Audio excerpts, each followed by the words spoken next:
Good morning, basketball fans. Welcome to the Sheridan County Journal Star YouTube channel, as I am proud to present Day 3 of the Western Trails Conference Basketball Tournament. And we're going to do all 6 games today. So, exciting day here in the Journal Star history. We've never done this before. I'm Scott Bedrowski. I'll be with you all day. And excited to get the basketball started right off the bat, as the Kimball Longhorns will take on the Mitchell Tigers in a girls' consolation game. As you look at the screen, you can see in the upper left-hand corner is your scoreboard. For scoring purposes today, in this matchup, Mitchell is wearing the home whites. They'll be the home team, Kimball in the visiting blacks. That'll be the theme throughout the day. The home team will wear white, and the visiting team will wear their away jersey, which is usually dark. These two teams aren't familiar with one another. Looking back at the schedules on Max Preps, Kimball took down Mitchell on January 23rd by the score of 44-41. So very close matchup the last time these two teams played. So expecting more of the same here this morning. Should end up being a very competitive and good game for all of us to enjoy. Let's preview these two teams real quick. I have limited knowledge, but with the help of Max Preps, I can see averages and all those good things. And some of the girls' names are familiar to me, even though I don't call these two teams on the regular. Looking first at the visiting Kimball Longhorns. They're 6-12 on the season. Jacqueline Burks is the head coach for Kimball. Looking at the scoring, your eyes go straight to sophomore Addison Olson. Olson wears number 11, 11.8 points per game for number 11. She is by far the leading scorer for the Longhorns. Senior Grace Anderson, 5.9 per game. Anderson will be wearing 12. She'll be starting in the middle for the Longhorns. Junior number 10, Rachel Berger, 2.9 points per game. Wearing number 10 is Rachel. Hold on one second, everybody. Let me take a quick pause.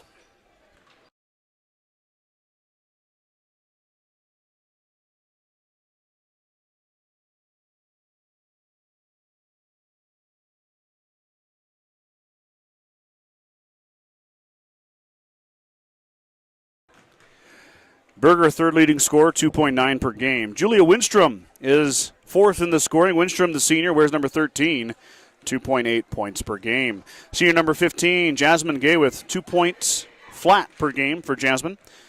And then you got Grace Moore, Joey Perry, Aubrey Kulik, Faith Bohack, Mallory Hotzel, Clarika Hotzel, and Shannon Atchison. Kind of rounding out the individuals that have accumulated stats according to Max Preps. For the Tigers, 3-17 is their overall record, coached by Brooke Turek. Addie Bolin, the outstanding sophomore wearing number 1, 12.4 points per game for Bolin. Then she's followed up with sophomore number 3, Kate Pieper, 9.7 points per game. Junior number 22, Sophia Pitts, 2.4 points per game. Caitlin Keener, the junior number 21, 2.2 points per game. Sophomore number 4, Brenlyn Shabbat, 2 points per game. Sophomore number 2, Ellie Pateau, 1.2, and then Jolie Schwery, Reese Sauer, Kira Schwarzkopf, Peyton Hopkins, and Alex Galloway round out the statistical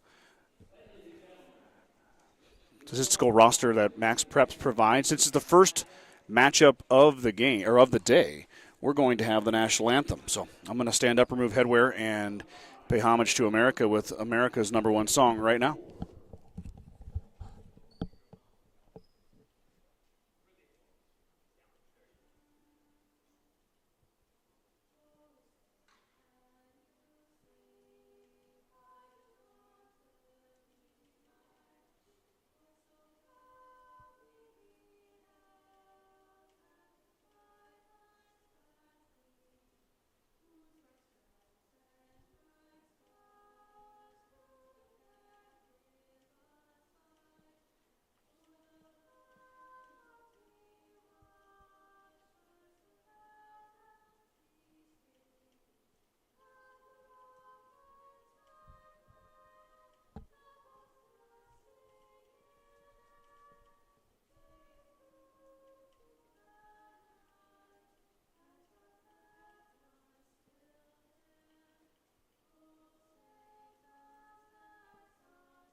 And that's what I call a dual threat. Rachel Berger and Grace Moore suited up in their basketball uniforms when they slip over there and deliver a beautiful rendition of the national anthem. Tip your hat to those young ladies. Well done. Starting lineups will come up first for the visiting Longhorns. Up off the bench, I see Addison Olson.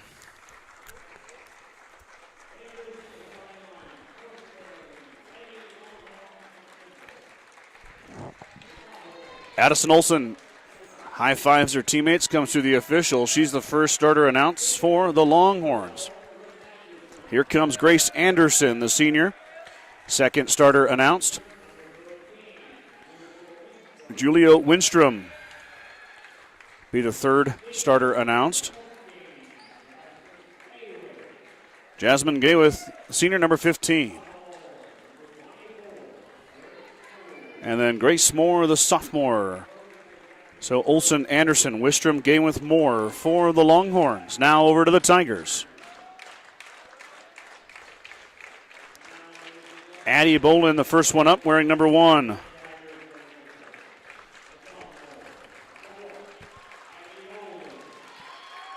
Bolin through the line to the officials.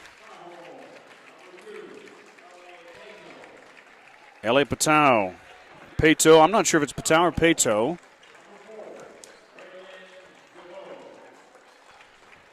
Number 4, Brenlyn Chabot. Caitlin Keener, the senior, number 21, is the fourth starter announced. And then Jolie Schwery, sophomore, number 24. Bolin, Keener, Chabot, Pato, and Schwery. If you guys are, I do welcome the comments. Always enjoy a good comment. You want to tell me who you're rooting for, who you're cheering on. Also, if you want to help me with enunciation, absolutely welcome to that as well. I want to make sure I announce these girls' names correctly. My last name is Bedrowski. It's been said wrong, spelled wrong. Last thing I want to do is pronounce these student-athletes' last names wrong. So if you can help me, feel free. Drop it in the comments. Let's keep it positive. Tell me who you're rooting for. Maybe you want to let me know on a name. Positive comments are always welcome. We try to read those throughout the contest. All right, tip goes up. It's controlled back to Mitchell. And then Bolin will bring it across the timeline after she won the tip. First offensive possession for the Longhorns. They'll work it around the edge here. Kimball out in a man-to-man. Bolin inside. There's a nice move and a bucket by Schwery. Assist from Bolin. Schwery puts it in. The first field goal goes to the Tigers.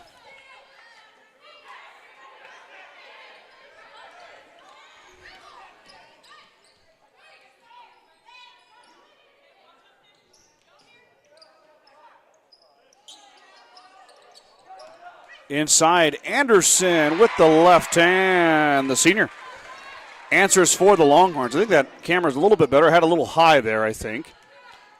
The sponsor logos were in the way.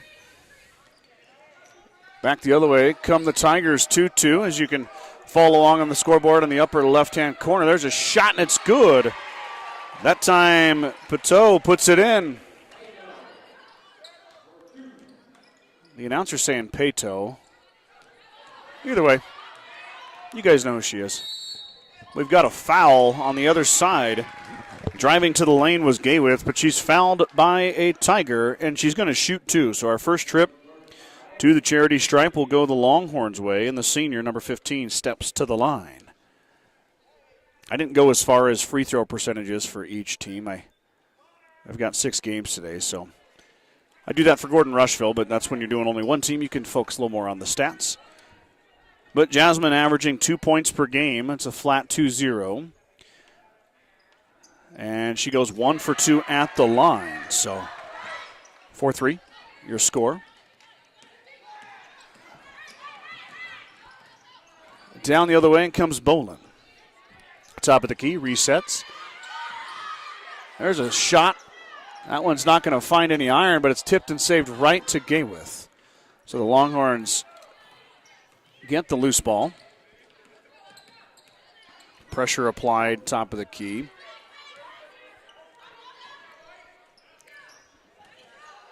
Anderson with a touch. Back out, Gayworth fires the triple front iron, no good. Rebound out to Bolin.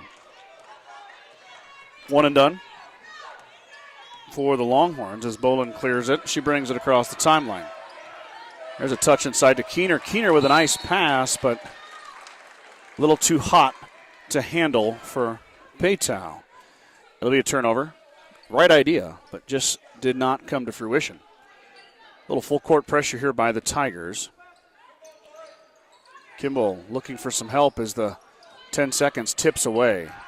Gayworth, better hurry. Now that might be the end of it right there. She got to hurry. Ball is across and possession is established. Just in the nick of time is my guess. We've got a foul on the Tigers. They're going to get Chabot for the body. Shout out to our officials rotating through. A bunch of games for them to do as well. Anderson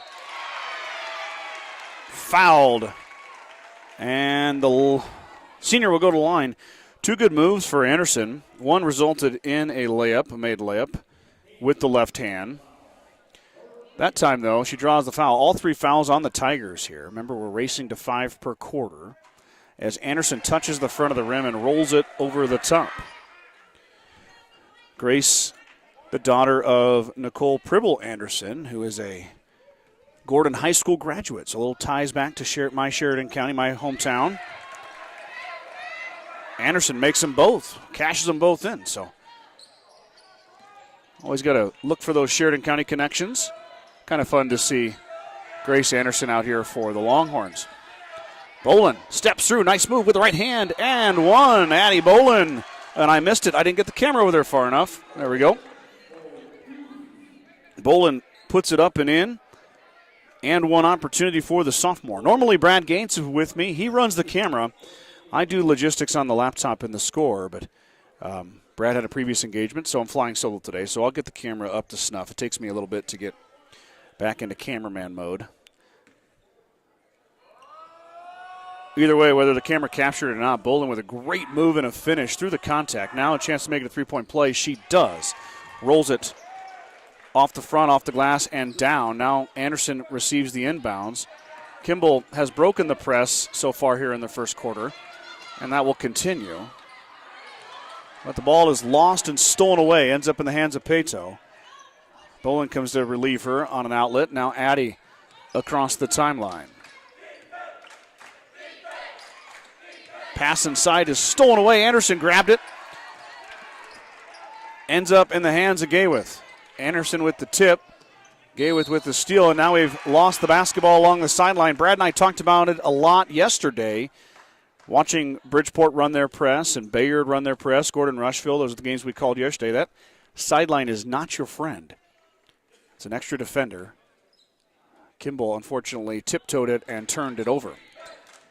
Back the other way come the Tigers. Bolin wanted to drive. She'll drop it off instead. Now a touch inside. Keener tipped it, and then it's going to come into the hands of Addison Olsen, and Addison is fouled.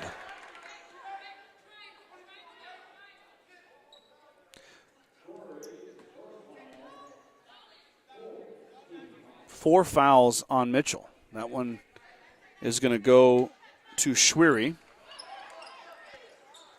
So Kimball will be shooting on every foul from here forward. Timeout. Coach Burks got it before the pass was released. 4:32 to go here in the first quarter. And your scoreboard shows Mitchell 7, Kimball 5.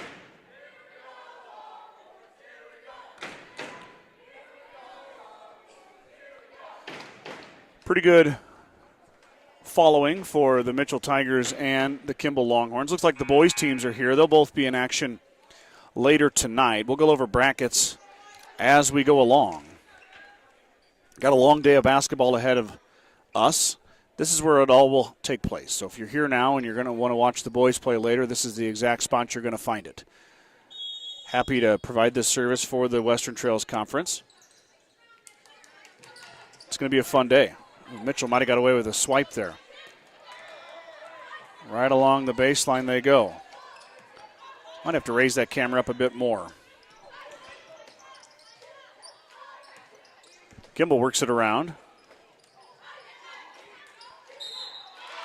And we're going to the line.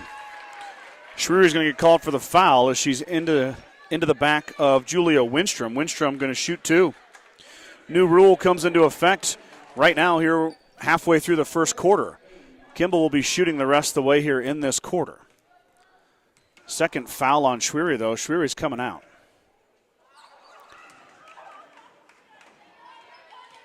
Winstrom missed it.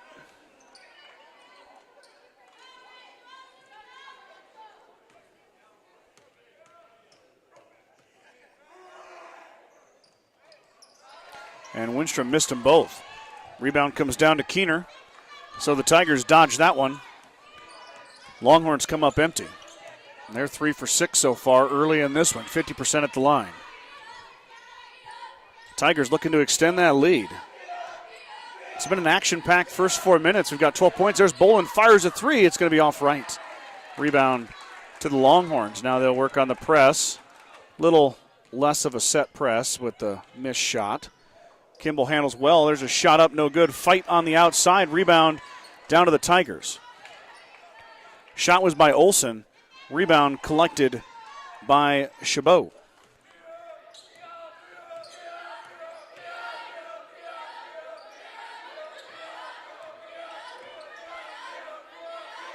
Bolin wanted it inside, couldn't get it to her. She'll come back out. She's going to go off your screen there. I'm going to be lazy and not move it. There she comes back into it. Not gone for long. Nice move on the inside. Step through and no good off the right side. Rebound by Keener. Another miss. Kimball comes away unscathed. 2 point-blank shots for the Tigers. No Pater. Back the other way. Anderson up top. Gets it swatted, tipped. She finds Berger. Berger on the left. And she lost it. Turnover. Longhorns.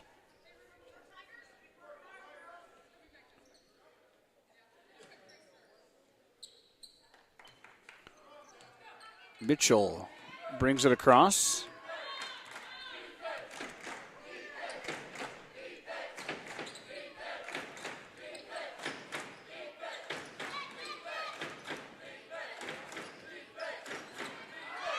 Trapped in the corner.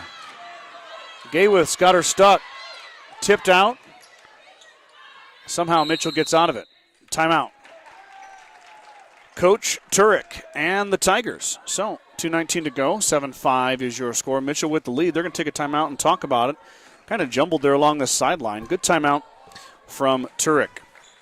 Exciting day if you are a wrestling fan as well, as I know the Gordon Rushville girls are at Perkins County, Grant, Nebraska, for the sub-districts. I'm sure all of our ladies who are on the wrestling teams for all of our WTC teams are going to be there as well. It's kind of a interesting setup how the wrestling is. They have to qualify in a sub-district just to go to a district, and the top 16 from that, or top 4 from that district through the 4 districts make the 16 at state. So I'm assuming a lot of these other schools in the WTC are sending their girls to the wrestling tournament in Perkins County. So I may jump on track here when I get at halftime or at a break and try to pull some of those results and see how some of the local WTC girls are doing on the mat. Boys have their districts next week, so boys wrestling and not in postseason, but the girls are. Back to the task at hand. It's Tiger basketball after the timeout. Looking to add to that lead. Bolin's got a touch. Fades away, and she put it off the heel. Ball went behind her head. Got taken away. And another miss. Tigers struggling inside the paint there. Doing a good job getting there, just not able to find Pater. Gaywith works through the pressure. Here's a 3-ball on the way. Too strong. Rebound down to the Mitchell Tigers.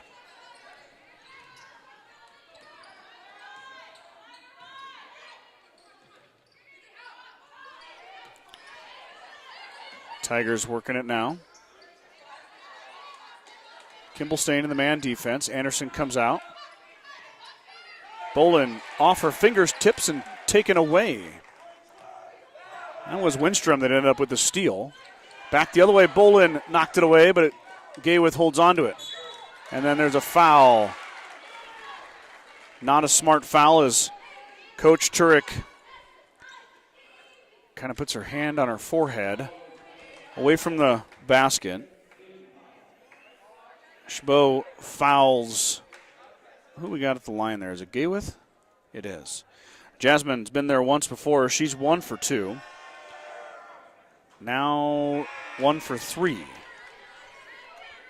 Kimball's been to the line 8 times now, and that's expected. They're at the 5-foul bonus.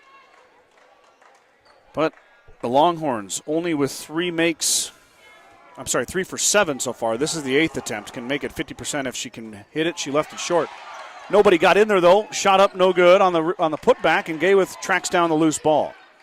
Good effort by the Longhorns there to save that one. Anderson inside, she's doubled. Had a wide open team on the backside, couldn't see her through the double. Another foul on Mitchell.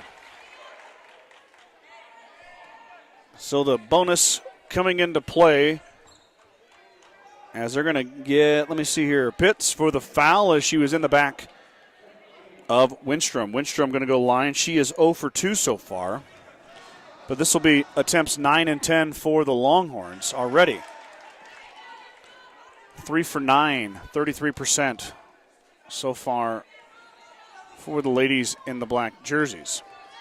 Winstrom's second attempt on this trip is good. 4 for 10. Winstrom 1 for 4. She's got 1 point.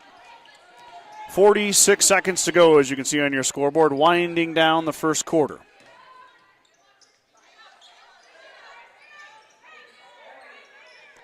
Mitchell looking to, haven't scored in a long time, looking to add to that lead. Neither is Kimball, though, just a recent free throw. 7-6 is where we stand.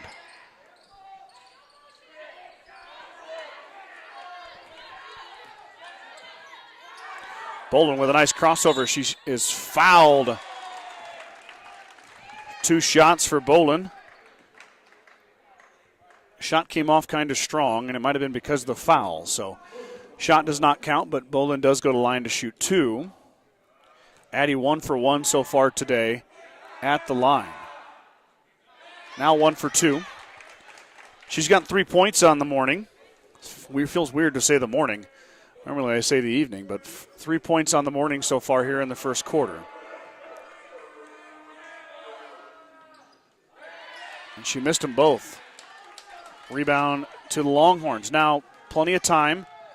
14 seconds, but Bolin trying to get the basketball. She does tie him up, but it will stay with the Longhorns. So Kimball still with a chance here with 11 seconds to go.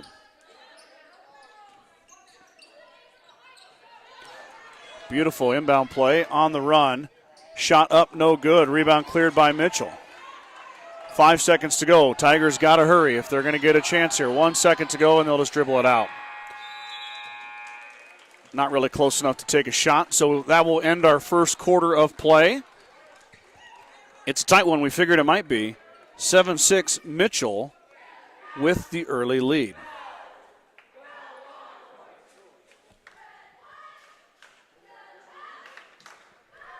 Recapping the scoring, Grace Anderson has 4 for the Longhorns, and Winstrom and Gayworth have a point apiece at the free throw line.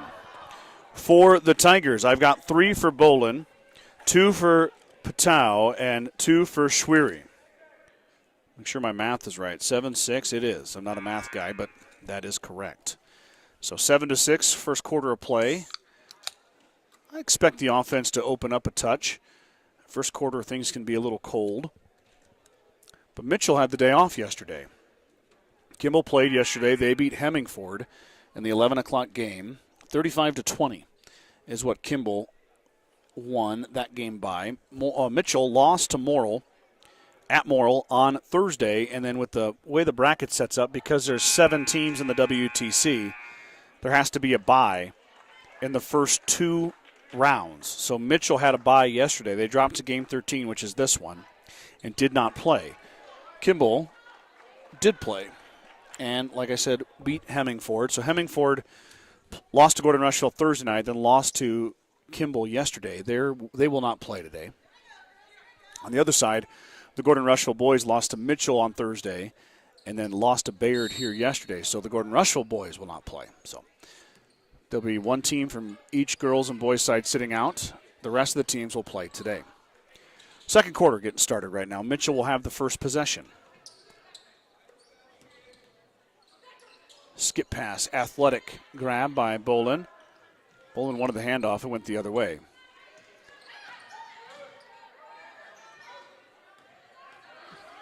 Bolin with a nice reverse pivot. Tries to use the backboard. No good. Rebound. Fought for and eventually going to be cleared by the Longhorns. Kind of a scrum inside, but Kimball lost it.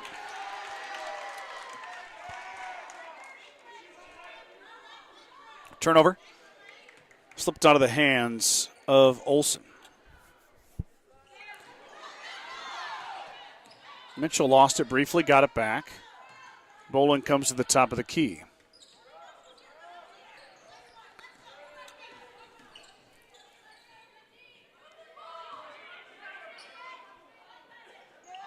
Three ball on the way, no good. Fighting inside. It's going to go off of the Tigers.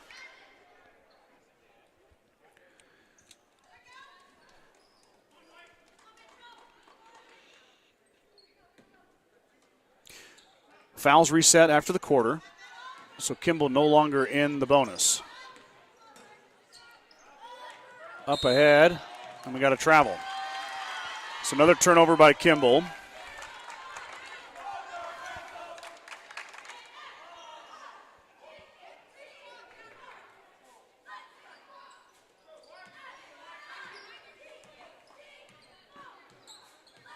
Mitchell gets the basketball back. Mitchell offense hasn't scored, I think, since about the 4-minute mark in the first quarter. So looking for a little bit of offense here are the Tigers. Bolin thought about it. She's going to try to drive. She'll be cut off. Three ball on the way. Off the iron, no good. Rebound down to the Longhorns.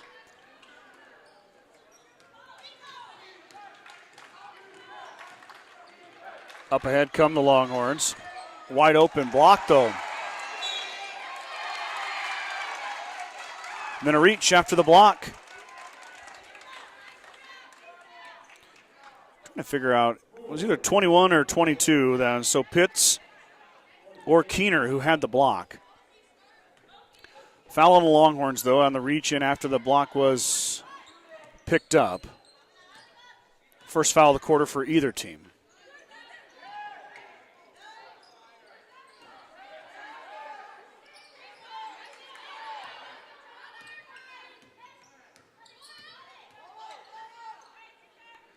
Mitchell working it around.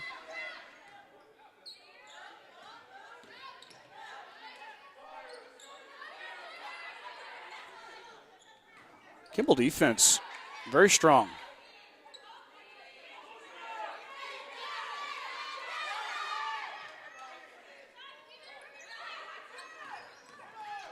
Bolin making something happen, and she gets fouled in the lane. Be on the floor, no shot. Yesterday, Brad and I were talking about the addition of the shot clock. It's coming to all classes. But as it stands right now, teams can take as much time as they want. No rush. Mitchell definitely doing that here. We're already down to 5:23 to go. There hasn't been a point scored in this quarter. Kimball defense also denying the Tiger offense. There's a step through and a foul. And we've got two shots upcoming for the Tigers. Chabot will go to the line to shoot two.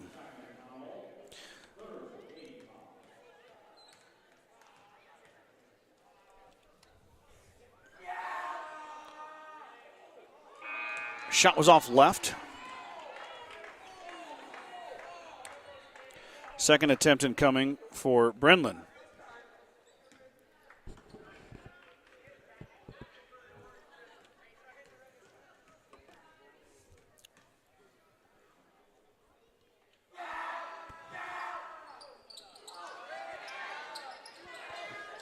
Fought for eventually, controlled by the Longhorns, of the Tigers unable to convert anything at the line on that trip.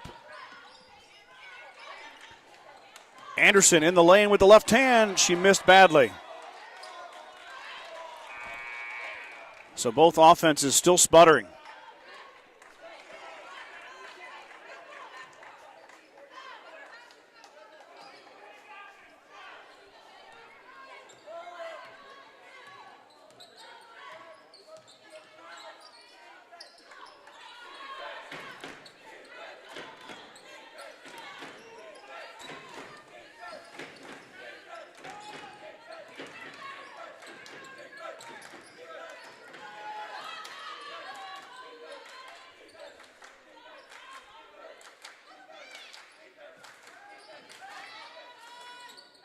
Bolin had to force it.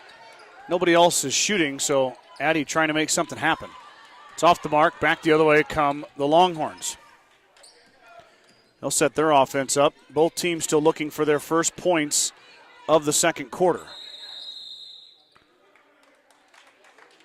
Timeout. Kimball. 4:14 to go here.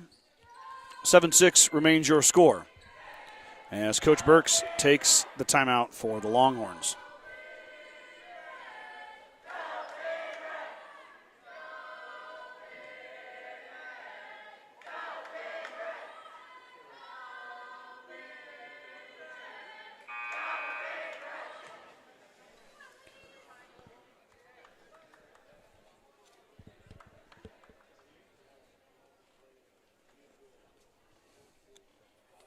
Looking ahead at the bracket, we are going to have Hemmingford and Bayard on the boys' side following this one. So Bobcats and Tigers will do battle in the consolation game for a fifth-place finish in the Western Trails Conference Tournament.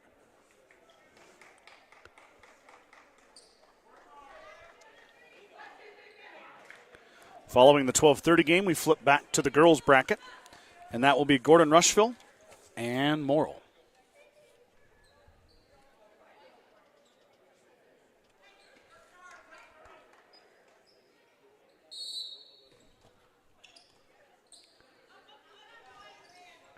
Pass inside, Anderson with the seal, and she's fouled from behind. Grace Anderson going to go to the line to shoot two. Good job there by the senior to get position and to draw the foul. Probably wanted to finish it, but Keener made sure she couldn't. Anderson unfazed by the student section. She's now 3 for 3 at the line. She leads her team with 5 points, and that's our first point of the second quarter. Anderson left that one short. Will remain tied at 7 apiece.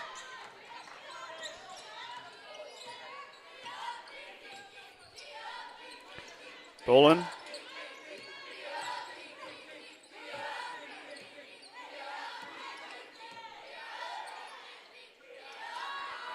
Shot is banked in. I believe that's Keener. It is. Check my roster. It sure is. Caitlin Keener for two. Now on the floor is Bolin. Can't get it. Anderson bails out her teammate. Now Grace drops it off up top for Gaywith. In the corner, looking for Anderson. Pass is taken away. Anderson wants to go left side. Nice pump. Can't get it to go. Fought for, and the rebound will come out to Mitchell. Now we got some action going on. Both offenses starting to heat up, put a little pressure on the defenses. Back the other way. Keener coming off that bank in, now in the same spot.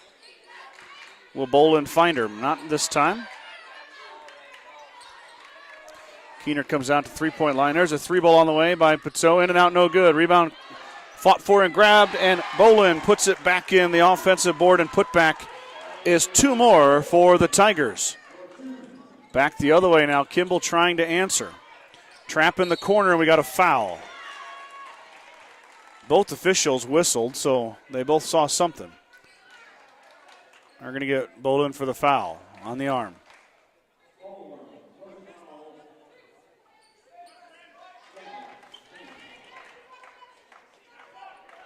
Reese Sauer checks in for Mitchell. Not doing that great with the subs. I don't know the rosters very well. Travel. Good play by the Longhorns, but she took just one too many steps inside, did Kulik. Well-designed play, just didn't quite work out. Back the other way now, the Tigers on a 4-0 run, looking to increase their lead even more.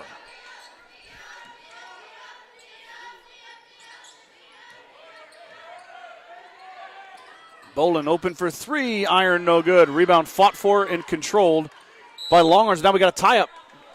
Or nope, we got a hold. Foul will be on the Tigers. I thought we were going to have a jump ball there. It would have been Longhorn basketball.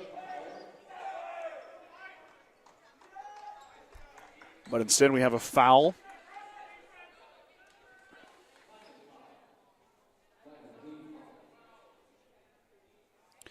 We've got 7 fouls up there. That's incorrect. We're going to get that fixed real fast.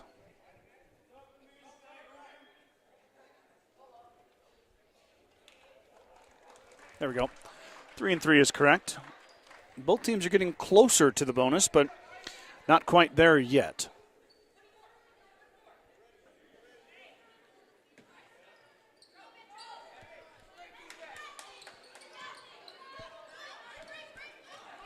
Anderson will get it across the timeline. Now she'll look to drop it off to a guard. She does just that. Pass was tipped by Sauer. It'll stay with the Longhorns. Good defense, though, from the freshman. Quickly approaching halftime. 4-point Tiger lead, and we got to travel. As the Longhorns felt the pressure of the Tiger defense, and she stepped through it. Can't move that foot. Traveling violation.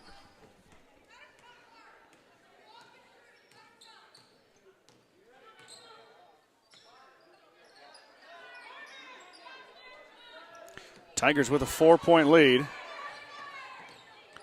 Trying to add to it. Shot up and good by Bolin. Now, beautiful move, and she was, I wouldn't call it a kiss off the backboard. It was a little bit more than that, but it worked perfectly. 2 more for the Tigers' leading score. There's another tip by Sauer. It's going to stay here, though. Good defense, though. The Tiger bench appreciates the efforts on the defensive end by their freshmen. I got Bolin down for 7 of the 13 Tiger points. The lead has grown to 6. Only 1 point in this quarter for the Longhorns. Can they get that going? There's a 3-ball, and it did not touch the iron. Back the other way come the Tigers up ahead quickly. Quick shot is missed and cleared by the Longhorns. That was Anderson who ended up with it. I think Sauer shot it. I was getting the camera over there. Didn't see the initial shot. There's a 3-ball off the iron, no good. Rebound pulled down by the Tigers. And she switched pivot foot twice, and that's a travel. So Mitchell gives it back.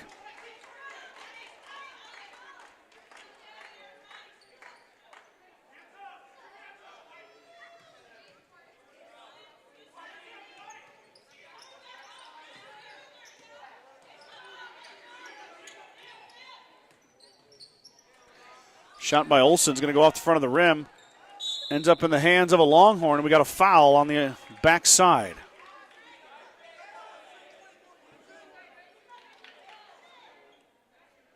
Trying to see that young lady's jersey. 20. Oh, it's Grace Moore. 24. Moore. Ice in her veins as the Mitchell boys team makes a little noise under the hoop. But Moore stares it down and watches it go through the nylon. 13-8. Only the second point for the Longhorns in this quarter. Both have come at the free throw line. Moore's second attempt is perfect. 13-9, lead back to 4, the Tigers. As we're under a minute to go here in the second quarter. Tigers looking to add to their lead.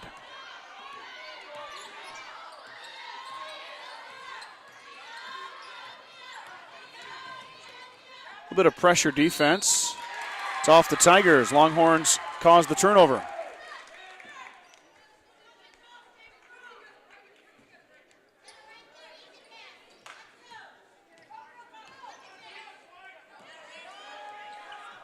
Pass was tipped, looking to get out of it. Kimball does. Good pass, good seal, and a finish.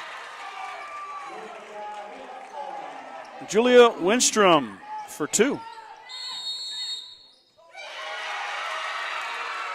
5-second violation is the call. Turnover. Tigers, just like that, Kimball gets it back. Winstrom with the bucket. The defense pressure causes the 5-second call. Anderson, strong move inside, and she's going to be tied up. Jump ball will stay with the Longhorns. Anderson just about got that out of there, and she made the shot after the whistle. Good move by Grace, but she just couldn't quite hold on to it.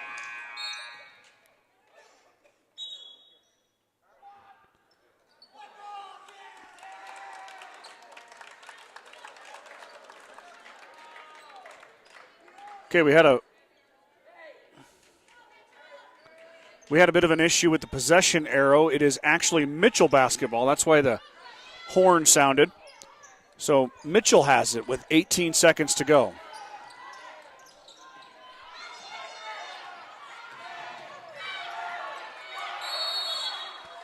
Got a foul on the Longhorns. Both teams at 4 fouls now, but that's the third foul on Grace Moore. Moore is going to have a seat, and the Longhorns probably won't have her for a portion of the third quarter.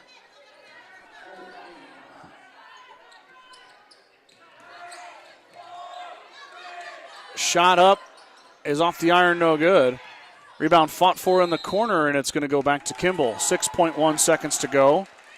Kimball basketball. They'll get one more crack at it if they can get it down through the Mitchell Tiger pressure. It's been pretty good so far. Mitchell hasn't caused a bunch of turnovers, but has kind of bogged the Kimball offense down.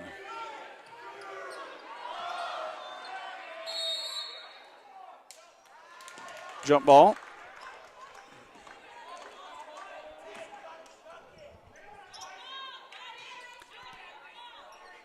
All that for a jump. It stays with Kimball.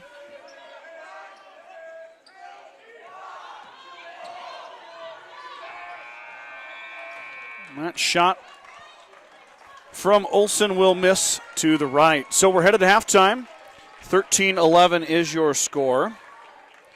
Mitchell still clinging to that 2-point lead. Grace Anderson has 5 in the first half. Julia Winstrom has 3.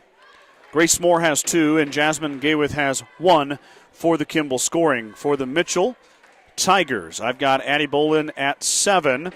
Caitlin Keener at 2, Ellie Pateau at 2, and Julie Schwery at 2. I'm going to set the headset down. I'm going to grab a drink. You guys can see the scoreboard on your screen, of course. That's how much time we have remaining in the halftime break. I'll be right back here as we get ready to start play in the second half.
Both teams return from their locker rooms as we get ready to start the second half of game number 1 of the day between the home team on the scoreboard, the Mitchell Tigers, and the visiting Kimball Longhorns. It's been a low-scoring affair, obviously. Scoreboard shows that.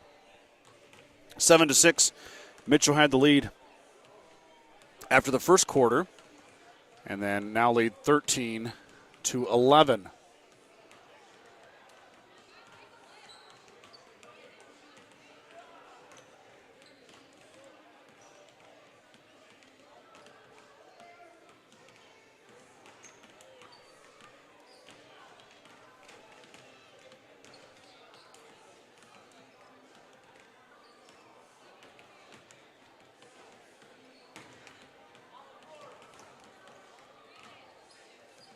Hemmingford and Bayard on the boys' side is coming up next.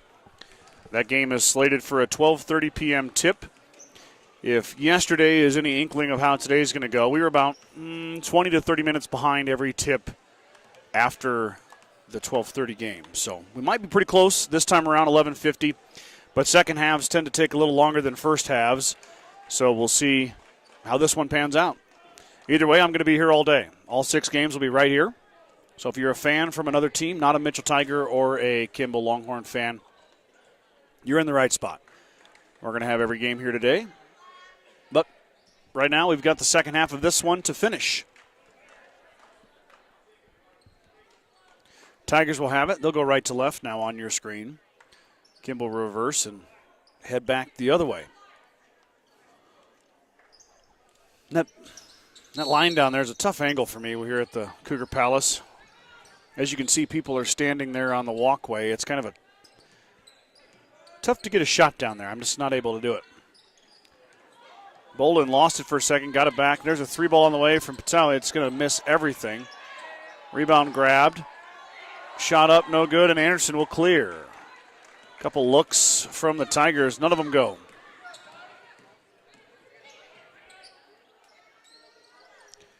Back the other way. Anderson dumps it off.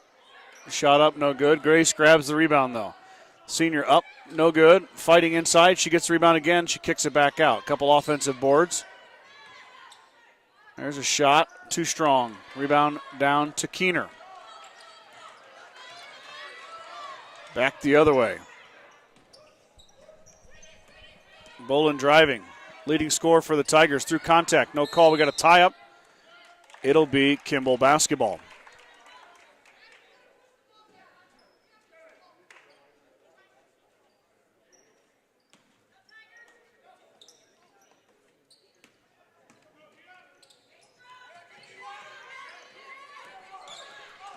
Kimball in a bit of trouble here. Got to hurry. Oop, just got far ahead there. Moore is able to get across the timeline, escorted by Bolin.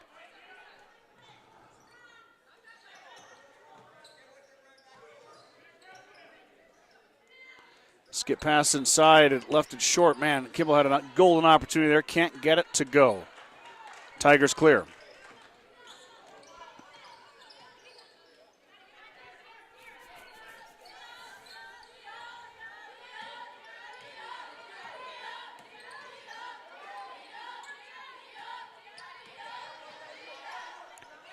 Nice pass. Got a foul, though.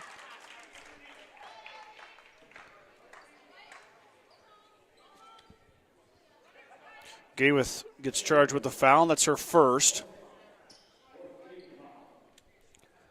First team foul, of course, of the quarter.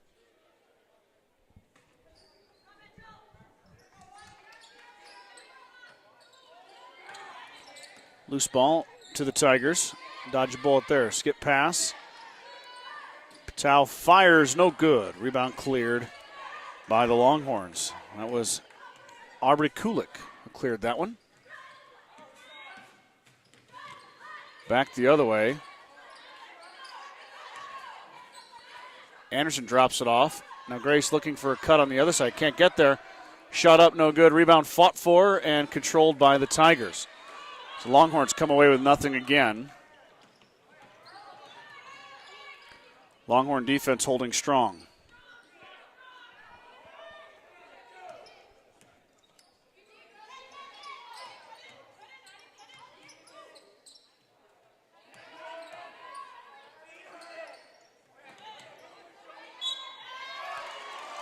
Left hand inside is going to be off the rim, no good, but a foul committed. That'll send Schwery to the line to shoot 2. I think they've got Gayworth for another foul. That's back-to-back fouls. Nope, never mind.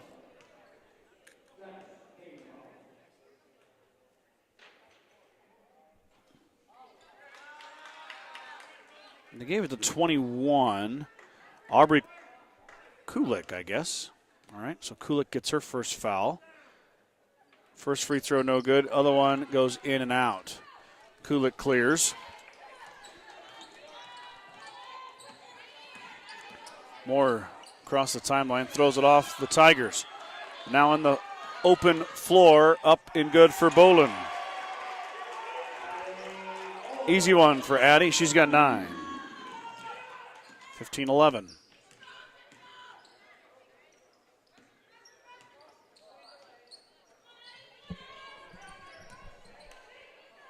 Pass inside is stolen away. Tigers defense comes up strong.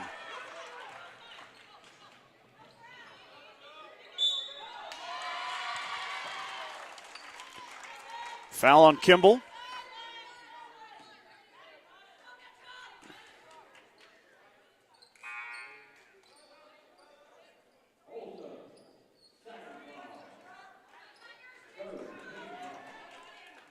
They moved her over just a bit. There she is.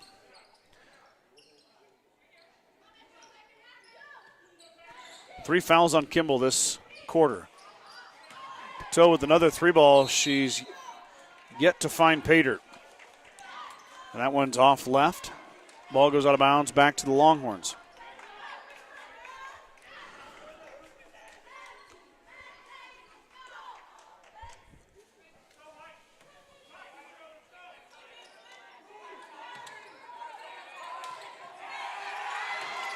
Bolin stole it away, and she's fouled. Addie going to line to shoot 2. Turnover is going to give Bolin a chance to score at the free throw line. That's 4 fouls now in the quarter on the Longhorns. 3rd foul on the Longhorns' leading scorer, Addison Olson, as well. Not what the Longhorn offense needs. Leading scorer in foul trouble. I believe she's coming out now.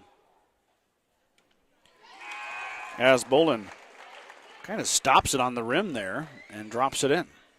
16-11, largest lead of the morning still, 11:55, not quite past the noon hour. So largest lead of the morning for the Tigers, and Bolin can add to it right here. And she does not. Off the heel, loose ball, fought for, and we got a jump. It'll stay with the Tigers.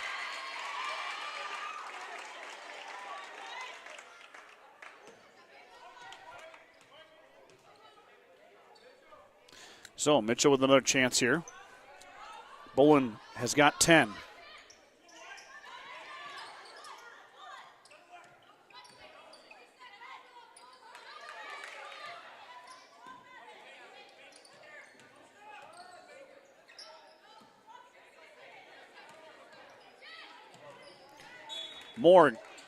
That was Gayworth. Gayworth got a hand on it. Knocked it out of bounds. It'll stay with the Tigers. Halfway through the third here.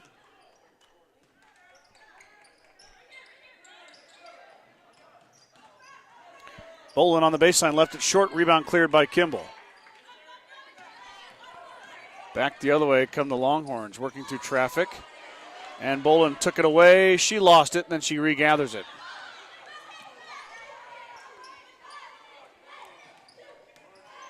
Baseline, shot no good. Rebound to the Longhorns.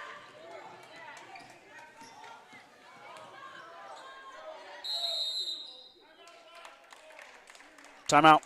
Kimball. Coach Burks asked for it, and she got it. 3:48 to go in the third quarter. Scoreboard, Mitchell 16, Longhorns 11.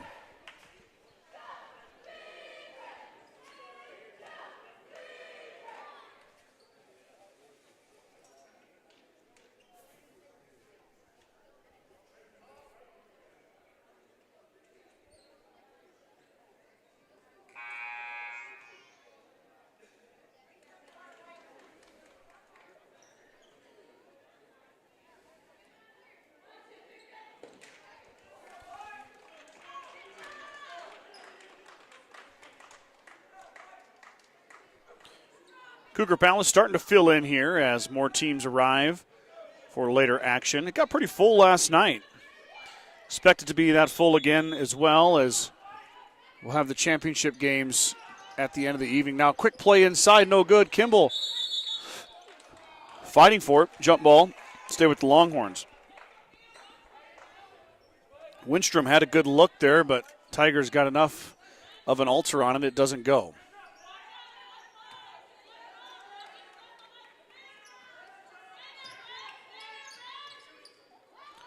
Three ball on the way. Good play drawn up. Fought for inside and cleared. Now Bolin on the run. Addy up and good. Transition basket for Addy Bolin. Lead grows to 7.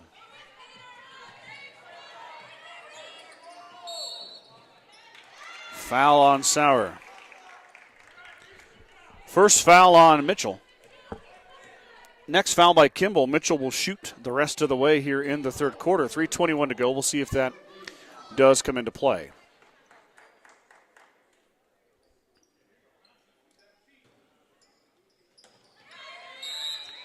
Sauer, another tip. She's got 3 of those here this game.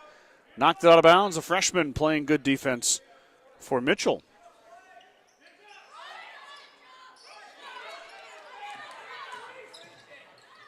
Shot is going to go off the top of the backboard and out of bounds. Joey Perry, the freshman, got a little bit errant up top with it.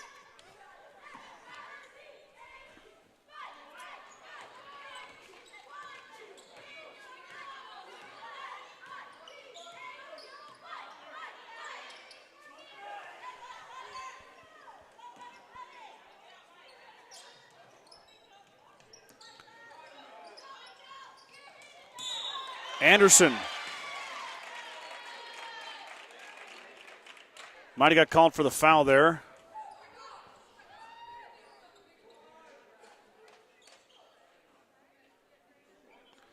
That's the 4th foul on Addison Olson. Coach Burks wanted it on Anderson, but the official said that Olson got into the back.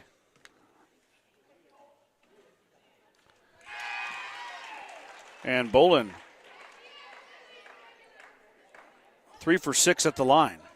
She's got 13 points.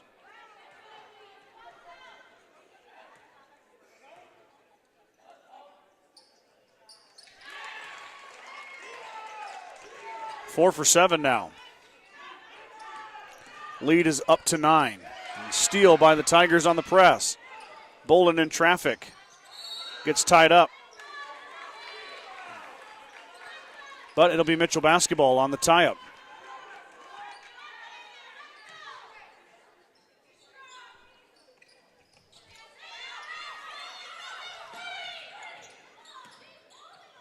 Bolin off the glass and good.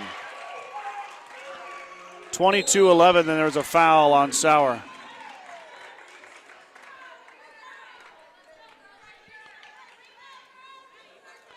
Only 2 fouls, though, on the Tigers.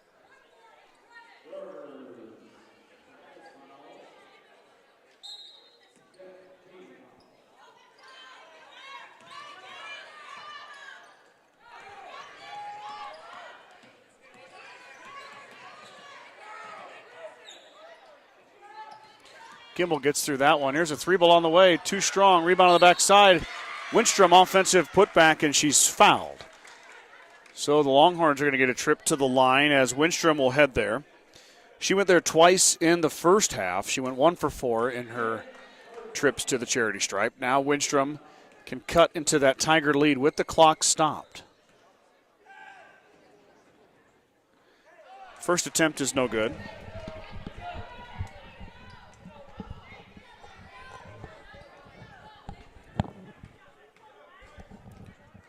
Second attempt is down. So Winstrom goes 1 for 2 at the line. She's got 4 points now.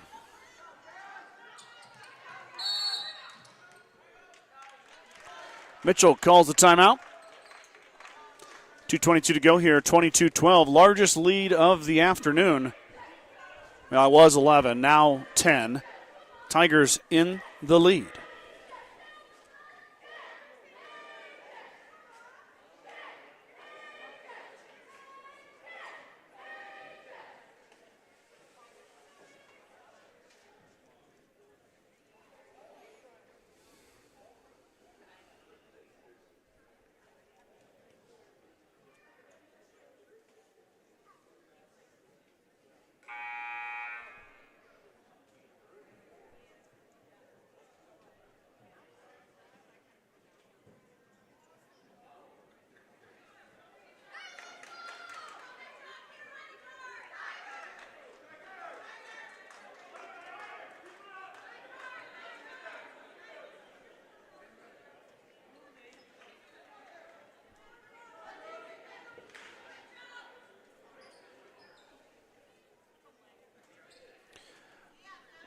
Tigers work out something here to help break the press. Kimball had them out of sorts.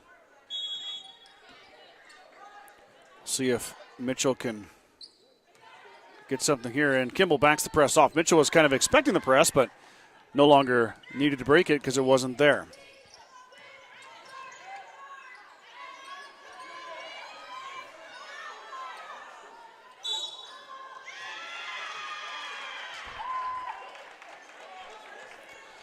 Going to have an offensive foul at the top of the key there. And pick that up. Let me take a look here. Schwery got it. Moving screen, or however you want to categorize it. So Longhorns get it back here. 2:05, plenty of time to make a dent into that 10-point Tiger lead. Of course, we got a whole quarter of play left as well, but that's not going to help as Bolin ends up with the basketball in her hands, and she tries to fin it herself. No good. Now we got a scrum inside. We'll have a jump. It'll be Kimball basketball. Bolin about had that down and just rolled just off the front of the rim.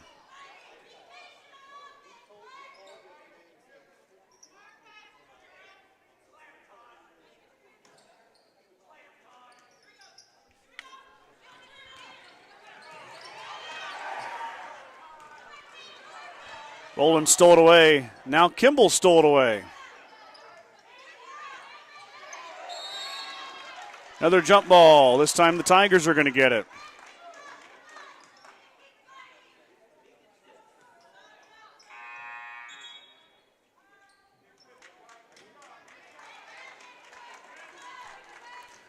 It's been a jump ball fest here recently. A lot of tie-ups. And now a travel. So back it goes to Mitchell. Trying to add to their lead.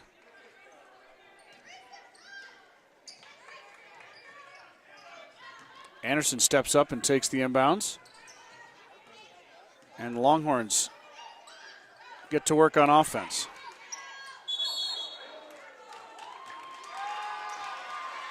Another travel as they shuffle the feet. The shot was good at that time by Rachel Berger, but it will not count, obviously, because the quick shuffle.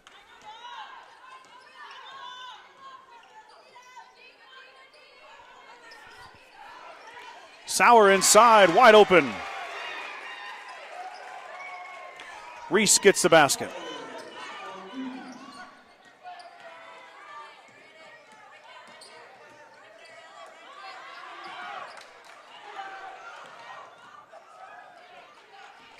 Bolin end up with that steal, tiptoed the line. She's fouled. Addie will go to the line here. Move this over, get the hoop in there a little bit.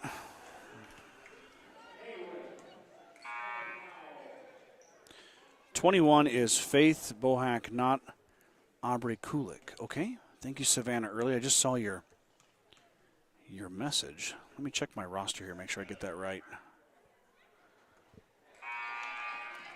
Bolin's first attempt is no good.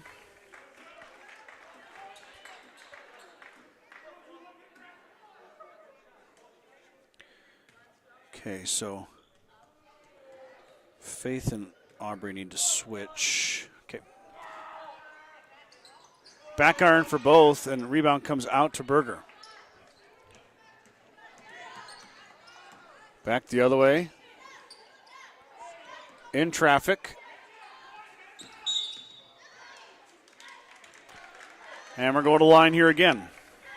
Okay, so let me make a change here. In the program, they've got Bohack down as 32, and Kulik is 21, but we're going to change that here. 21, all right, there we go. At the line for the Longhorns is Berger, and she hits the first. That's her first point, first notch in the scoring column, first trip to the line as well for Berger, and she hits them both. Perfect at the line. 2 for 2. Mitchell trying to break the press. Kimball applying the most pressure they can.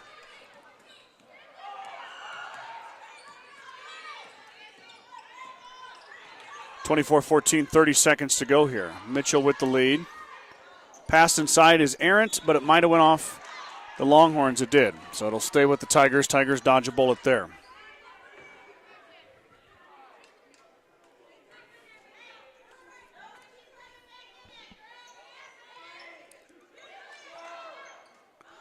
Pass stolen away. Longhorns get the much-needed turnover. Now can they cut into that 10-point lead?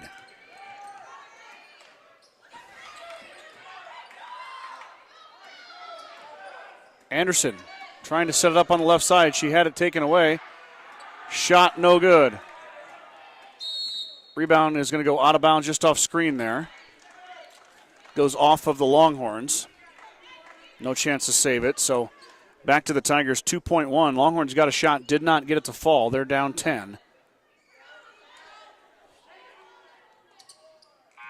That will end the third quarter. So the Tigers have a good run at it. Extend their lead from 2 to 10 as we head to the final quarter. Tigers leading 24-14.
Okay, both teams back to the floor.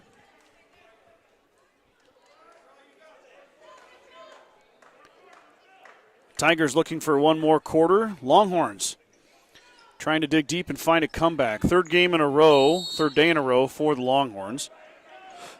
Mitchell, of course, had the day off yesterday.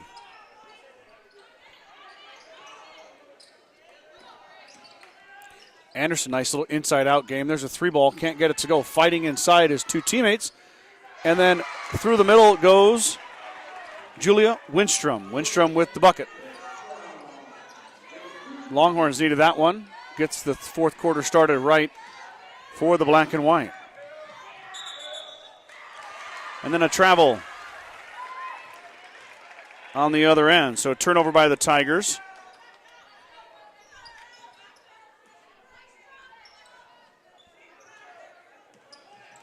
Gives the Longhorns another chance here, possibly, to cut into that 8-point lead for Mitchell. Now a hand fight for the basketball.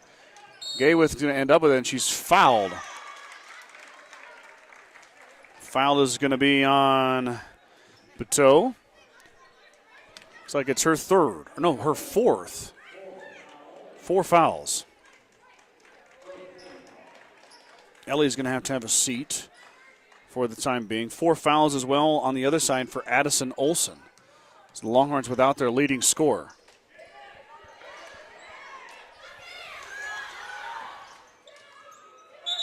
Got a tie-up jump ball. It'll be Tiger basketball.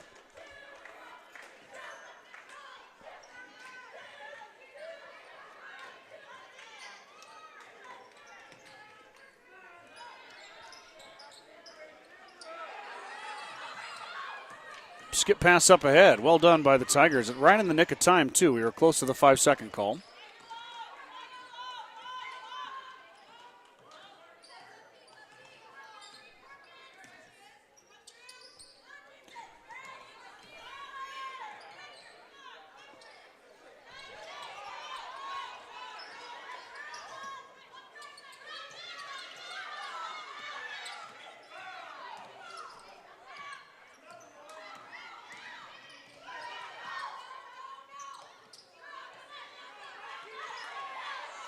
Tigers going to back it out. They got no problem with the clock running here. They've got the 8-point lead.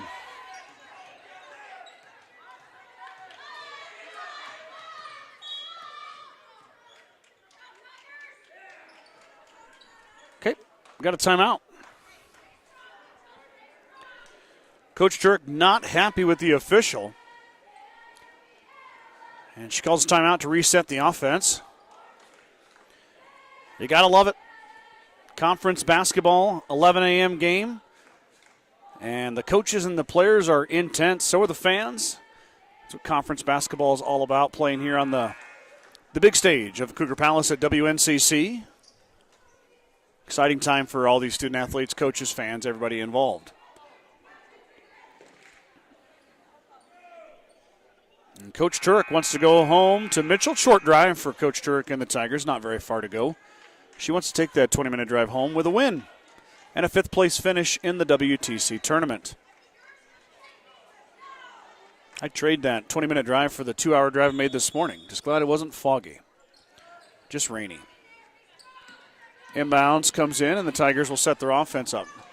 Sauer all the way around. She lets it fly. She got hit the backboard. Now we got a scrum on the floor. And we got some bodies. Now we're going to have a tie-up. It'll be Kimball basketball.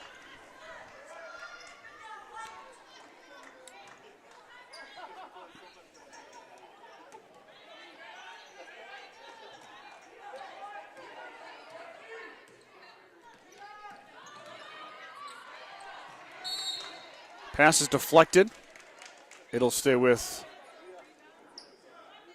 the Longhorns.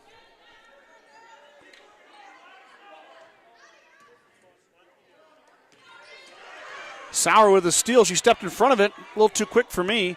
Looking for help. Can't get it. Loose ball inside, and it's going to be the Tigers who finally corral it. And Bolin will back it out.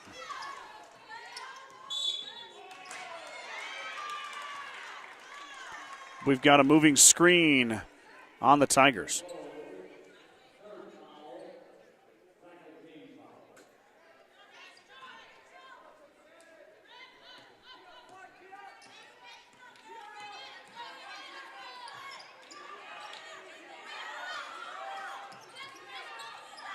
Longhorns wide open on that side, and there's a block.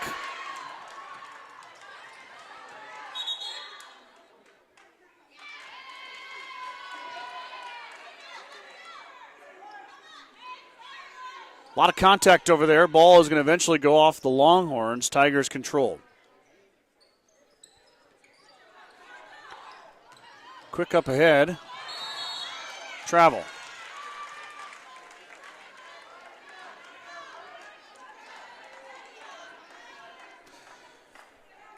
Coach Burks is going to roll the dice here. She's putting her sophomore leading scorer, Addison Olson, back in. Olson has 4 fouls, but she has 0 points here this afternoon/morning as we've now moved past the noon hour. There's a nice seal by Winstrom, and now Anderson grabs the rebound, tries to get it out to a teammate. There's a shot up. It's in and out, no good. Rebound fought for and corralled. Can she get it out of there, though? The Tigers player is swallowed up. And a little bit of extra fun there at the end, but it is a tie-up. It stays with the Tigers. Give credit there to Schwery. Schwery had 3 Longhorns all around her. She held on to the basketball. It'll be a jump ball. Tigers will retain possession.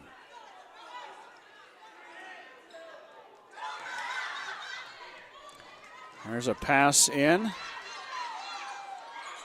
Tigers able to break the press.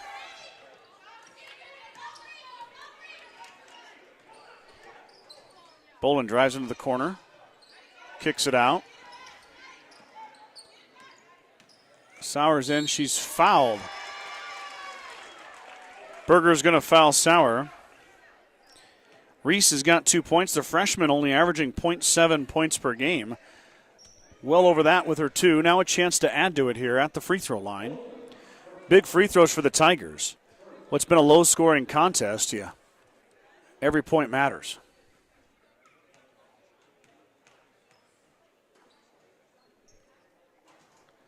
And Sauer gets it to go. First one. Rattles home. Now 3 for Reese. Looking for number 4 right here.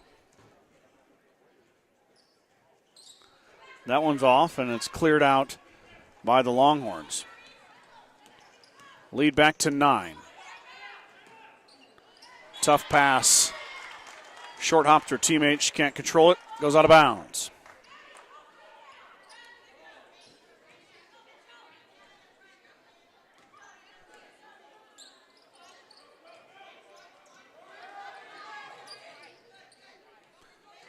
Tigers finally get it in. Good defense there by the Longhorns. Bolin does take it across the timeline.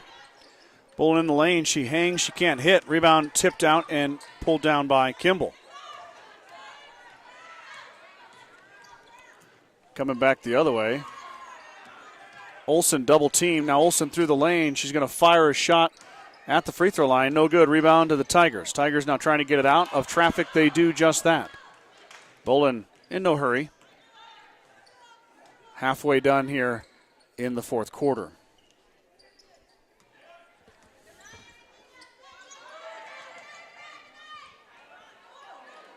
Good cut by Sauer. Sauer drops it back out. There's a drive. Ball's on the floor. Timeout Mitchell. 3:44 to go. It'll be Mitchell basketball following their timeout. Addie Bolin leading all scorers right now. She's got 16 of the 25 Mitchell Tiger points. I've got Keener with 2. I've got Patel with 2, Schwery with 2, and Sauer with 3. Grace Anderson has 5. Julia Winstrom has 6. Berger has 2. Gaywith has 1. And Grace Moore has 2 for the Longhorns. 25-16. 3:44 to go here in this contest. Hemmingford and Bayard on the boys' side. The 12:30 game. We're not going to start at 12:30, obviously. 12:20 right now, but we'll start as soon as the 20-minute warm-up is done following the conclusion of this game. So if you're here for Hemmingford and Bayard boys, hang tight, stay patient, watch the end of this one, and we'll have it coming for you in just a bit. Thanks again to Savannah Early for the comment on the roster mix-up on my end. I appreciate that. If you guys hear pronunciation or I've got a number wrong or that, in this case, the program had it wrong, I just copied it right out of the program. Please feel free, comment. Or you want to drop a line, say where you're watching from. It's kind of a fun thing we do with Mustang Athletics when we do their home broadcast or on the road. We hear from people from all over the country watching, and that always makes it fun to bring these contests for family and friends to all over the nation. Tigers out of their timeout, setting it up, leading by 9.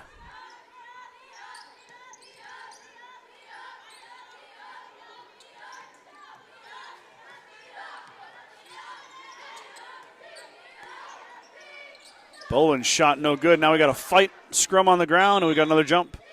This time it's going to the Longhorns.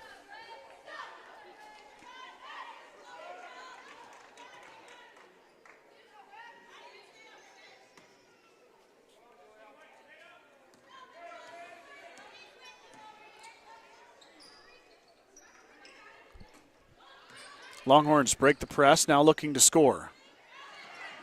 Sauer got a hand on it, might have another jump as a couple players were kind of sitting on it, kind of got tied up in there. Gaywith with the double gauze in the nose. She must have caught something in the nose and is bleeding. Bolin jumps up and grabs it, but she lost her pivot and she traveled.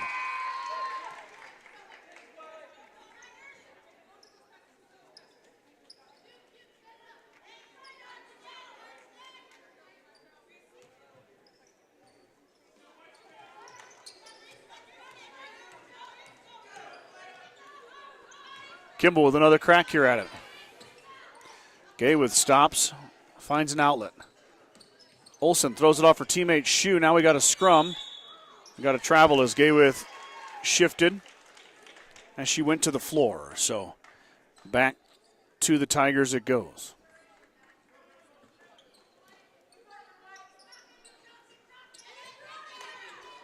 Bolin brings it across the timeline. 2:45 to go here. The clock is not the Longhorns fan. They've got to watch it. Mitchell can take as much time as they want. Well, that pass is going to be stolen by Anderson, though. Back the other way come the Longhorns. The senior tries to get it inside. It goes off a defender, and then a foul on Kimball. Winstrom was wide open, but a deflection. Good hands by the Tiger defense. Actually sent it off her top of her head there. Otherwise, Winstrom had a wide open look. It was a good pass, but good recovery defense by the Tigers. So goes off the Tigers, and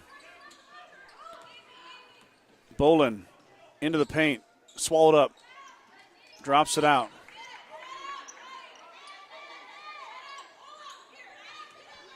Bolin takes it out up top.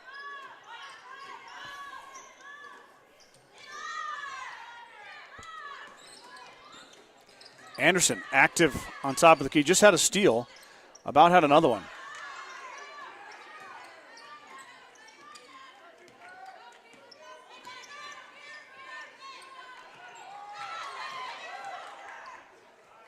Pass inside. We're going to have a jump ball again. Kimball gets it back.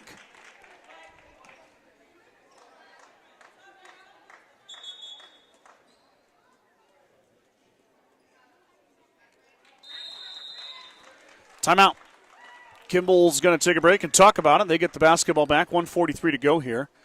25-16 is your score.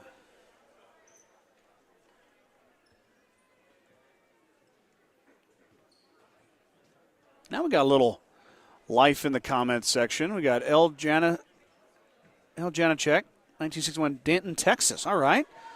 Then we got Jared Gunderson from Longmont, Colorado. Kulik is it's Sulik. Okay. And Bohawk. All right. Thank you for that. A little late. I'm sorry. I'm 1:43 left, and I'm getting the correct pronunciation. So I apologize. But Jared and L. Janacek are cheering for the Longhorns. Thanks, guys, for tuning in. Appreciate it.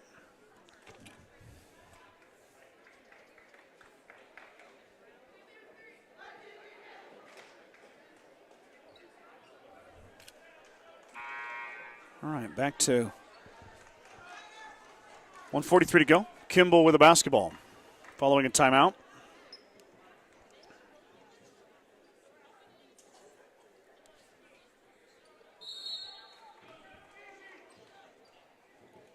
Mitchell will bank it off to half court. A little bit of an extended man-to-man, maybe a little extended man-to-man, or sorry, extended zone trap.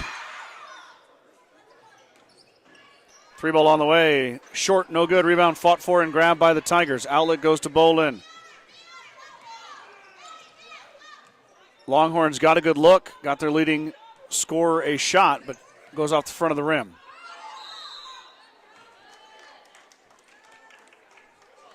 So Kimball's got some work to do here. That's only their second foul. Got to get it to 5 before Mitchell will shoot.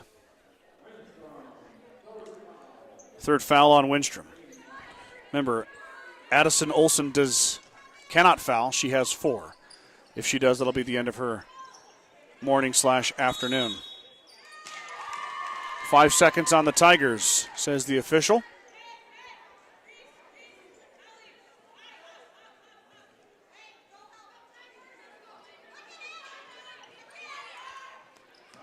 Longhorns break the press. No good underneath. Anderson's going to get called for the grab.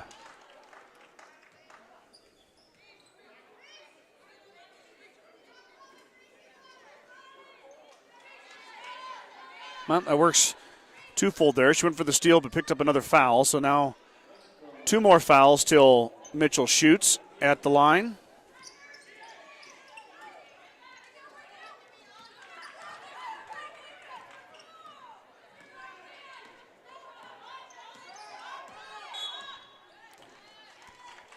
Foul by Berger. Olsen escorted her down the court, but Olsen's got 4, so Longhorns don't want to lose her yet at this point.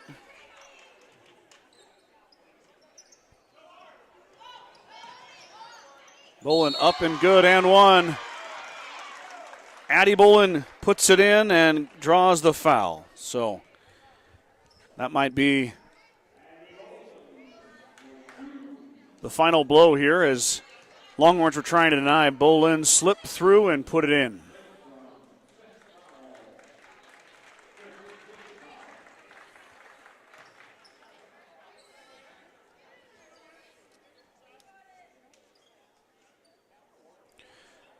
Fifth foul on Winstrom.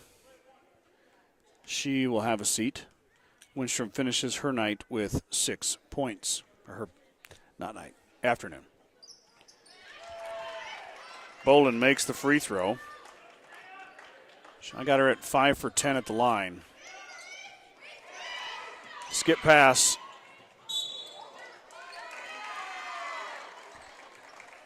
Ends up drawing a foul. I think they're going to get Caitlin Keener for that one. Her third. One more foul on the Tigers, and then the Longhorns are going to shoot. There's a shot up, no good. Rebound, down. Fought for inside, it was deflected. Bolin picks up her dribble, needs help, finds it. And Kimball may not foul again. Well, here comes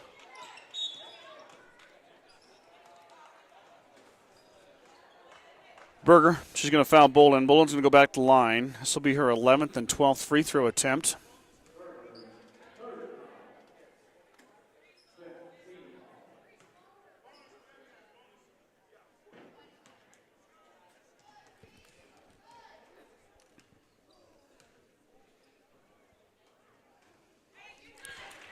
Bolin sends it through.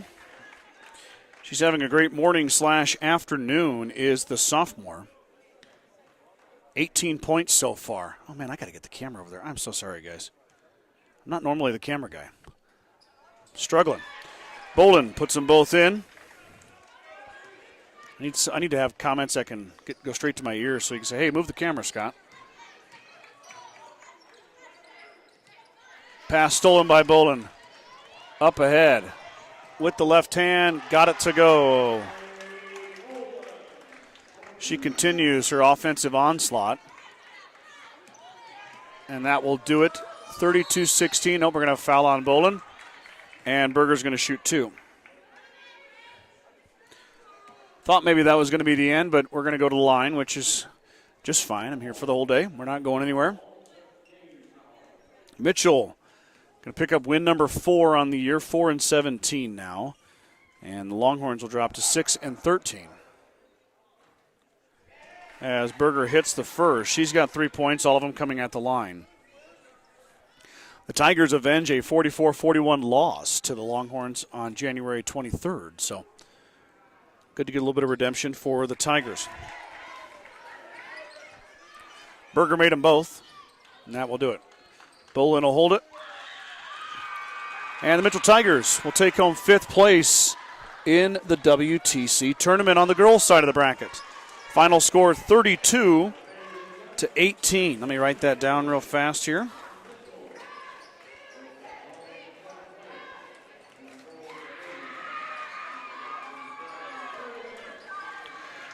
Tigers win the first game of our 6-game marathon broadcast today. Upcoming, looking at the schedule. Game number 14 is on tap now. The Hemingford Bobcat boys, along with the Bayard Tiger boys, are out of their locker rooms and ready to have a showdown. This is the 5th place game for the boys coming up next. I have no way to turn it off or reset it, so it's just going to run. I'm going to go grab a bite to eat and maybe a water. And we'll let the boys warm up. You can see the clock in the upper left-hand corner. That's your barometer for when we're going to start this game. It's supposed to start at 12:30, but, of course, we're already 3 minutes past that threshold. But 20-minute warm-up, and they do move them pretty quick, so that 20-minute clock should start soon. So if you're here for Hemingford and Bayard, that's coming up here in about 20 minutes, so don't go anywhere. Be happy to bring you guys that action. And then El Janisek said, thanks for broadcasting. My pleasure. Thank you for tuning in. Was a fun game to watch. Looking forward to 5 more today. So hang tight, stick with me, and we'll keep the action coming your way all day long.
All right, ladies and gentlemen, let's get ready for our second game of the, I guess, now afternoon. We began it in the morning, but now we switch over to almost the 1 o'clock hour as we have the fifth place contest between the Hemingford Bobcats and the Bayard Tigers. Hemingford will be the home team for this contest, so follow along if you're a Hemingford fan on the scoreboard.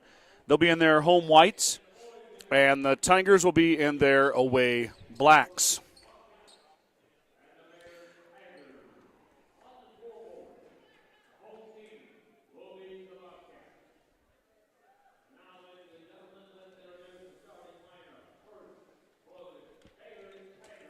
They're doing the Bayard Tigers first here. Connor Cochran, the first announced.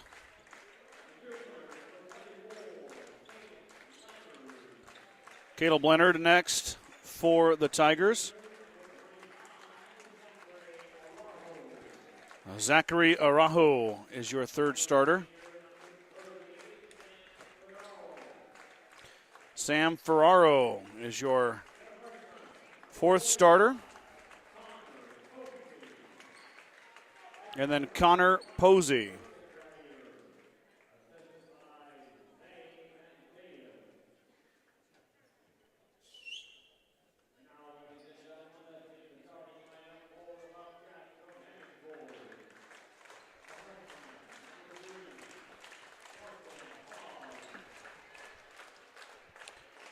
Carson Haas, the first announced. Cody Gallus, second starter announced. Anthony Haas. Number 20, Jacob Briner. And then number 32, Gavin Bell.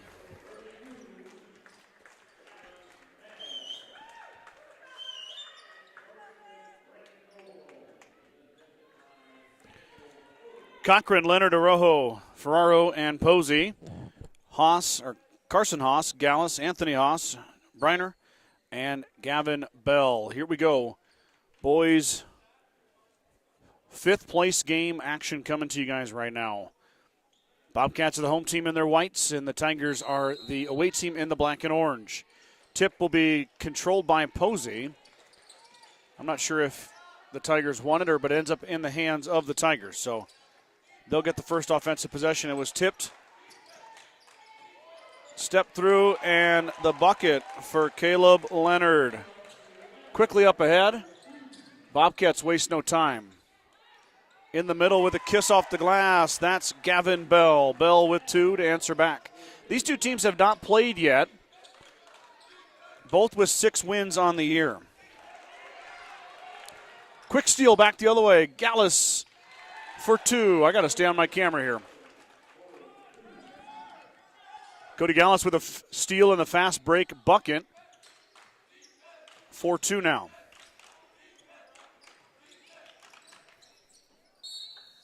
Ball was knocked out of bounds by the Bobcats. It'll stay with the Tigers. Hemingford lost a close one with Morrill on Thursday. And then just like the Mitchell Tigers on the girls' side, had to wait to play again till today. So day off yesterday for the Bobcats. Here's a pass that's tipped and then stolen away by Hemingford. Back the other way come the Bobcats. How about a 3-ball on the way from Haas, and it rattles home. That was Carson Haas who sent that one down. 7-2. Cochran drives, he's fouled.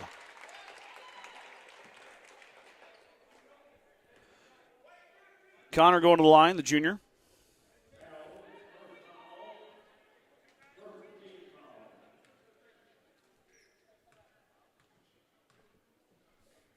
Connor's first is nothing but nylon. Second one incoming here for number 15.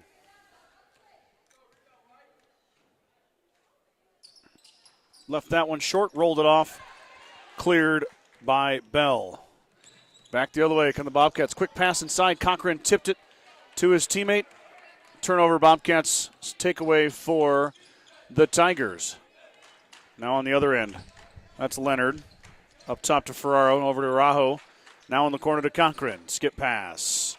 Leonard open for three. He's going to fire and got it.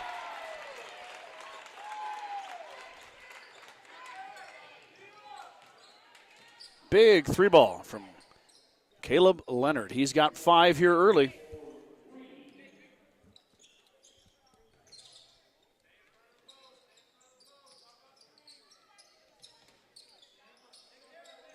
This is my first time seeing the Hemmingford boys. There's a quick cut, nice rotation and finish.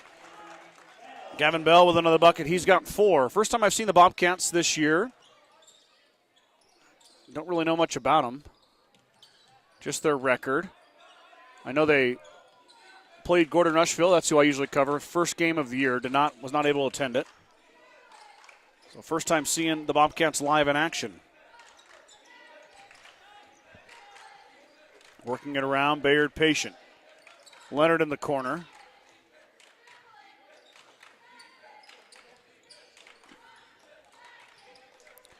Cochran wanted to go with it. He's going to drop it off instead. Leonard pestered by Gallus.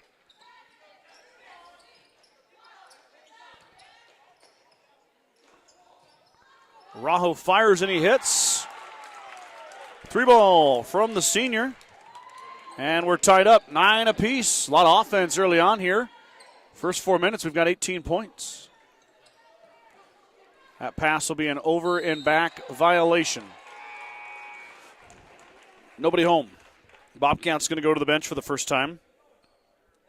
Aiden Benda checks in. He'll give Gavin Bell a break. Bell will take his 4 points and get a shot of water.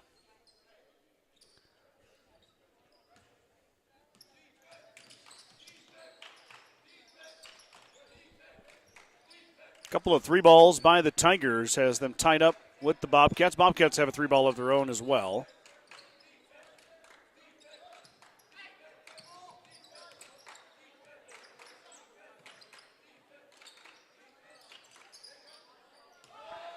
Posey with a pump, and then he's going to draw a foul.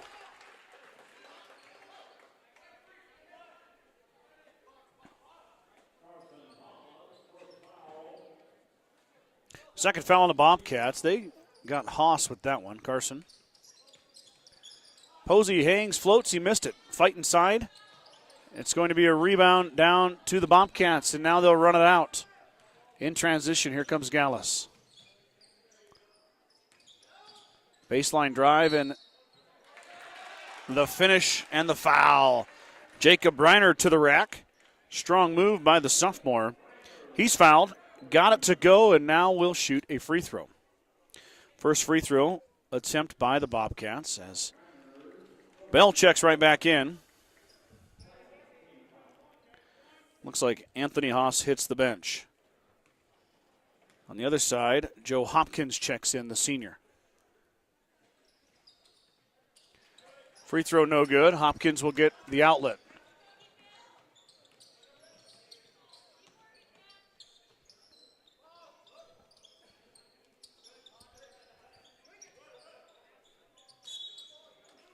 Foul on Hemmingford. I think they're going to get Briner. His first foul.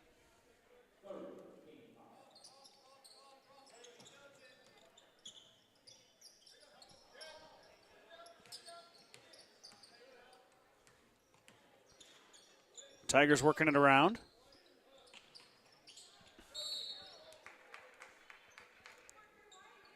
Ferrero. Okay, got it. Thank you for that, Christina Ferrero. Hopefully I get that right.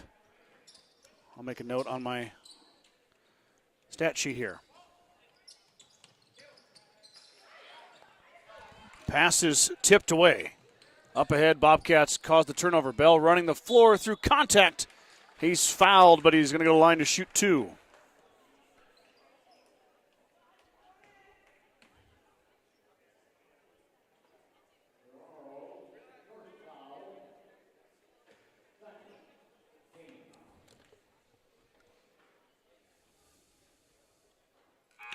Ferrero draws the foul.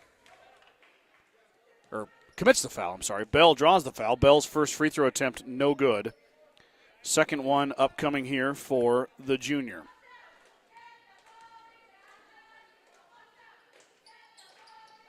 That one goes in, so Bell goes 1 of 2 at the line. Lead grows to 3, 12-9 for the Bobcats. Leonard dribbling through traffic. Sets up. Hopkins all the way through the lane, but he can't get it to go. We got a foul on the other end. Bell had position. Ferrero got into him. I think that's 2 in a row on Sam. 2 on the senior. 3 fouls apiece for both the Bobcats and the Tigers here with 3 minutes to go in the first quarter. Fast-paced contest. No stoppages yet to this point. Into the game is Dax Powell now for the Bobcats, I see.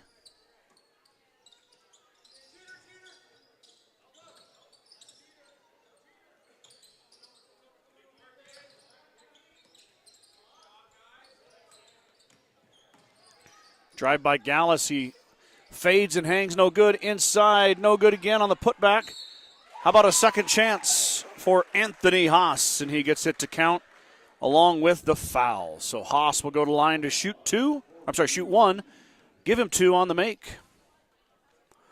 We're going to give the foul to Cochran. That's his first.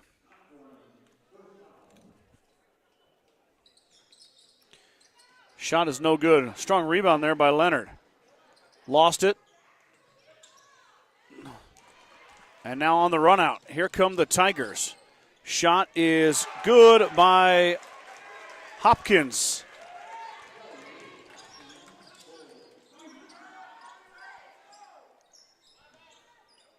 Hopkins for 3. They're going to give him a 3 there. 3 3-pointers by the Tigers.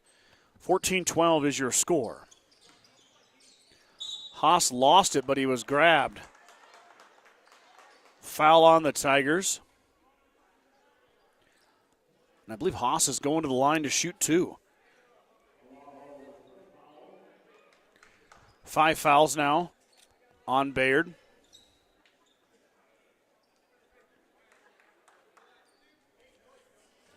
Into the game for the Tigers is Jacob Carrizales.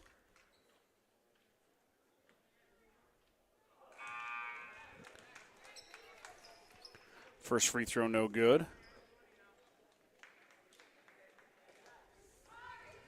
Haas 0 for 2 now at the line. Trying to see that first one go through as the freshman. He does not find it on that trip down. Hopkins into traffic, hangs and hits. Hopkins ties it up. Hopkins off the bench, some instant offense for the Tigers. He's got 5. He ties us up again at 14. Hemmingford looking to answer back. Inside touch for Benda. Benda fades away and is fouled.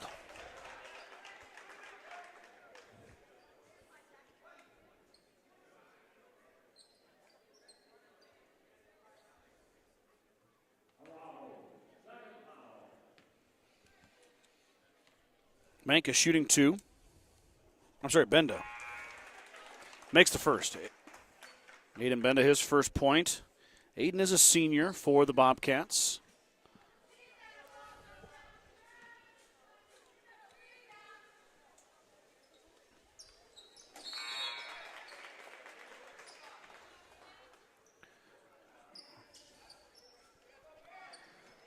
Hemmingford will make a sub. Benda makes both free throws. Here comes Gallus for his teammate. Hopkins will bring it across the timeline. Met by Gallus.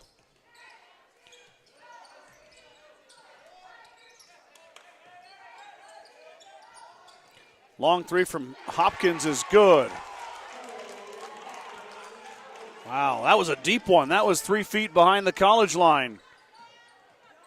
Good job there. On a good offense on the other end, Gavin Bell goes up and grabs that with one of those big old mitts, puts it up through the contact, and scores it with an and one opportunity. So the answer for Joe Hopkins, who just hit a deep triple for the Tigers, comes in the form of Gavin Bell. He can't complete the three-point play, though. 1 for 3 at the line. And if you're Bayard, you got to start worrying about foul trouble. Been about 8 fouls this first quarter on the Tigers. On the other side, Haas stole it away. Here he comes, drops it off for his brother. I'm assuming brothers. Both freshmen. Look a lot alike, too, so I think I'm safe in my assumption.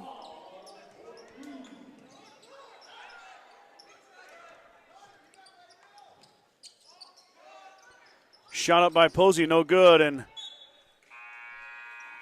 was tipped by Hemingford.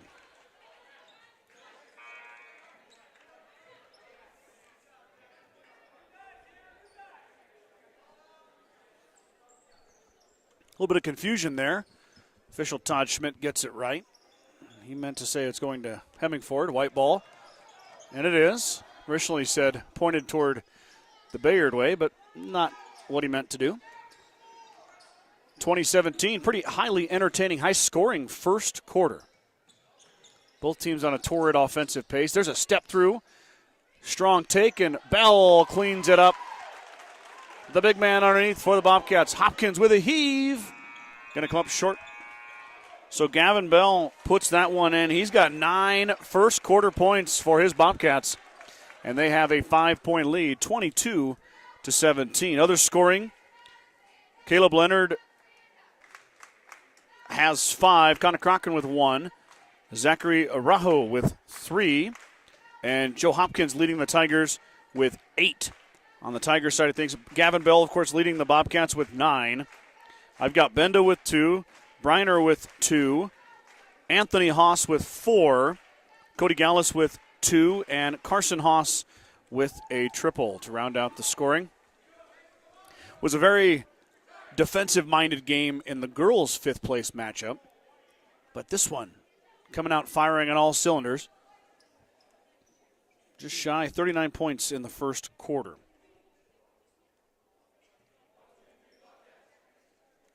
A little harder to keep up with it, but also fun to watch. So hope you guys are enjoying as well.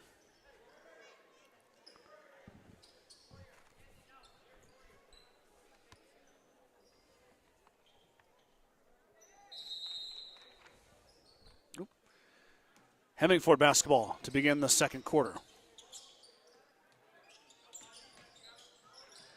And there goes Carson Haas on a little handoff. Pretty easy for the freshman on the first offensive possession. Good play all around. Now Posey wants to fire a 3. Got it.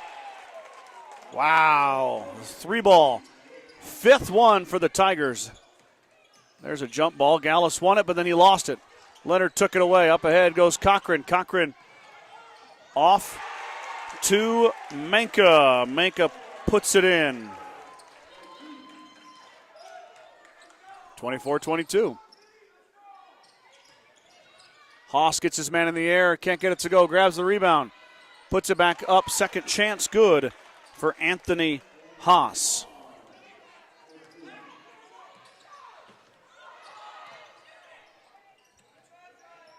Leonard resets it. Leonard for 3. It's got to bank in. It does. 6 threes for the Tigers. And they're within 1. Bell going to work on Posey. Bell through the contact.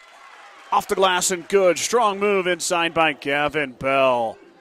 2 more for the Bobcats. Back and forward we go. Hopefully you brought your quarters, ladies and gentlemen, because this is going to be a fun ride.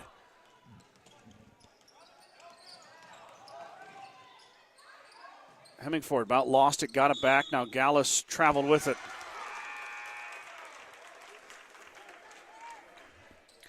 I don't know if he agreed with the official, but coach, no qualms about it, so.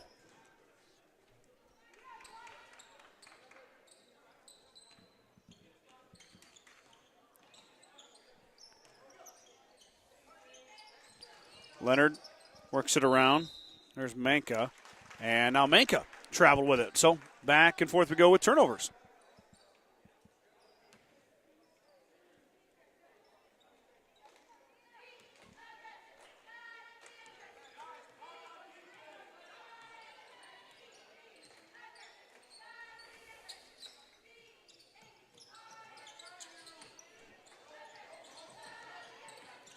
Gallus.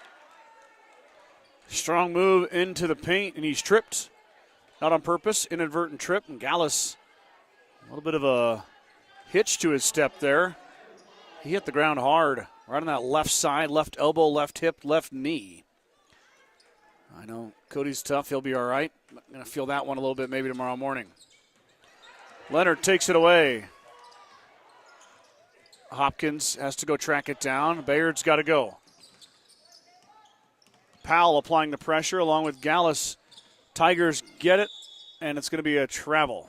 As Hopkins with a good aggressive move, but he took too many steps, says the official. Back to the Bobcats it goes. Sub coming in here. Reiner checks in for Gallus, as Gallus will have a seat after that pretty big hit he took in the lane just a bit ago.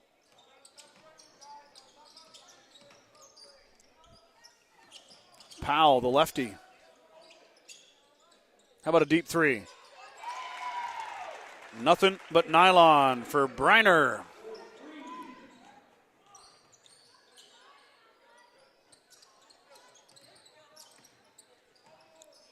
Leonard through traffic and gets it to go.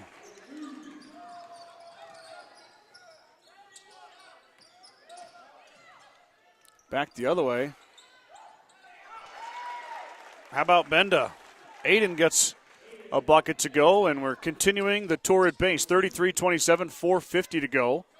Only one foul, though, in this quarter overall. And how about an offensive foul right on cue? That's called the announcer's curse. Just a very, very foul-laden first quarter. A lot of shooting fouls. Hasn't been as many this time, but there's a moving screen or offensive foul on Hopkins, and he results in a turnover. Bobcats get it back.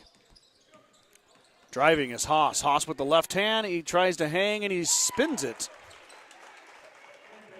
That thing spun on the rim and fell through.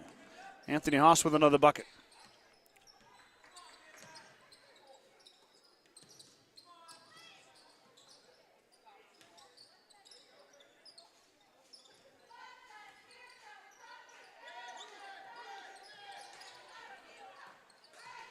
Intercepted. Now Bobcats on the run. 3-on-1. Briner, though, kind of had the pass take him outside. He's going to reset smartly. And a baseball pass from Haas. But Bendo wasn't looking. Timeout. Our first break in the action. 4:01 to go here, second quarter. And Hemmingford leading Bayard 35-27.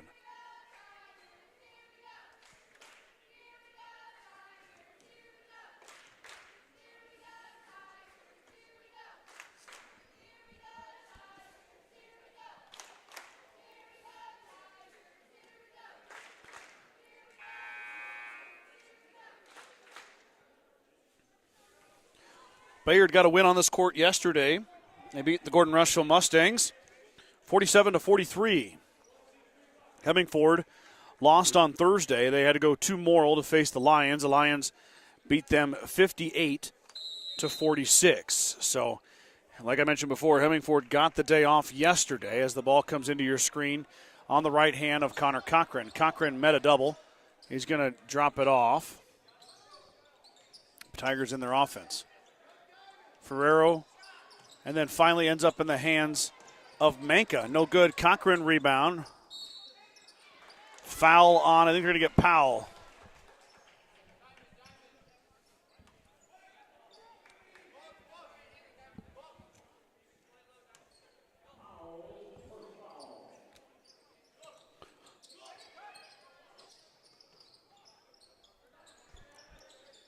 Tigers get it in just in the nick of time, now set their offense up. Leonard through contact. They're going to let him play. Powell clears. and then ends up in the hands of Powell once again. Powell looking for a guard. He's got him.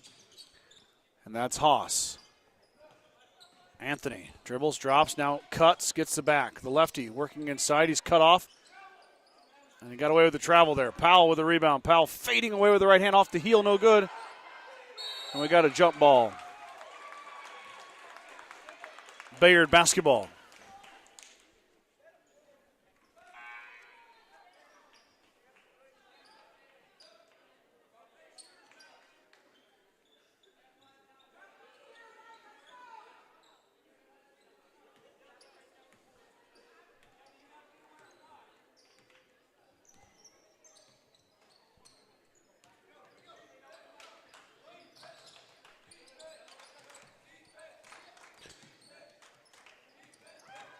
Tigers working through it. Leonard through the lane, off the glass, too strong, tipped out.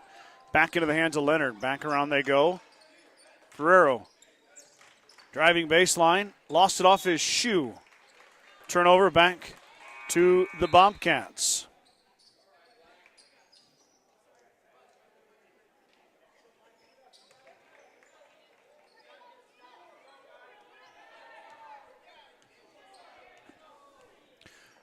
Coming forward across the timeline, holding on to that 8-point lead. Trying to maybe take it to double digits. There's a cut from Briner. Briner.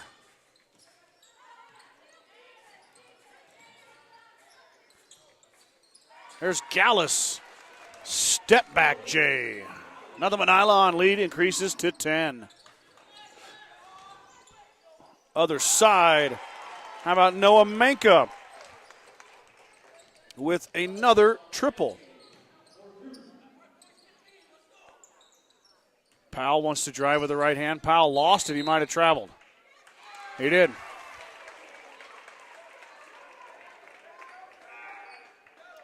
Seven first-half three-pointers for Bayard.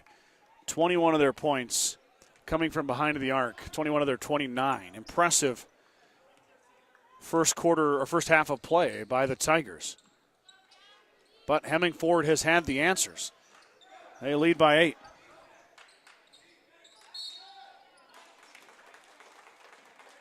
Traveling violation on the Tigers. Back to the Bobcats it goes.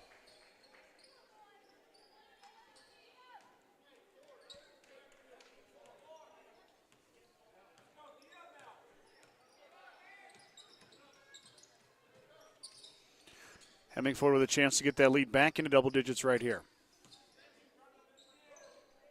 Minute 30 before half.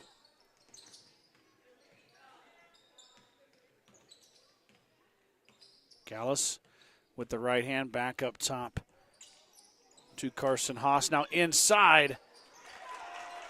Bell sends a body flying and finishes. He's got 13. Lead back to 10.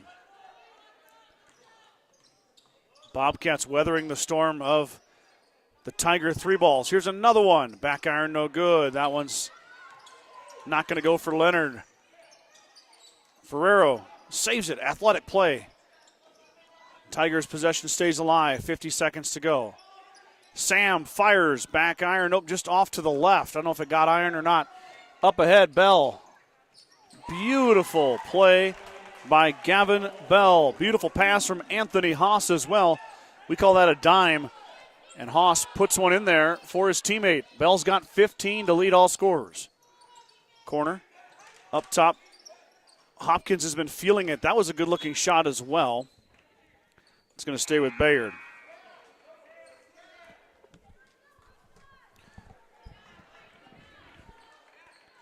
Carrizales checks in along with Posey, a pair of freshmen. Come in on the offensive end. 23 seconds to go. Tigers looking for a bucket to cut into that lead.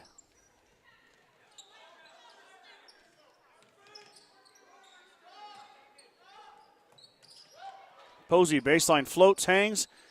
Oh, rolls just off the front, and Posey's going to foul Briner on the rebound. 10 seconds. Plenty of time.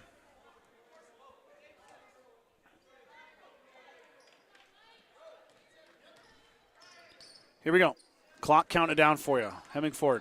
Anthony Haas tries to get into Bell. He does. No good. And that will end it. 41-29 is your halftime score. Hemingford up 12 on the Bobcats, but it's been not the Bobcats. The Bobcats up 12 on the Tigers. Highly entertaining first half, though. 7 threes from Bayard. It's kept them in this one, but Hemingford able to still get 41 on the scoreboard and lead by 12. Let's check some. Let me check the totals real fast. Give me a second. Let me do some math. Bear with me. It takes me a while.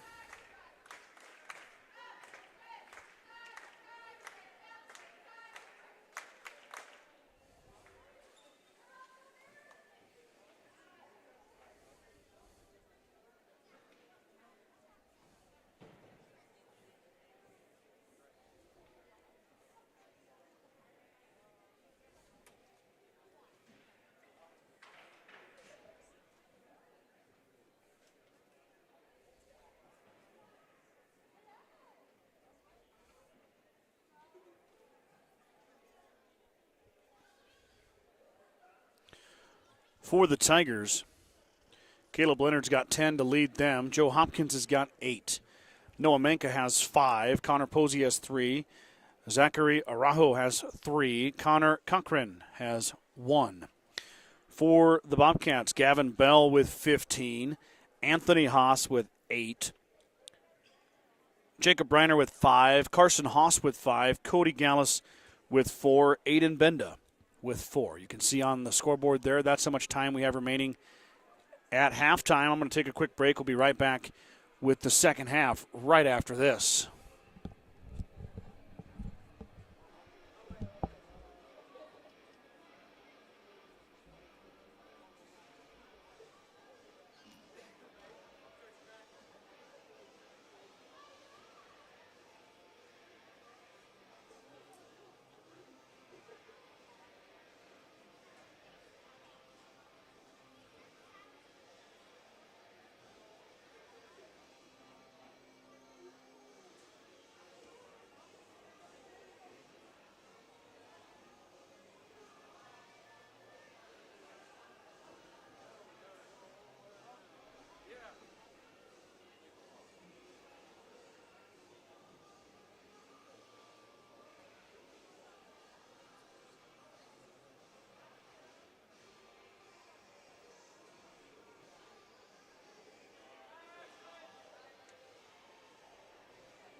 Both teams out of the locker room. We get ready for second half of basketball. The 5th place title on the line.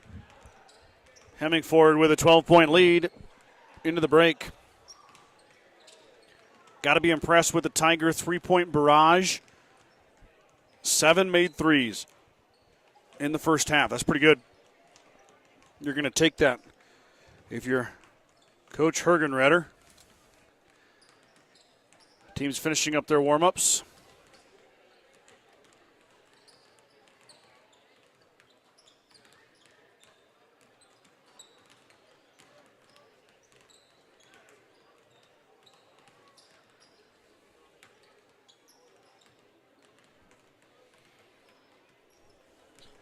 WNCC starting to fill up.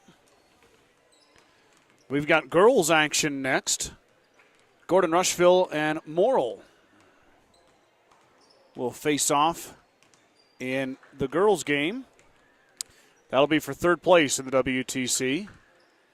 And then we'll have the boys' 3rd place game, which I believe is Kimball and Morrill. So, Morrill fans, if you're waiting, back-to-back games coming your way after this one.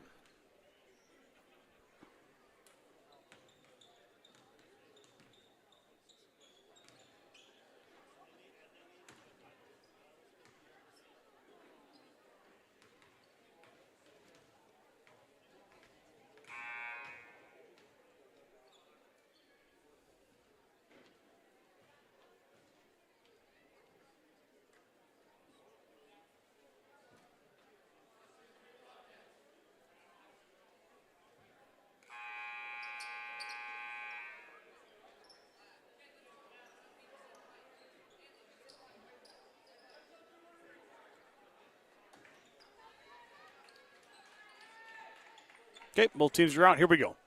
3rd quarter action. Starting up right now. WTC 5th place on the line.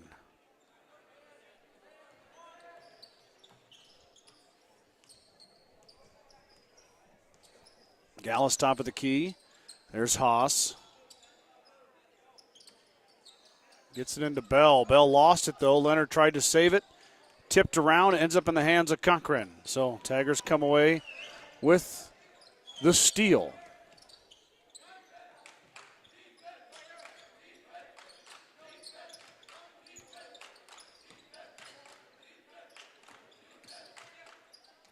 Ferrero, nice drive, but he can't get it to go. Posey waiting for it.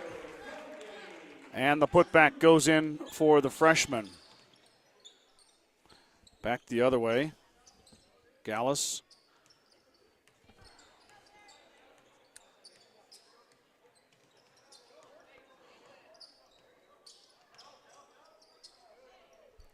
Corner, there's Briner. Got it. Jacob Briner sends it through. That's his 2nd triple. Hemmingford has shot the 3-ball well as well.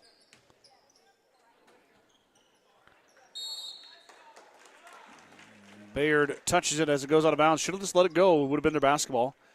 Hard to stop sometimes. It'll go back to the Bobcats.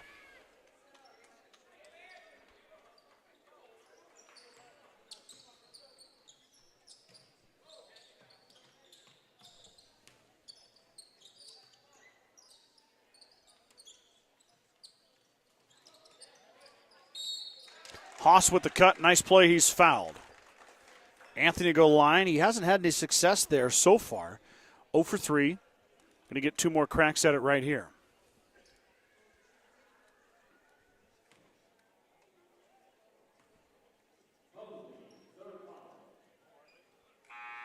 Haas missed his 4th attempt so far.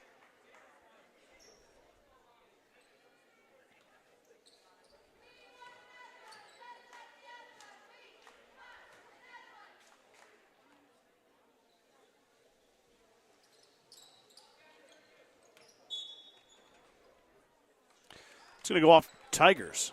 Stays with Hemmingford. Both misses, though, by Haas. He's 0 for 5 at the line.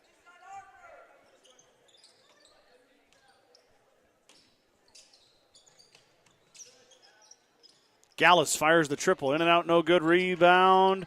Fought for. Might have a jump. We do. We got a hold. Hold on Bell.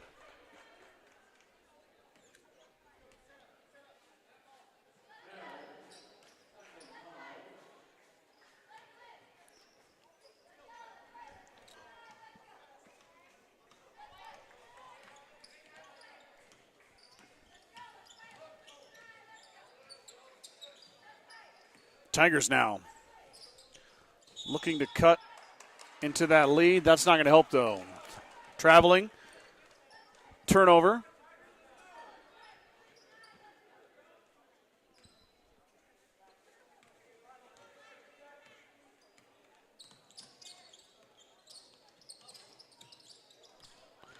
Bell grabs it top of the key all the way to the rack. He's got 17 now at 15 first half points, gets his first bucket in the second half, and that lead for Hemingford, just like that. Very methodical, workmanlike, now up to 15. Hopkins got it back, drops it off. Cochran thought about the three, but he's going to shuffle the feet and travel.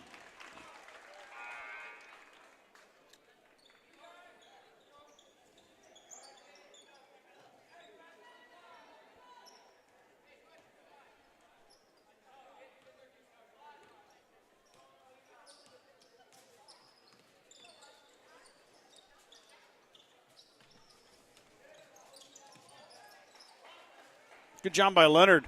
Falling away, dumped it off before he could travel with it. Now Cochran steps through and he gets it to go. Connor Cochran, his first field goal. Now Hemingford, let me get it. We're too quick for me. Couldn't get there in time. I think you saw it, but Carson Haas traveled with it.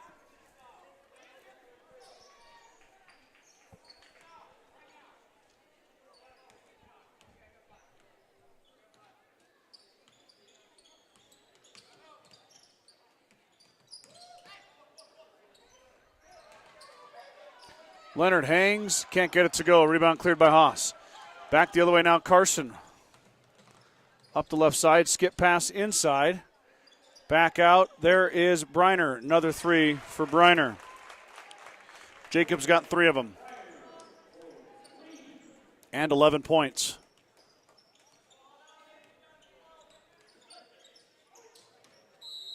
Bad pass.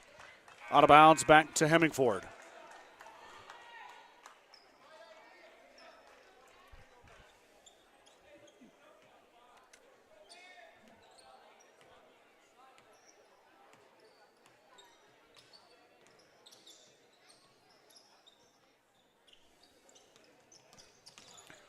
Drive by Anthony Haas, steps through.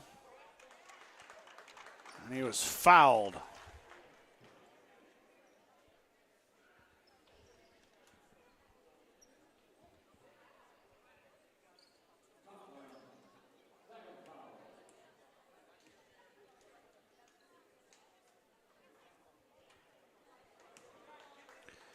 In and out.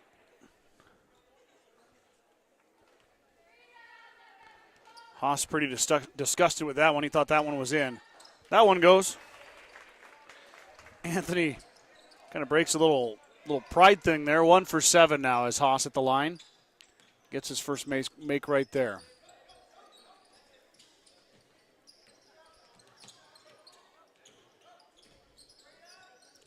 Leonard threw it right to Bell. He had nowhere to go with it. Bell was waiting for it. He gladly accepted that steal. Back the other way.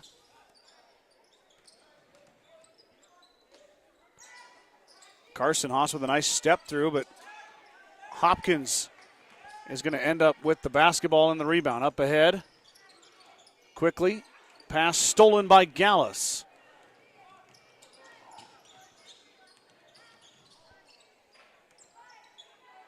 Briner drives. He's hand-checked, fouled. He'll draw it. Will not go to the line as it's on the floor.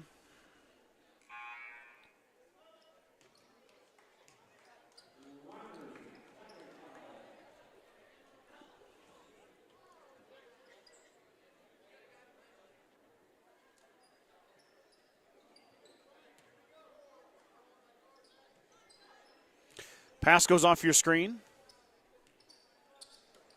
Here it comes back into view. Now Hemingford going to work on offense, and that's going to be a travel. Talon Payne just checks in. He's going to travel with it.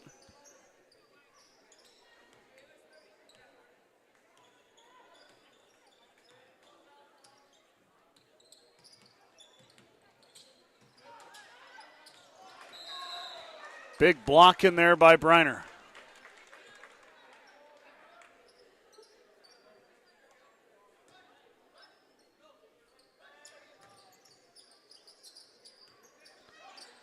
Ferrero has it blocked.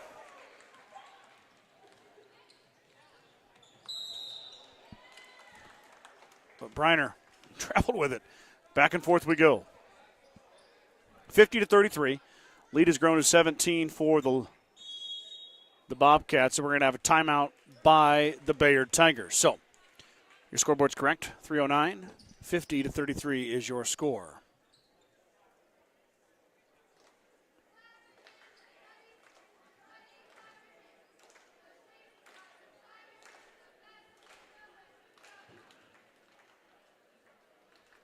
Blaine Fabian appreciates my English lessons. Don't remember giving one of those, but he appreciates the broadcasting. Thanks, Blaine. Reading the comments there.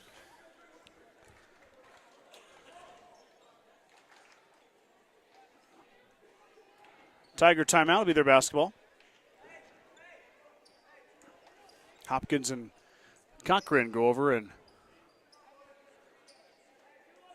they'll key it in.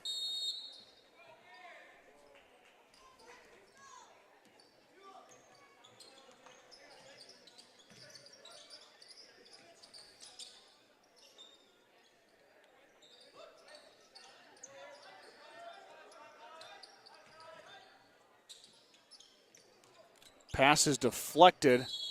It'll be over and back as it was not touched by the Bobcats, deflected by the Tigers. So turnover. Hemingford gets it back, looking to add to that 17-point lead.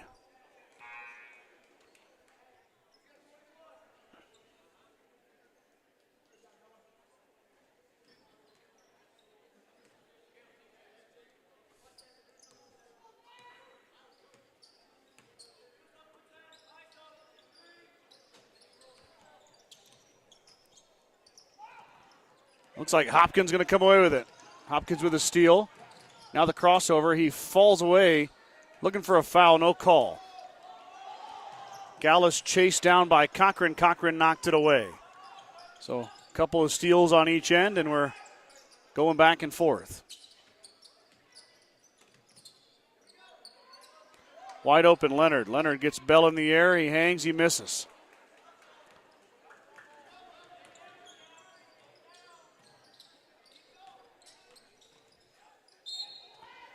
Briner draws the foul. He'll go line to shoot two. Briner's hit 3 triples today. He's got 11, 0 for 1 at the line earlier.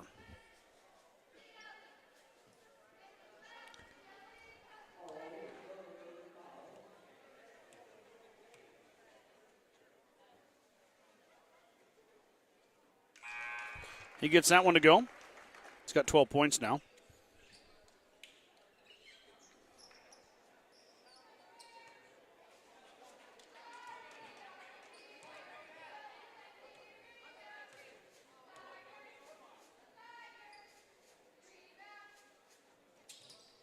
Briner got them both.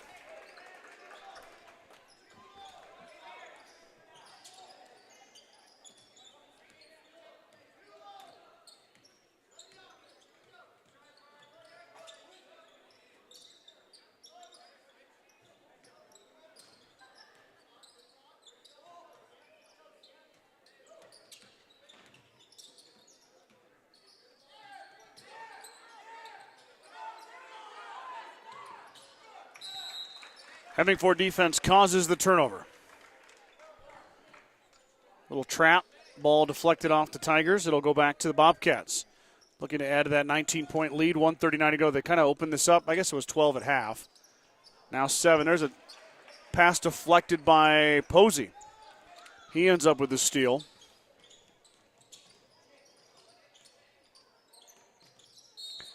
Cochran bumped on his way through. He goes flying.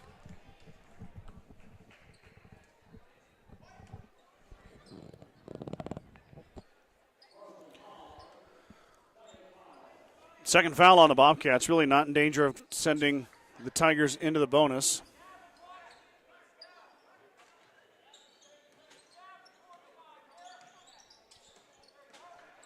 Pass deflected, back the other way we go.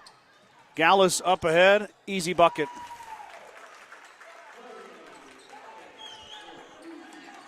Gallus gets the easy layup. And ball is stolen away. Gallus ends up with it in his hands. Back the other way, Haas. Briner, deep three, got it. Briner's heating up. He's got 3 triples in the second half alone, plus a pair of free throws.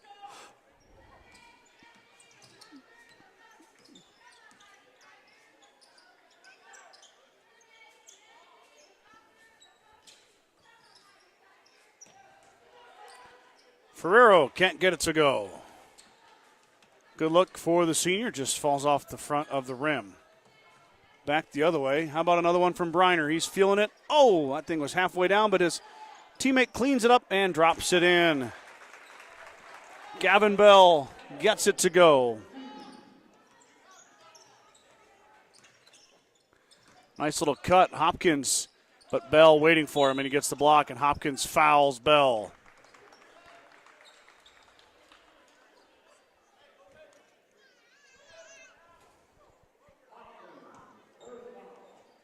And we're going to the line. Bell with a chance to add to his game high. I've got him at 19. Been to the free throw twice before, 1 for 3. Left that one short, but rolled it off the front. Shooter's touch, I believe they call that, and Gavin Bell gets a little bit of it as he makes the first. Lead up to 27 all of a sudden, just like that.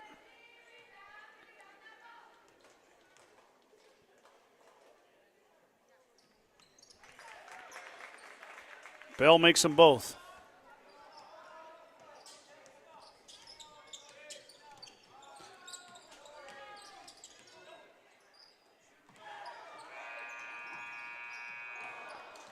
Gallus steals it and lets it fly, but it's going to end up just shy of the rim, will not go in. So we're going to the fourth quarter. 61-33, Bobcats in control.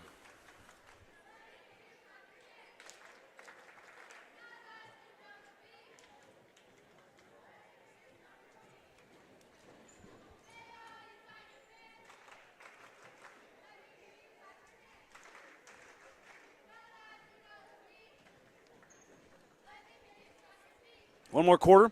Jump back over to the girls' bracket. Gordon Rushville, Morrill facing off for third place in the girls' side of things. Earlier, Mitchell took down Kimball for fifth place in the girls' bracket. So Kimball finishes sixth. Hemmingford, who was eliminated yesterday, finishes seventh in the girls' bracket. So Hemmingford 7, Kimball 6, Mitchell 5. The 3-4 will be decided next.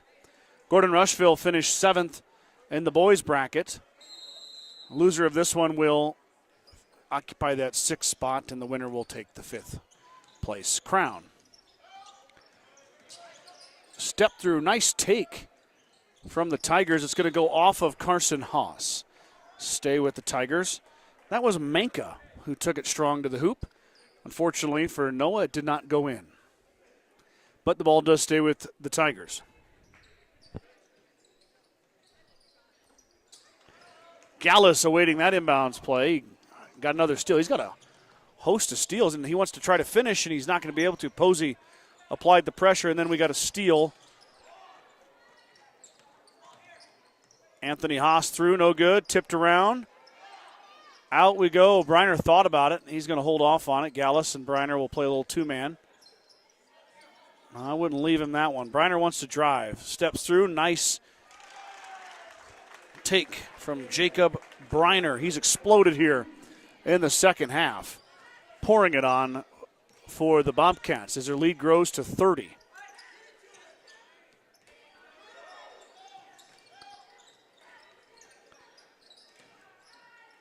Ball stolen away. Haas, baseball pass up ahead. Cochran was able to track it down. Playing safety back there. Connor Cochran intercepts that baseball pass. And there's another interception. Haas looking for his teammate. There is Briner. How about another bucket for Jacob?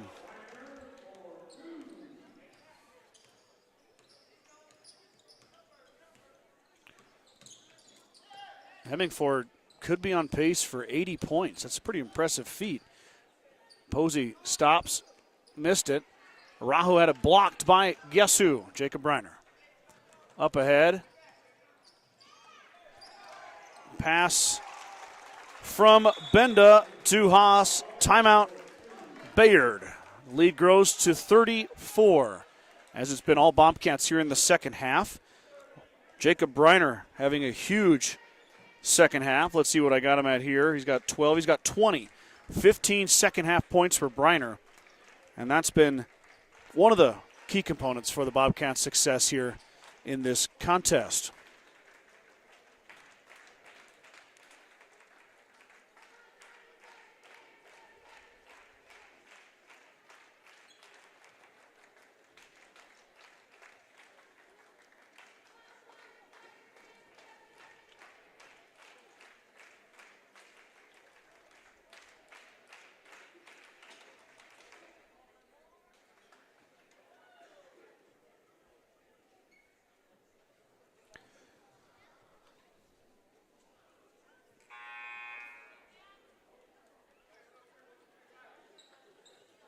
Tigers had 29 points heading into halftime, but the offense has kind of dried up for them as the Bobcat defense has gotten stingy. There's been some good looks that have not gone down, but you always tip your cap sometimes to the defense, and strong play by Hemingford. They've earned the lead they have right now.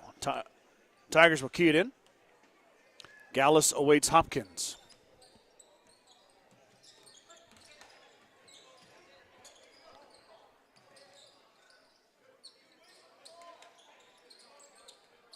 Posey. Push off.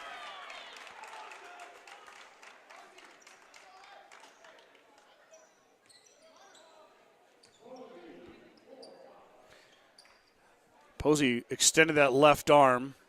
That'll get you a lot of times. The official right there in front of you. Offensive foul.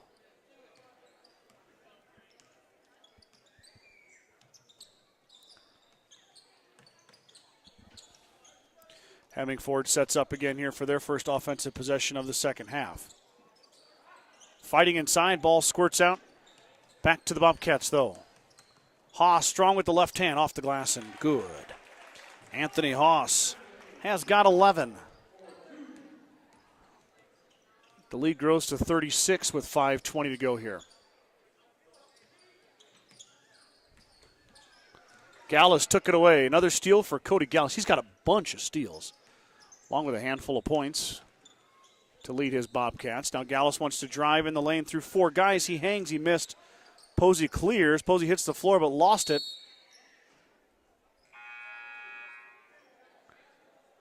They're going to say off of Hemingford. So back to Bayard.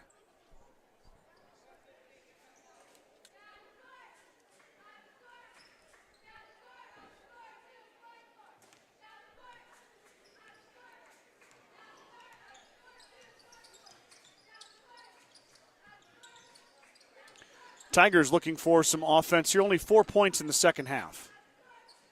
Leonard steps through, no good.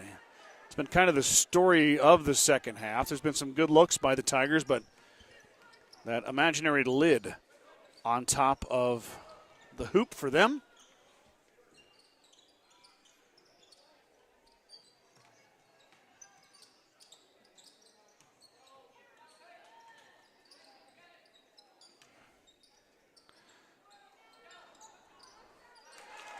Out time, Talon Payne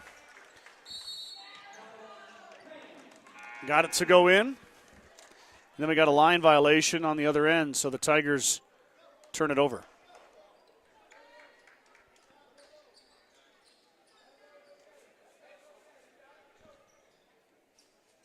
Bobcats will keep it. Bobcats score here. We're headed to a running clock. 3 ball. Got it. Gavin Bell for 3. And now that clock will run. Lead is 41.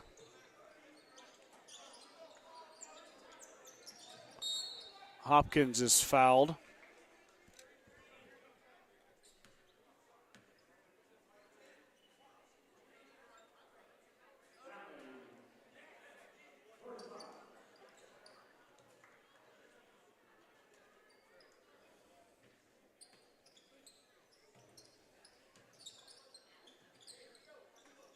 Just off your screen, Posey received the pass.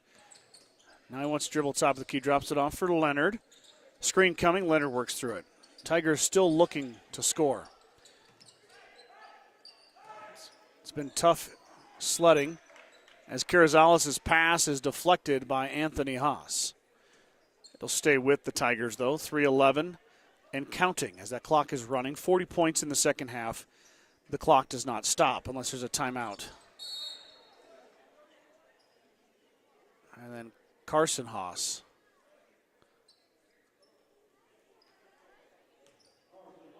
Commits a foul.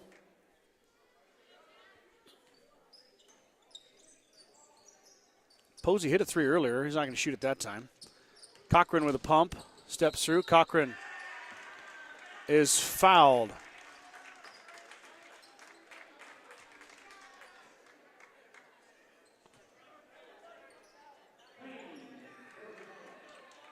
I say it's on the floor, not a shooting foul. We got some young men checking in for Hemmingford. 33, Gatlin Bell. Powell's back in, Dax. We saw him earlier. There's a steal from Anthony Haas. Gatlin Bell up ahead. Drops it off for Bodie Hunter.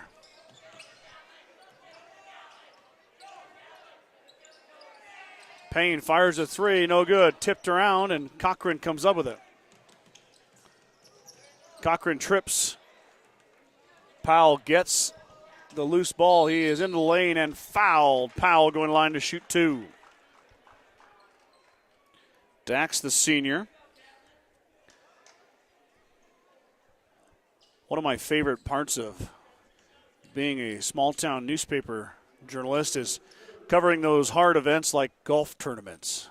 When Gordon Rushville or Hay Springs heads out, a familiar face I see out there a lot of times is Dax Powell, the outstanding golfer with a very fun-to-watch left-handed stroke on the golf course. So Dax Powell getting it done here on the basketball court as well. The senior with his first point, 1 for 1 at the line. His second attempt incoming right here as the Bobcats are going to win this one as we go under a minute to play with a running clock. Powell in and out, no good. Rebound fought for. Leonard grabs it. Hemmingford's going to earn that 5th place spot for the boys' side of things. Bayard will finish 6th. Leonard steps through and he hits. Caleb Leonard, another basket. Across the timeline is Lucas Sulzbach. I'm going to get the camera turned over there. I was looking for Lucas's name.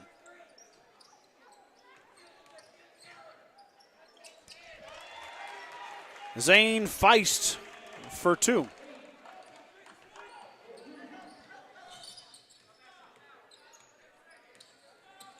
Under 10 to go here. 77-35. Leonard in the lane. He stops. He pops. Left it short.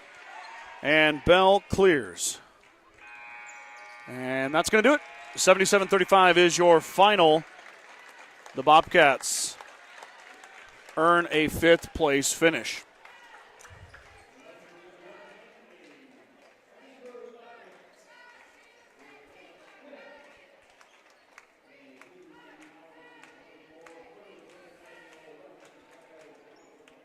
Hemmingford takes it 77-35. Bayard will finish 6th, ahead of Gordon Rushville in 7th. Hemingford is 5th. Now we're moving into the girls' portion. Let me give you some final stats here if you give me a second to tally them up. Can let you know where everybody ended up at for the contest.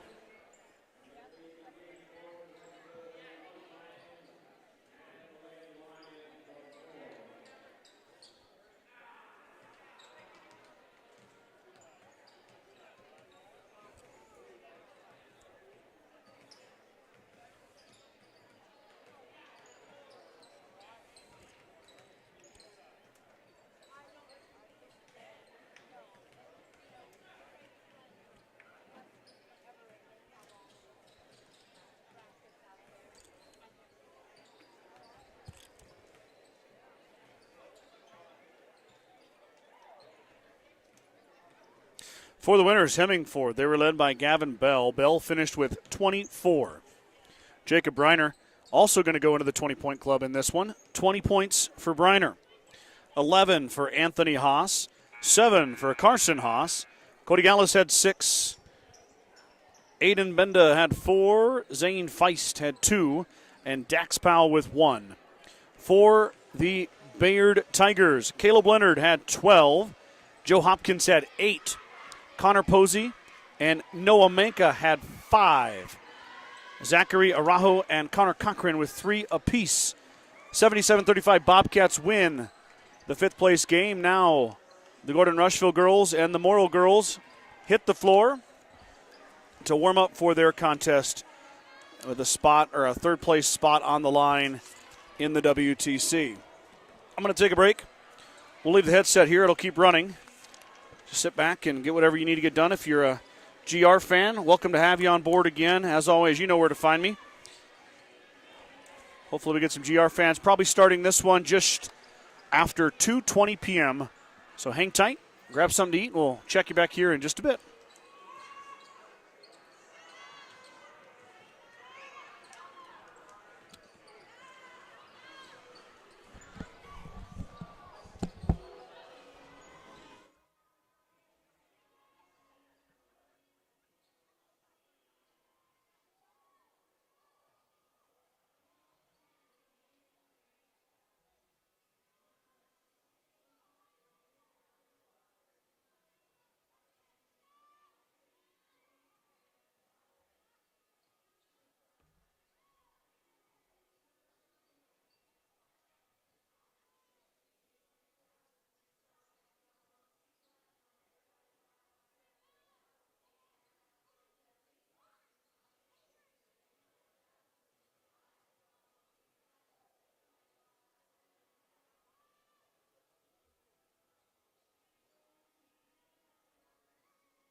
Okay, ladies and gentlemen, we're continuing on, and this is a fun one for me. I normally do Gordon Rushville games, so getting to broadcast the girls here is always my pleasure. Excited to have some of my Gordon Rushville fans jumping on as well.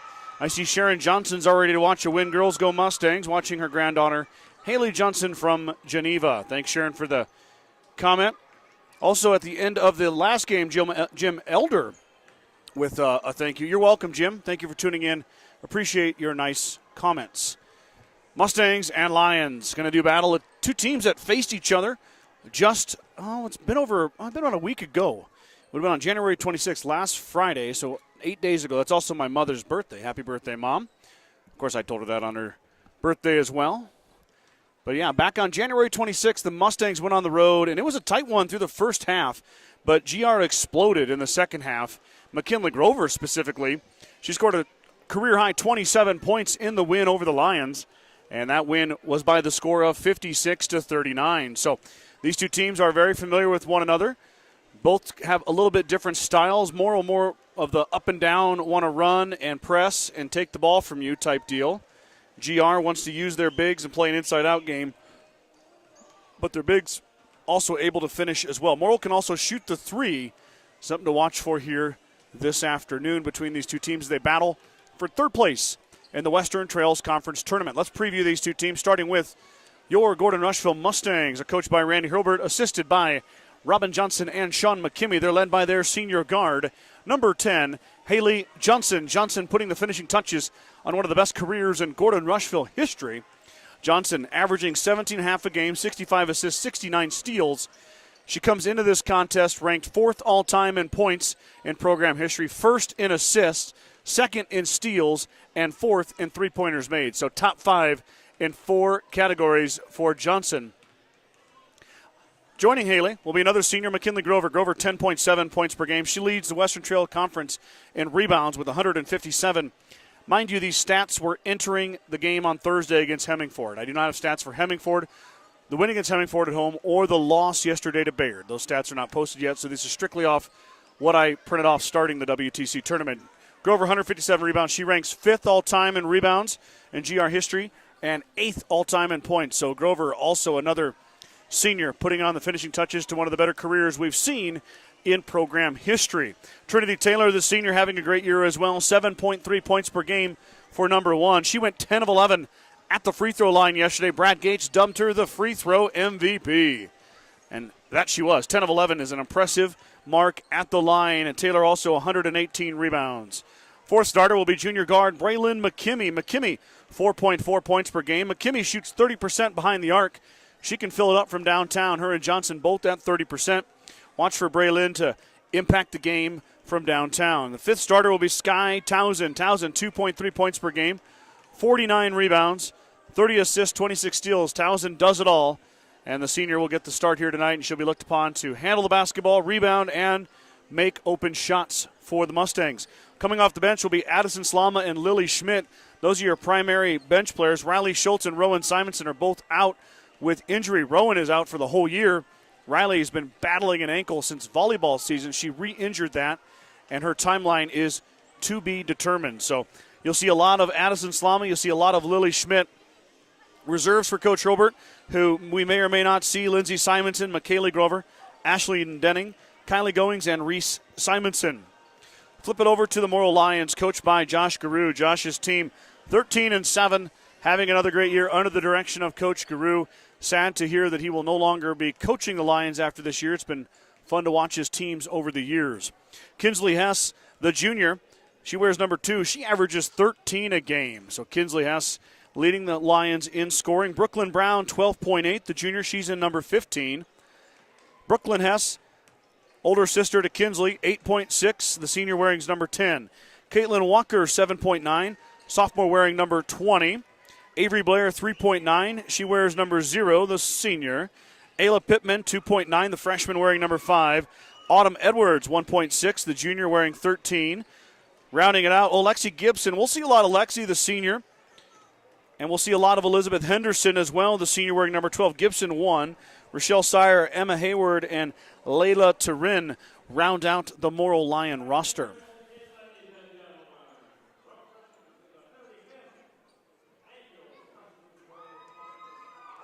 Danita Turnbull is enjoying a full day of basketball with me. Thanks, Danita.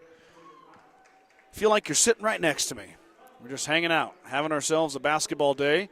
I got Mom tuning in there as well, and Melissa Silverman is cheering on the Mitchell Tigers. Appreciate the comment, Melissa. You'll get to see your Tigers play here tonight for a WTC championship on the boys' side. And, of course, the Mitchell Tigers victorious in the 5th place game on the girls' bracket. Here come the starters for the Morrill Lions. 13-7, wearing the blue and gold. Avery Blair, the first one announced. Now up, number 2, Kinsley Hess. Hess, the second starter, announced for Coach Guru. Brooklyn Hess, the senior, number 10, third starter.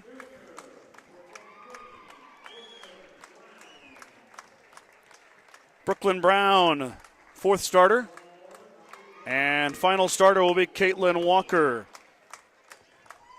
Got to give it to the Morrill coaching staff. They look nice in the gold polos and the blue pants. That's a good look. Sharp. Now the Mustangs, up off the bench is the senior, number 1, Trinity Taylor. She'll be the first starter announced for GR. Here comes Haley Johnson, the senior, team leader in points, 17.5 per game. Johnson off the bench and through the lineup line. McKinley Grover, third starter announced, the third senior announced. Grover, 10.7 per game, leads the WTC in rebounding. Here comes junior Braylyn McKimmey. McKimmey, 4.4 per game. She heads through the line. And finally, last but not least, Sky Towson. Towson, the senior. She's the fourth senior to start of the 5 young ladies.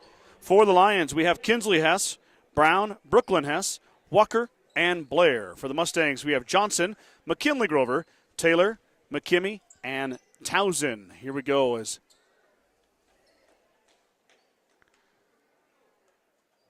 the official is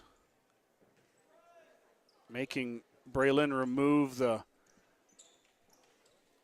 I don't know if she had a pre-wrap like rolled up and on her hair to keep her hair back. Not going to let her wear it, but Taylor wins the tip. Towson controls. Escorted. Down. Good D. Top of the key. Morrill can defend. They are fast. Speed is their key, not so much height. Towson for 3. She's going to let it fire, and she hits. Sky Towson from downtown, the senior. Gets the Mustangs on the board early with a big three-pointer. Just her third 3 of the season. It's a big one. Shot baseline, no good. Grover cleans it up. Kinley looking for McKimmey. Braylon up ahead. Johnson skip pass. There's Towson on the backside. Sky will back it out. Not a bad idea. Johnson, same spot as Towson hit. Got it. Haley Johnson from downtown, a pair of 3s. Mustangs up 6-0. Back the other way, wide open. That time it's Caitlin Walker for 2. Mustangs a little lapse in their press. It results in an easy bucket for the Lions. Skip pass in the middle. There's Grover. Towson now. Baseline. Fires. She missed. Taylor fighting for it. Johnson corrals it. Haley falling away. Hits McKimmey. Braylon trying to get on the action. She won't get there. Loose ball. And it's going to be controlled. Nope. We're going to maybe have a tie-up. There we have a tie-up. It is Lions basketball. So 6-2. Quick start for the Mustangs as Johnson and Towson drain 3s. On the other side, Walker with an easy 2. Possession arrow goes back to the Lions. Now switches back to the Mustangs after that tie-up. Thought about a 3, did Brown. Brown will drive into Grover. Grover stands strong, but Taylor and Towson can't hold it. Hess fires. Iron no good. Towson corrals. Drops it off for Johnson. Haley on the run out. Pass up ahead to McKimmey. McKimmey drives the lane. She stops. That shot was altered. McKimmey put it way too high off the glass. Back the other way. Lions really pushing it. Shot no good. Rebound. Fought for. And it ends up in Johnson's hands. Johnson with a nice crossover.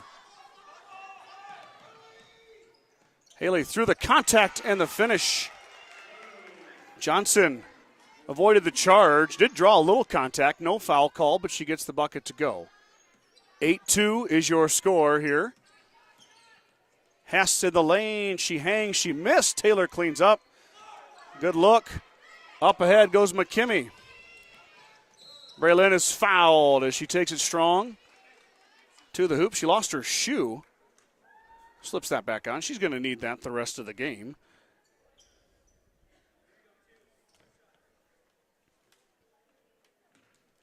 Jackie Simonson checking in. Thanks, Jackie. Appreciate the message.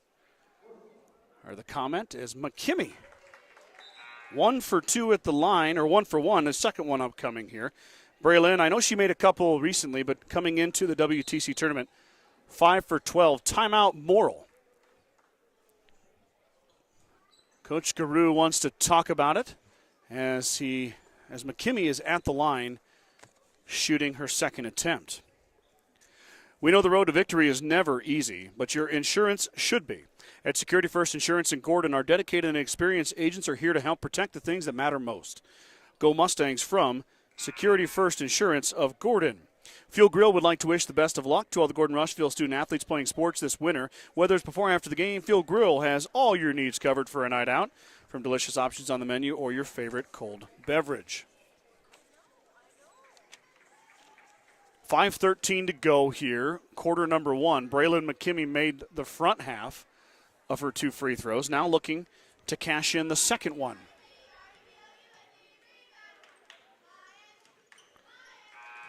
And McKimmey makes it count. Wow, the Mustangs were subbing.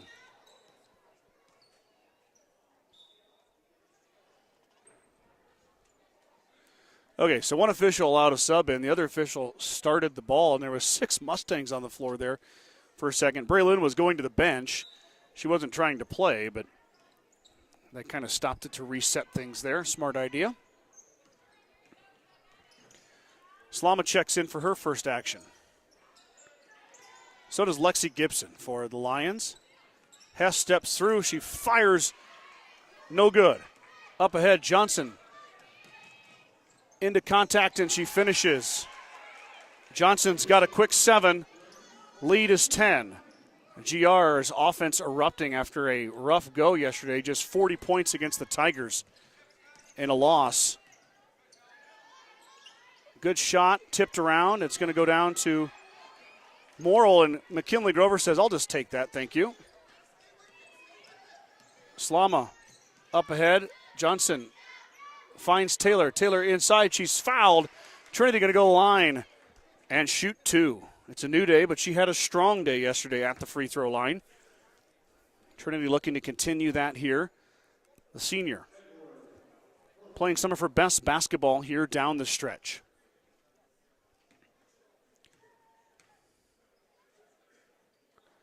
And she does. She gets the first one to go. That's her first point. Mustang lead grows to 11.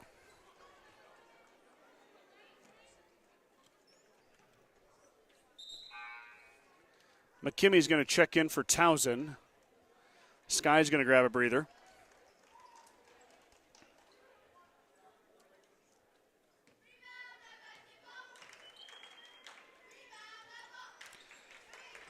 Trinity 2 for 2. Right where she left off yesterday. 14-2 is your score. Quick shot. Air ball. Fought for, and it's off Johnson. It'll stay with the Lions.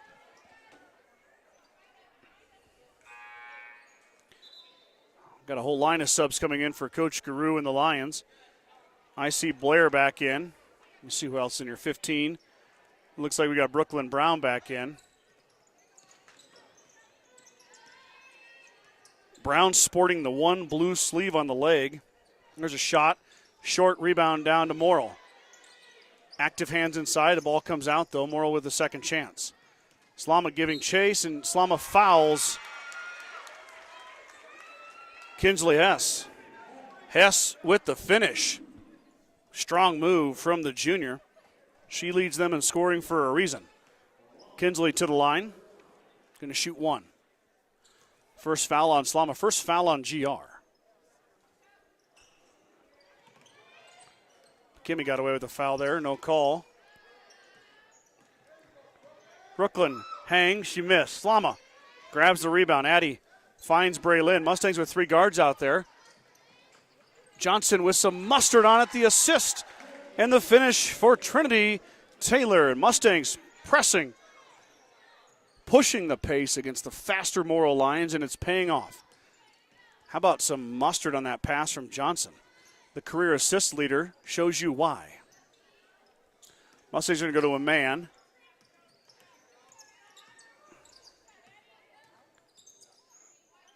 Brown lost it. Now McKimmey grabbed it.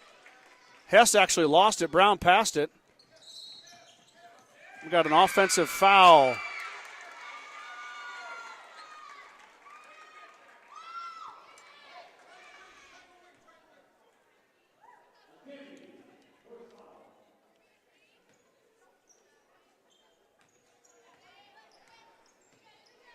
Coach Rover not happy with that call. Foul's on McKimmey. Offensive foul going the other way. Oop, went a little far there. There we go. Got to get used to that scoreboard. It's pretty big. There's a offensive foul now on the Lions. They're going to get Avery Blair over there. Blair with a little push off, a little moving screen. Johnson up ahead to Slama. Slama has Grover, gets Grover. Kinley wide open, and the finish. The Mustangs' transition game is strong so far, and McKinley Grover gets her first bucket. 2 for the senior. Mustang lead grows to 14 here in the first quarter. 2:40 to go. Kinsley Hess way out there. That's where Mustangs want her. She's an offensive threat. Hess now with a step. She ran that on Slama earlier. She can't get that to go. Slama clears, and how about Addie Slama steering her way through traffic? Johnson did not catch the pass, though. Taylor in the lane, no good. Grover rebound and put back. Timeout, Coach Guru and the Lions. This one all Mustangs early on, 20-4, as Grover gets her 3rd and 4th point on the offensive putback. Timeout, Morrill. Began Propane is your local and family-owned propane supplier, and they are proud to support the Gordon Rushville Mustangs and our area youth. Contact Began Propane at 360-3579 with any questions you have about how they can help with your propane needs. Grocery Mart, your locally owned hometown grocery store, is proud to support the Gordon Rushville basketball teams. Stop down today to pick up all your grocery needs, including fresh meats and produce. Grocery Mart is open 7 days a week at 228 North Main Street in Gordon. At the First National Bank of Gordon, we are invested in our customers' financial success. Celebrating over 130 years of service and commitment to our communities, we make all decisions in-house to meet your needs. Stop in to visit with one of our new account reps or lending officers today. Go Mustangs from FNB of Gordon. I got a bunch of comments here. Y'all are making me work a little harder. Brooke Simmons cheering on the Mustangs. Vanessa Bigelow, Lady Mustangs with 2 exclamation points. Yes, indeed. Rochelle Denning, Connie Schwarting, both dropping in the Go Mustangs. And, of course, Rochelle with the dynamite heart emoji game. 20-4, 2-minute mark. Grover cuts off Walker. Now Townsend stole it away. Can she control it? She can. Finds McKimmey. McKimmey being pestered by Hess. Mighty got away with a carry. Slama dribbles through, finds Grover. Grover through the lane, no good. Taylor, rebound, no good. Mustangs with 2 good looks. Slama with a great drive and a pass. Addie's going to get called for the foul.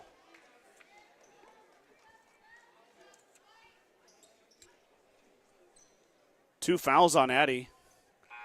Johnson's going to come get her. Eddie will probably sit until the second quarter. Still a pretty good first quarter for Slama. A couple of rebounds. Really has held on the basketball, protected it, distributed it well. Mustang lead up to 16. There's a three ball. It's off the iron, no good. Rebound inside. And they're going to say it's off the Mustangs.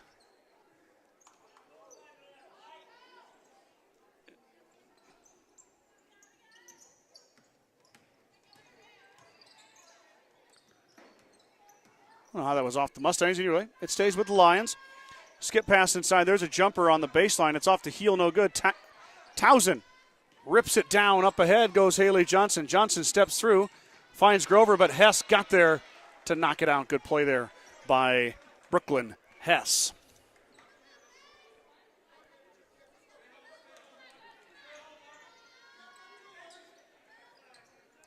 McKimmy's going to fire. She missed everything. Back to the Lions it goes. Braylon a little quick on the trigger.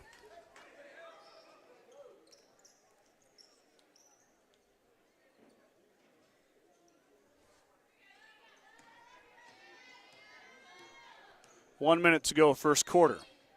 A lot of basketball left to play here. The first quarter does belong to the Mustangs, though. There's a shot up, no good. That thing was halfway down.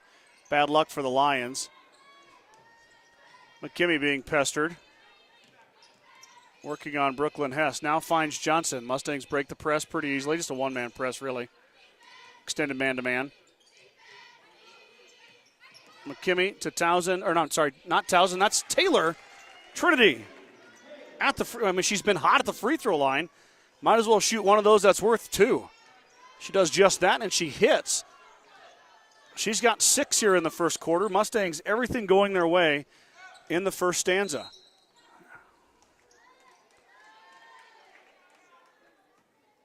Foul on the floor. Johnson's going to get called for the push on the floor. No shot. Or no free throws. Three ball on the way. Back iron, no good. McKimmy fighting for it. Jump ball. That should be a foul.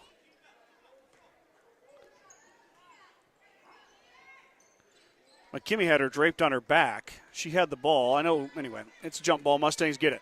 12 seconds to go here. Mustangs looking for one last shot before we head to the second quarter.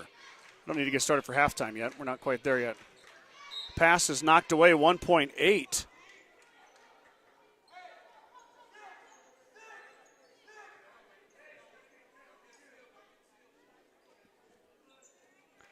Taylor on the inbound, perfectly executed. Mustangs steal one there at the buzzer. Trinity Taylor has 8 first quarter points, and the Mustangs are all over the Lions from Morrill, 24-4. Sides of Milburn and Rushville is your headquarters for Bad Boy Mowers, Tractors, and Implements, along with Montana Sheds. Don't forget about the full-service department for all vehicle repairs. That's Sides of Milburn and Rushville. Go Mustangs. Kreitman Trucking is a proud supporter of the Gordon Rushville Mustangs on the court, on the field, in the classroom, and on the stage. Like anything in life, hard work and dedication ends in success. Good luck tonight, Mustangs, from Kreitman Trucking. BCC Pro Foam is proud to support Gordon Rushville student athletes in all their endeavors. Are you cold in the winter or hot in the summer? BCC Pro Foam is here to help. Spray foam insulation can help you reduce energy bills, eliminate drafts, and live in a more energy-efficient, comfortable, and healthier home. Call Colton today to get started, 360-1343. The Gordon Livestock Market would like to wish the Mustangs good luck this season with weekly cattle sales on Tuesdays and horse sales as advertised. Gordon Livestock has all your livestock needs covered. Call Tom or Patsy Tinas at 282-1171 to discuss your options today. Flying solo today, Brad ditched me. I'm just kidding. Brad had something going on. He told me that a long time ago, so not able to join me, but going good so far. GR off to a fast start in the first quarter. Lily Schmidt checks in. Schmidt, the senior, she'll let Slama and McKimmy have a break. Slama does have 2 fouls. Only Mustang in foul trouble is Slama. And I wouldn't even call it foul trouble yet, but something to watch. Grover's going to push Avery Blair.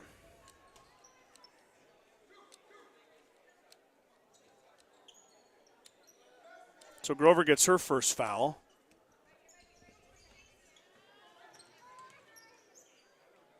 Free ball on the way. Iron no good. Rebound down to Grover. Kinley looking for an outlet. She finds Johnson. Now the Mustangs are going to run. Hess does catch Johnson. Brooklyn can run. She's fast. Look for her on the track here in the spring as well. Skip pass. Johnson drives baseline. Not there. Tries to find Taylor. Too hot for her to handle. Ends up in the hands of Brown. Brown up ahead to Hess. Hess gets the bucket to go. Kinsley has got 4. Pass from Grover is too fast. Mustangs are sped up right now. First 2 possessions are a little too quick. Results in 2 turnovers.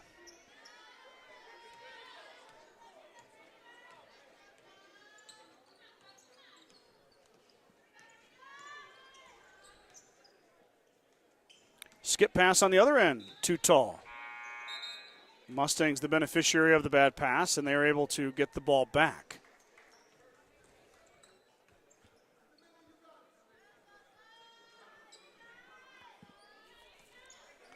Johnson up to Schmidt. Lilly up ahead to Taylor. And then another turnover. Mustangs now can't get out of their own way. 3 straight turnovers.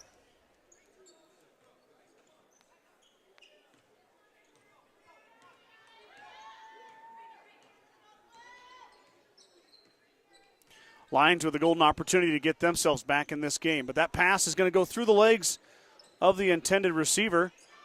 Schmidt then turns it back over. Lilly then steals it back. Now Towson's got it. We got a jump. GR basketball. Mustangs all of a sudden are not really holding on to that basketball. Johnson will bring it across. Finds Taylor. Taylor, pass is deflected, another turnover. The pressure all of a sudden causing some serious problems. Brooklyn Hess fires. That's out of bounds. Hess does not draw iron. McKimmey in for Taylor. Trinity's going to take a seat. Braylon back in.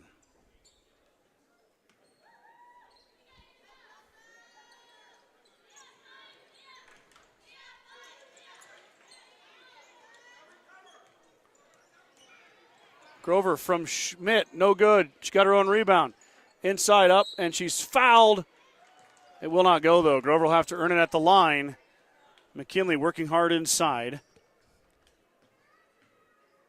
She can't get it to go, though. Kinley started off her season struggling at the line, but has since improved quite a bit. See if she can continue that here. Back iron this time, no good. Another chance upcoming. Grover came in at WTC play at 30%. She made 5 free throws against Morrill the other night, and she missed them both there. Schmidt tapped it, but she sent it out of bounds back to the Lions. Mustangs yet to score in this quarter. 2 minutes gone off the clock. Morrill with only 2 points themselves.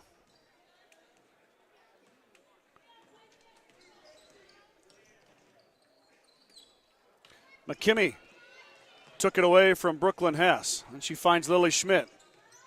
Schmidt inside to Grover. Grover looking for help. She's going to drive. Drops it off. Johnson open for 3. Back iron, no good. Towson fighting for it. Sky might have tipped it out of bounds. Nope. Got a young lady injured. Be right back.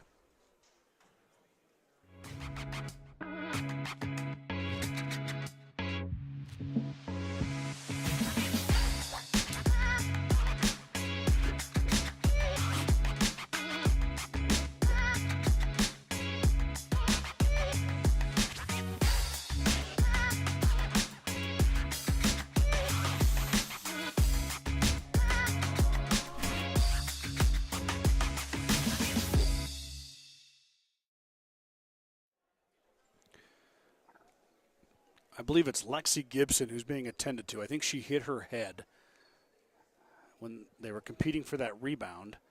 Some bodies flew, and she was very upset to start. Has now since calmed down. The staff and the trainer are there with her right now. So they're going to take very good care of her. She's going to step up here. She's to her feet. She's got a standing ovation. She seems a bit woozy, though. They are not letting her really walk off on her own. I don't know if she's really kind of favoring her left leg. Maybe it was a leg injury. You just never know. Just good thoughts. Good thoughts is all you can do.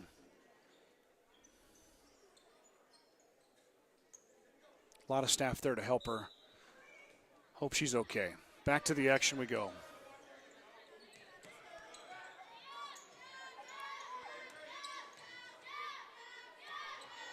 Mustang working in the offense. 5:24 to go here. Grover drops off for Schmidt. Schmidt on the baseline. Back iron, no good. Grover fighting for it. Kinley hits the deck. Now back the other way. Brooklyn Hess. Through Johnson.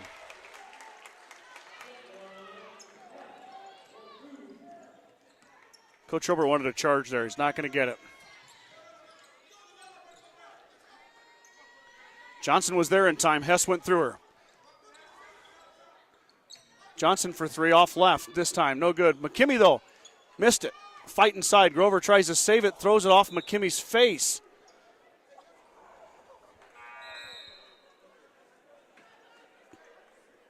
That was unintentional. Both girls are laughing. Kinley says sorry. She tried to save it, but Braylin was right there, and it bounces off her noggin. Everybody's okay. Everybody's laughing. Nobody's hurt. That's the biggest thing.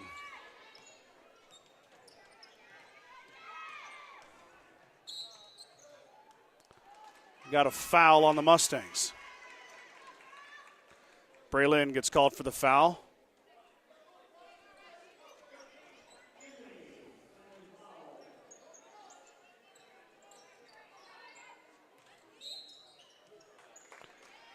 McKimmey caused the turnover.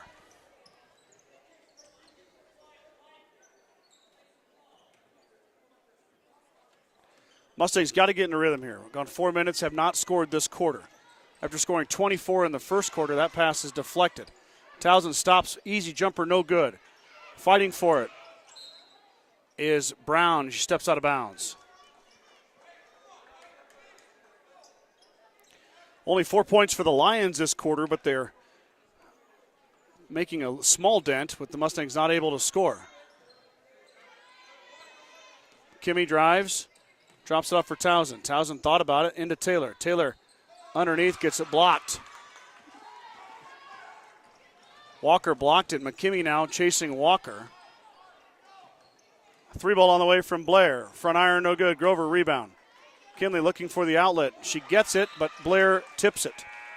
Will stay with the Mustangs, but no fast break. Into the game comes Autumn Edwards, the junior, averaging 1.6, wearing number 13. Edwards checks into the front line for the Lions. Mustangs up ahead.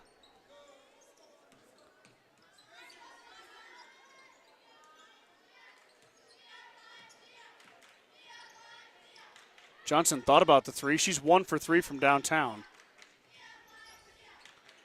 Taylor spins, has it blocked again.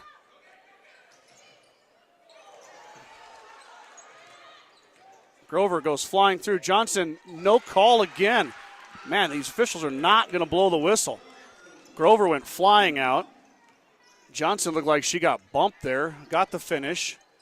Through Grover's legs, and there's a foul on Taylor. Now we're going to call a foul.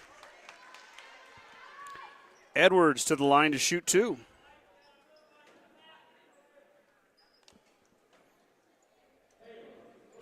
Johnson's bucket, though, was the first points for GR in this quarter. 26-8 as Edwards is going to shoot, and she's going to hit. Autumn under 2 per game on the average, but gets one there.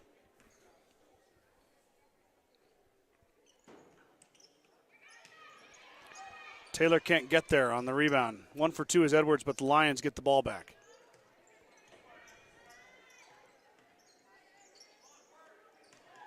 Grover tipped it. Townsend threw it away. Back the other way, no good. McKimmey fighting for it. Wow, what an effort by Braylon McKimmey.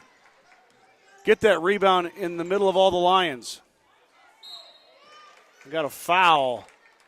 Taylor go to the line to shoot two is a great find by Johnson. Mustangs dodge a bullet, though. Townsend threw it right to Brooklyn Hess.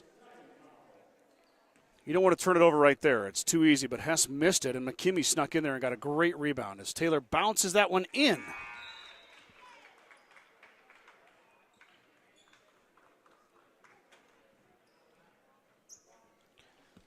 Second attempt upcoming for Trinity Taylor. 4 for 4 is Trinity. Wow. What a great jump. She's going to grab a breather. She's got 10 points here in the first half, sorry. Leading the Mustangs with 10. Johnson's got 9. Morrill looking to chip into that 19-point Gordon Rushville lead. Hess through the lane. She floats and she hits. That's a good-looking shot by Brooklyn Hess with the right hand. She gets a field goal to go. Now the Mustangs trying to break the press. And Townsend traveled with it.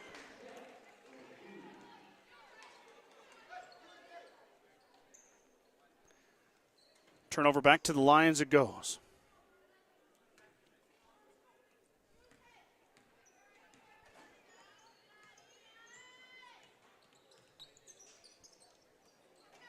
Three ball off the iron, no good. Rebound out to Townsend. Townsend looking for help. Gets it out to Grover. Grover up ahead to McKimmey. McKimmey wide open. Good. Braylon McKimmey gets a bucket. Baseball pass from McKinley Grover. She does that so well. Three ball on the way. That missed everything. Out of bounds it goes.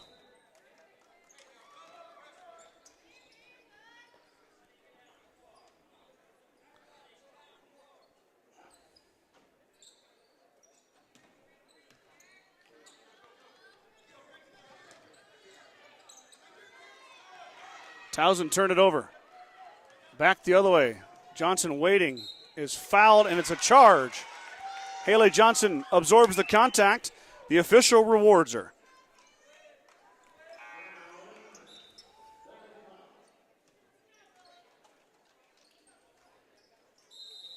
Coach Obert's going to take a timeout.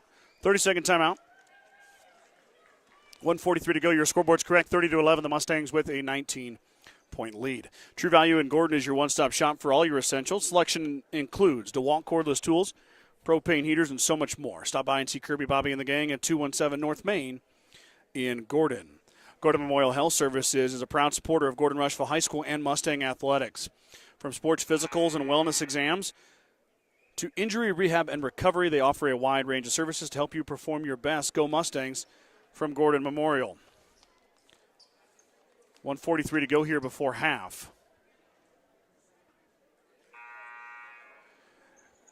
Gordon Rushville leading by 19 here over the Morrill Lions. They hadn't scored in the first 5 minutes of this quarter, but have now scored 6 points in the last 2 minutes. So the Mustangs offense has come back alive. Back the other way. McKimmey goes up to Taylor. Trinity gets hit. Grover ties it up. It'll be Morrill basketball.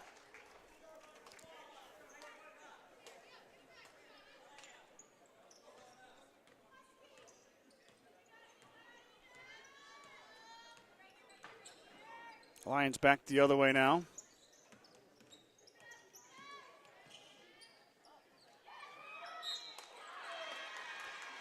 Foul inside as Walker ended up grabbing that air ball for the rebound.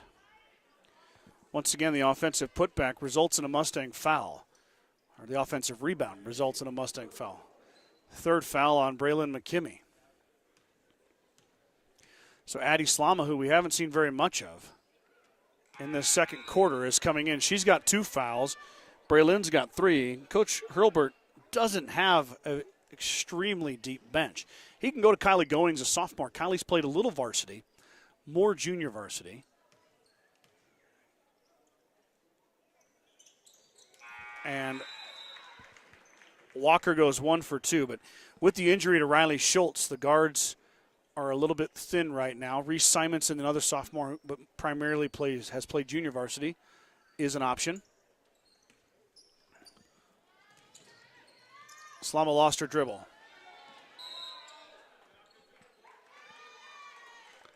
Timeout, Coach Robert.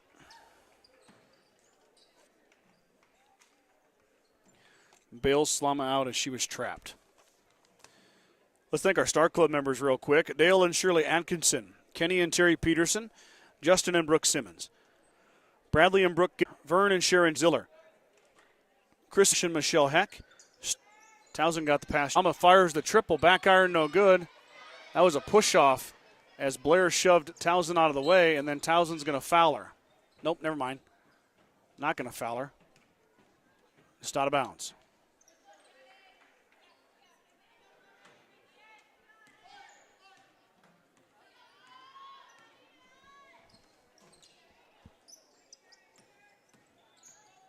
Shot up from Hess. Off the iron, no good. Slama trying to track the rebound down. She gets it. And she traveled with it.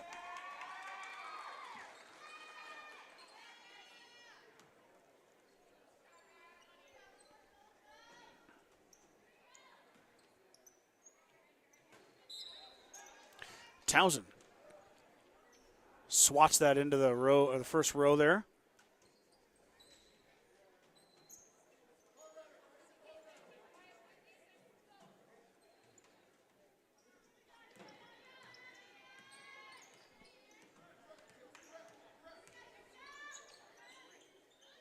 Hess over Slama. She missed it. Johnson grabs the rebound. Haley up ahead to Addy. 25 seconds to go here. Grover off to Taylor. Trinity wide open on the baseline. She missed it. Fought for and rebound by Blair. Blair back the other way now. 15 seconds to go. Blair has it blocked. Slama on the run out. Up ahead to Taylor. Taylor to Johnson. Haley with 5 seconds to go. Haley drop it off for Slama. Slama over to Townsend. Townsend for three. It'll count if it goes. It does not. Headed at halftime. 30-12 is your score. Gordon Rushville leading by 18. We're going to take a break. When we come back, we'll have stats for you guys from the first half, and we'll get ready for half number 2. Don't go anywhere. Want a well-paying job in your area? Join the 21st Century Equipment Team. We offer a fun, family work environment with room for growth. We embrace the rural lifestyle by providing solutions to our local farmers. Work on top-of-the-line John Deere equipment with competitive wages. Take your career to new heights while remaining grounded in the community with 21st Century Equipment. Apply online at 21stcenturyequipment.com. When the field is your office, you never get tired of going to work. Cut, rake, bale, repeat. New Holland offers the power and versatility to get through the day. From small squares to large squares and everything in between, New Holland has you covered. Visit your local dealer today to find out more. New Holland, equipped for a new world.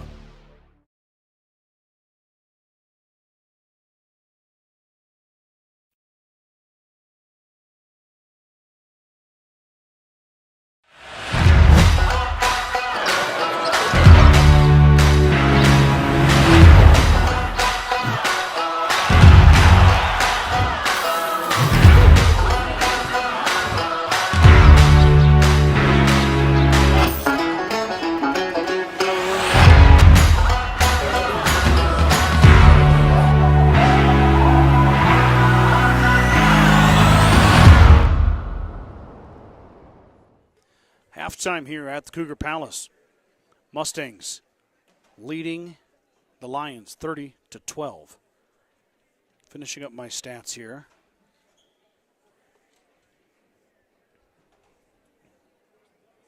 I told you I was going to get stats ready during commercials, but then I have to run the commercials and I don't get stats done. So I apologize if I lied to you. Mustangs, Trinity Taylor with 10. She leads all scorers. She's done 4 for 4 at the line to go along with 6 points off 3 made field goals. Haley Johnson's got 9. She's got a triple in there. We've got Braylon McKinney and McKinley Grover with 4 apiece. And then Sky Townsend hit a 3 early on. She actually opened the scoring for the Mustangs. That was the only point scored for Towson, but a big 3 for the senior. Kinsley Hess and Brooklyn Hess, both with 4 apiece. Caitlin Walker has 3. Autumn Edwards has 1.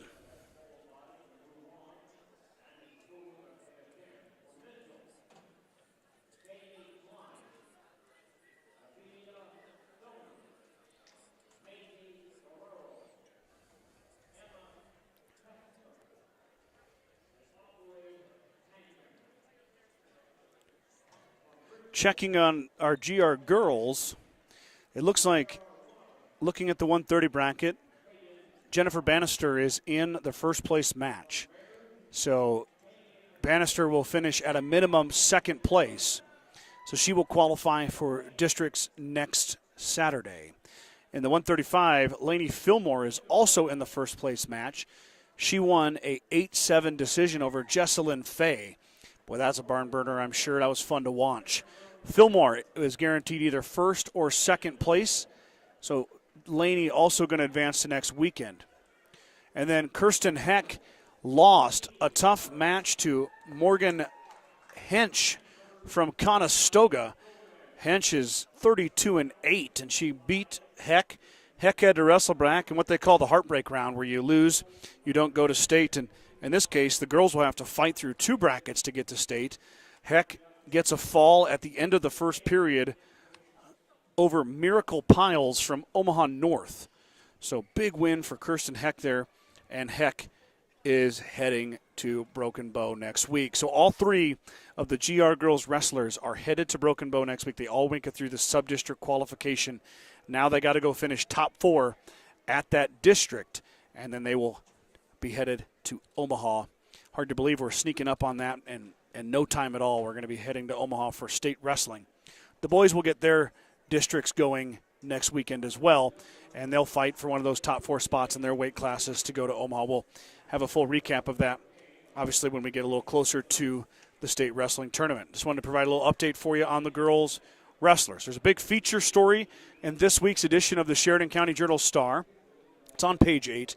It's written by Valeria Benitez Sacadas about those 3 young ladies. And Valeria is a student at Gordon Rushville High School.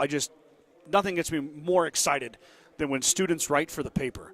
And what's even cooler about Valeria is English is her second language. So she is now a published author in a newspaper in her second language. That's quite an accomplishment, and very happy to help her with that. I didn't do much. She was outstanding. I would have never known the difference. I mean, a few things here and there we adjusted. Every suggestion I made, she jumped right on it. She got it done. She interviewed Coach Walker. A lot of good stuff going on there. Very happy how that turned out. Very proud of that. And also, what a great subject. Our 3 ladies who are having an outstanding girls wrestling season, and all 3 now headed to the next round. So congratulations to those 3 young ladies. And hopefully we can talk about a couple of those girls winning the first place match, because they still have a little bit of wrestling left to do.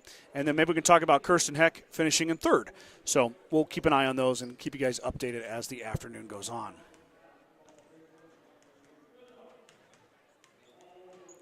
And Jackie Simonson drops the way to go, Lady Mustang wrestlers. Yes, indeed. Perfect. Mustangs are back out of the locker room. Warming up on this side now. In the lead by 18, but we've seen Morrill score in bunches. First half of the game against Morrill at their place on January 26th. Morrill scored 29 points in the first half and was up on the Mustangs by, I think, 2 or 3. So Morrill can fill it up. They've scored 29.5 against the Mustangs. And if GR doesn't keep their foot on the gas pedal, that will spell trouble.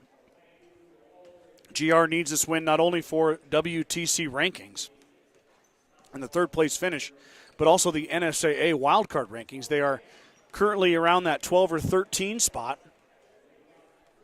Remember, the top 16 teams go to a district final and compete for those 8 spots at state. GR, if they can't get through their tough sub-district, may be able to sneak in on a wild card, but a win today is going to be absolutely necessary for that to happen. So GR working on their warm-up shots,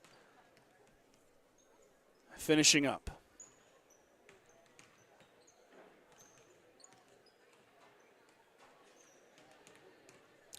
And all the fans tuning in, if you're a Morrill Lion fan, you're going to get to watch the boys play here in just a little bit. They're the next game against the Kimball Longhorns. So we'll have the boys' third-place game, which features the Lions and the Longhorns. So if you're wanting to watch either of those teams, or you're looking forward to those games, you're in the right spot. As soon as this game is over, we will get ready for that one. And then tonight, we've been going since 11 o'clock, so I'm 4 hours in. Tonight we'll have the two championship showdowns. First with the girls, Bridgeport and Bayard doing battle, and then Bridgeport and Mitchell doing battle. Bridgeport trying to win the tournament for both the boys and girls.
All the Morrill Lions are going over and giving Lexi Gibson a hug.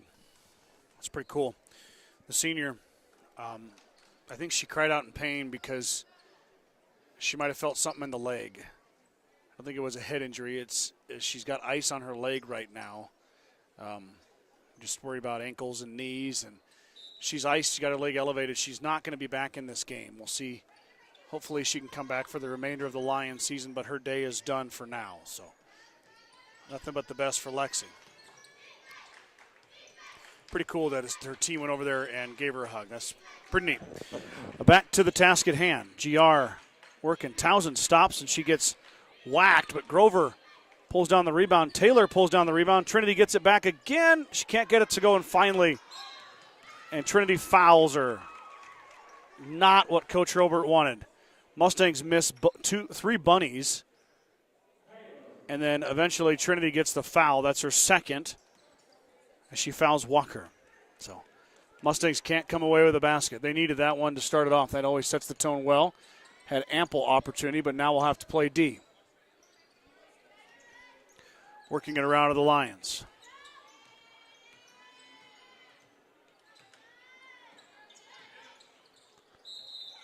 I have a foul on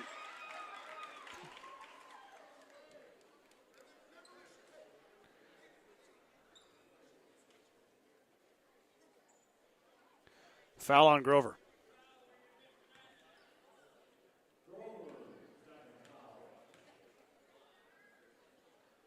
At the line is Walker. She's 1 for 2, now 1 for 3. McKinley Grover's second foul. Braylon McKimmy's got 3. Addison Slama has 2.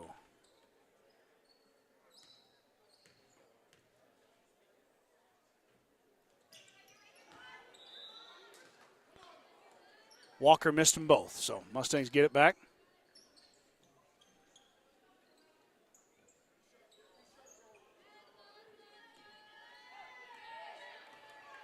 Haley Johnson gets the inbounds.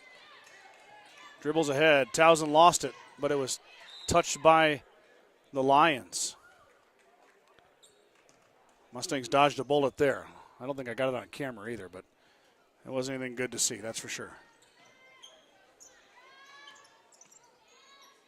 Skip pass over to Townsend. Townsend into Taylor. Trinity in the lane. The nice touch up and over the front of the rim. Trinity does a nice job of keeping that ball up in the air. She gets it to go. Now back the other way. Hess fires and hits. Kinsley over the Grover block. Well done by Kinsley Hess. She answers right back. She's got 6.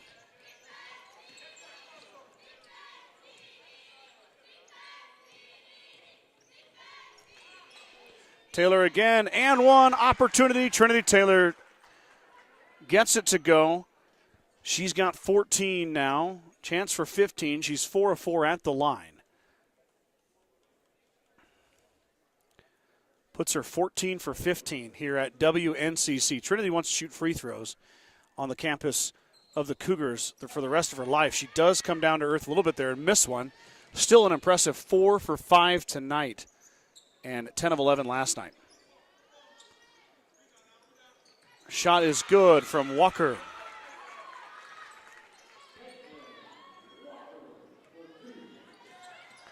McKimmey threw it right into traffic. Back the other way. Hess off the glass.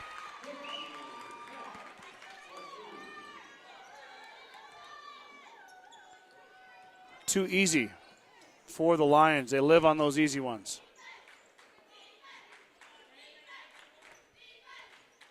34-18.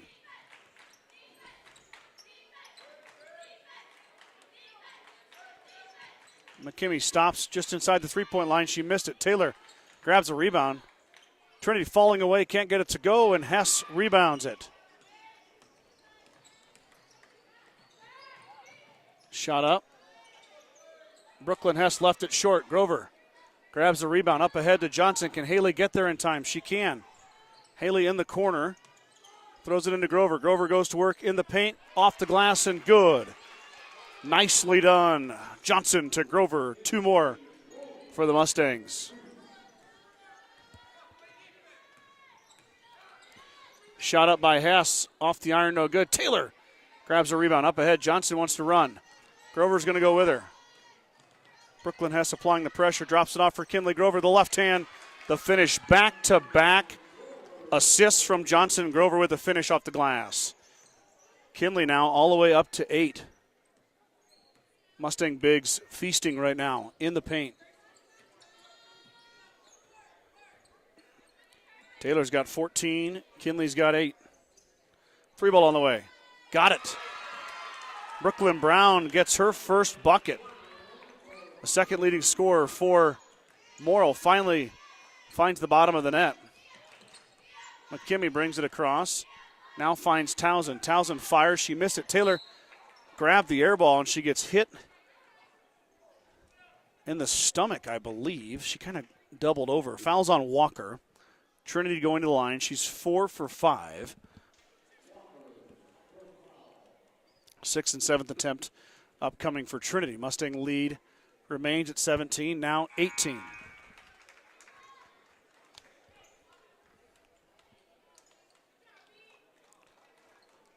A couple of fresh bodies come in. Ayla Pittman. We see her first action, and we see Elizabeth Henderson as well for her first action. And then there is 2 more for Taylor. 6 of 7 at the line.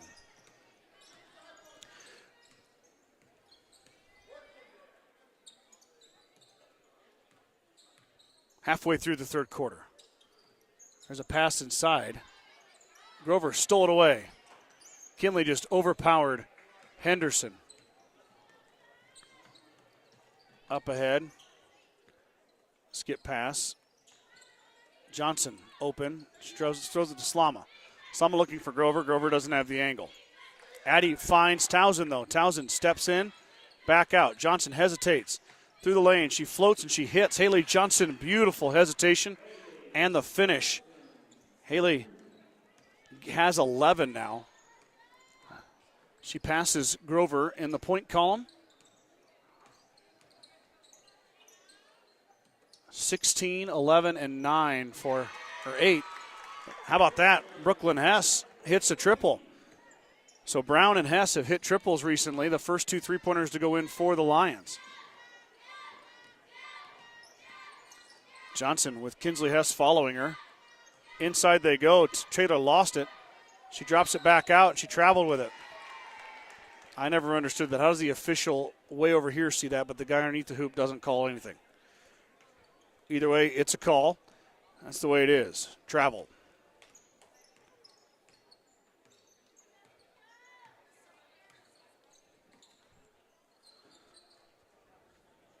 Hess works it around. Pittman just checked in. She's got a touch. Brooklyn Hess tried to squeeze through Towson and Slama. She doesn't get there. And Sky Towson applied the pressure, and the ball goes off of the Lions. Turnover, Morrill.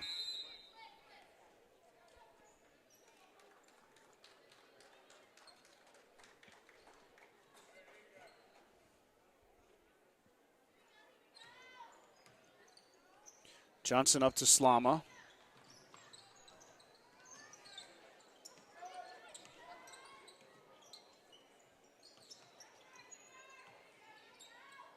Taylor at the free throw line. Slama thought about it, then drops it off for Trin. Trin up and good. Beautiful touch and move by Trinity Taylor. Trinity Taylor is enjoying her time here at the Cougar Palace. Full timeout. Coach Guru and the Lions. Mustang lead grows to 44 to 24. I got Pam Schroetland tuning in. Let's go Lady Mustangs.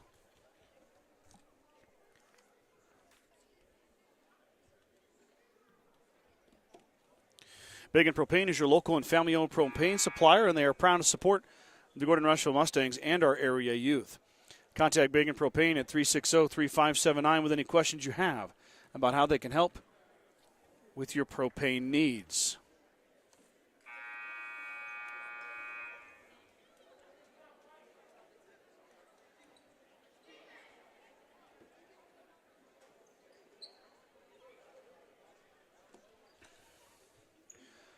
(44-24). Mustangs offense coming alive. Already 4 more points today than all day yesterday against the Tigers. There's a wild shot, and Grover is able to pull down the rebound. Johnson steps through, and she's fouled. Haley's going to go line and shoot 2.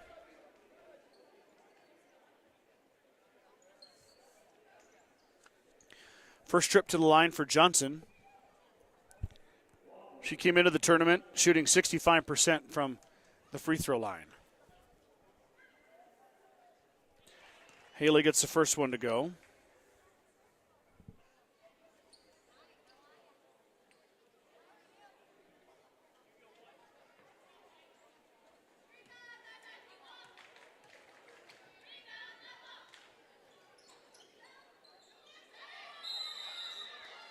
Jump ball.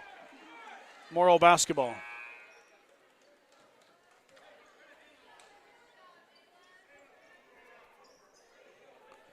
Johnson 1 for 2.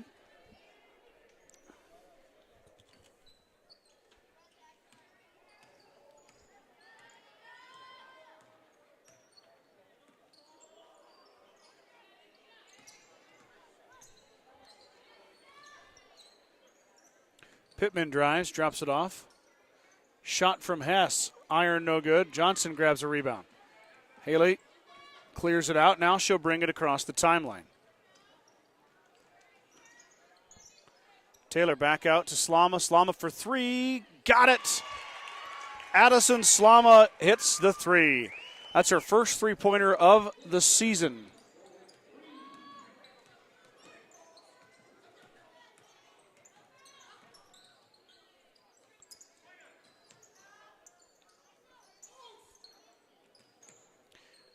Johnson with good ball pressure there. Kinsley Hess backs it up. Back up top to Blair.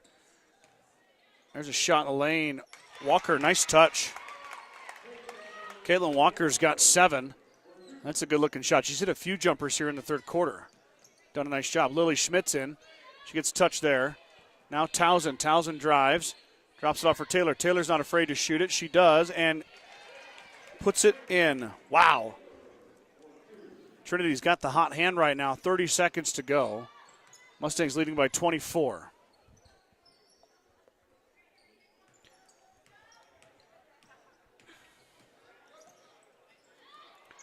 Schmidt steals it away. Fight on the floor. Tie up. Mustang basketball.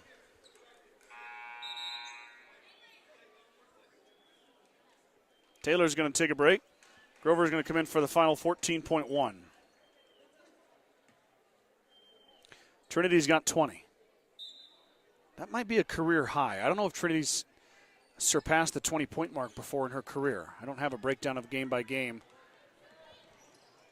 Townsend to the rack. Nice left hand, didn't quite go. Slama gets it back, drops it off for Grover. Grover with 2 seconds, fading away, and she hits it. McKinley Grover at the buzzer notches her 10-point mark. She's at 10. Mustang lead grows 52-26 as we head to the final quarter. It was a 22-point quarter for Gordon Rushville. So 24-point first quarter, 22-point third quarter.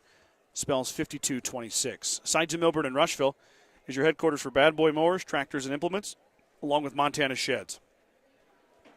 Don't forget about the full-service department for all vehicle repairs. That's Sides of Milburn and Rushville. Go Mustangs. The Gordon Livestock Market would like to wish the Mustangs good luck this season. With weekly cattle sales on Tuesdays and horse sales as advertised, Gordon Livestock has all your livestock needs covered. Call Tom or Patsy Tinas at 282-1171 to discuss your options today. Shelly Benben tuning in. Great job, Lady Mustangs. Yep. GR in control. Of course, this is game 3 of 6 for me today. So if you're a Mustang fan, I know GR's boys are not playing later, but if you want to watch some good WTC basketball, you know where to find me. You do this every week. Jump on the broadcast. So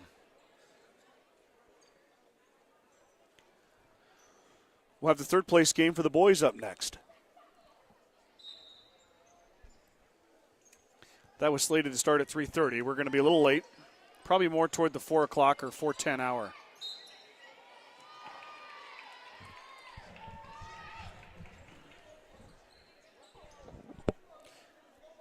Grover's going to get her third foul.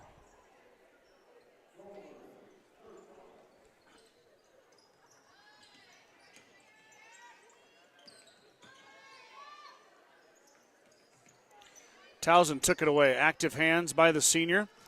She gets a steal. Up ahead, Johnson. Into Grover. Grover by herself, and the finish, another assist for Haley Johnson, and Grover's got a dozen. Ball comes up. Walker on the transition. I didn't get there in time. I'm sorry. Caitlin Walker got the bucket to go. Too fast for me as Caitlin. I couldn't keep up.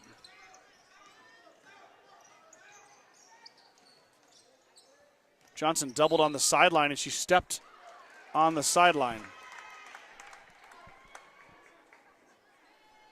Turnover.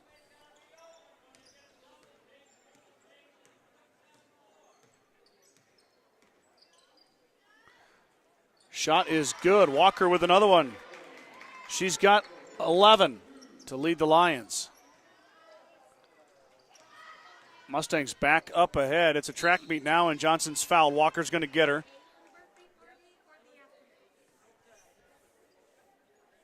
Haley 1 of 2 at the line. Going to get her third and fourth attempt right here.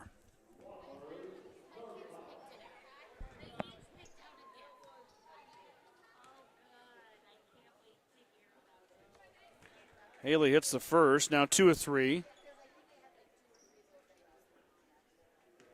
Mustang free throw shooting has been great at WNCC. It's been a whole different team when it comes to free throws. That's a miss there, but that's off of Morrow. It'll stay with Gordon Rushville. But that's a lot of credit goes to Trinity Taylor. She was 10 for 11 yesterday, 6 for 7 today. That's going to boost an individual free throw percentage, obviously, but also a team free throw percentage. Taylor has got hit in the face. No foul call. Trinity trying to get back in the game. She's going to stay there.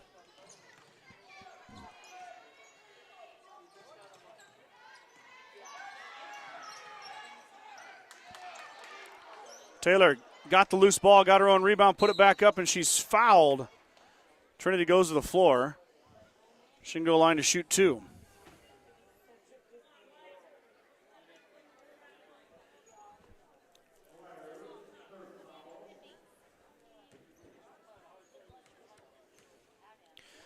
Trinity at the line, got the first. Now 7 for 8. Trinity all the way up to 21 points.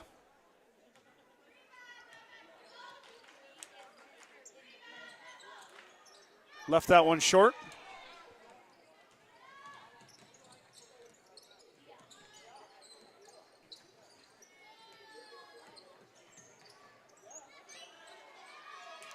Blair puts it in.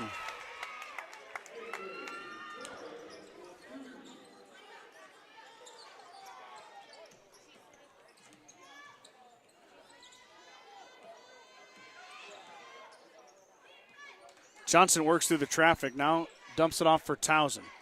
Towson into Grover. Grover lost it, got it back, lost it again, and she's fouled. Be the third foul of the quarter on the Lions. Grover will not go to line. It was on the floor. Fourth foul on Avery Blair. Taylor is going to have a seat. Lily Schmidt finally checks in. Taylor kind of got whopped in the face a couple plays ago. Schmidt's pass is taken away, not a good one. Back the other way comes Hess. Hess with the left hand, and she finishes. Kinsley Hess has got 10.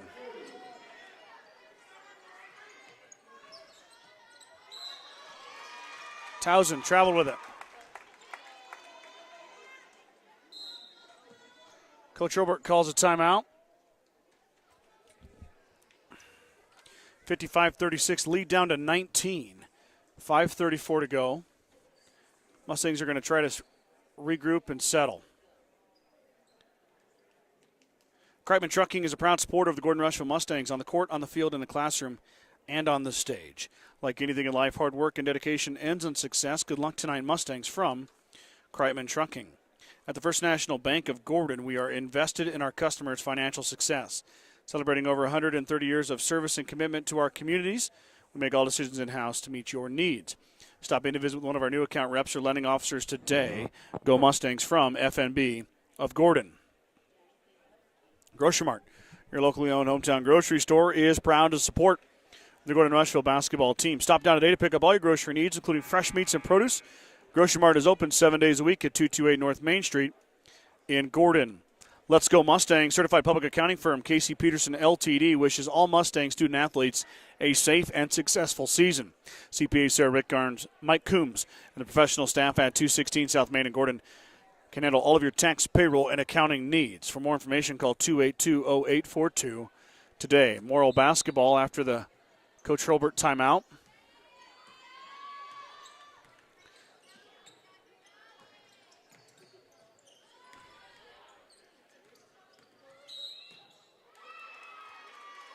Hand check on the Mustangs. Johnson gets the foul called on her. That's only her second.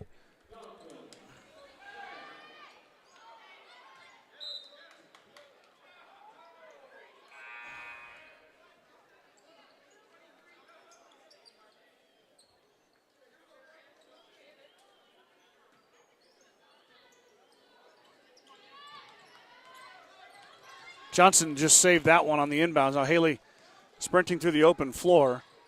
Up ahead to Towson. Towson gets stuck. She finds Grover. Grover finds McKimmey. McKimmey blocked.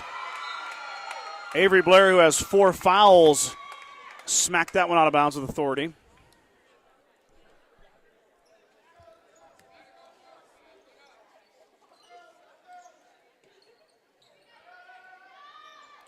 McKimmey fires the triple. She missed everything. Towson grabs the air ball, though, on the deflection.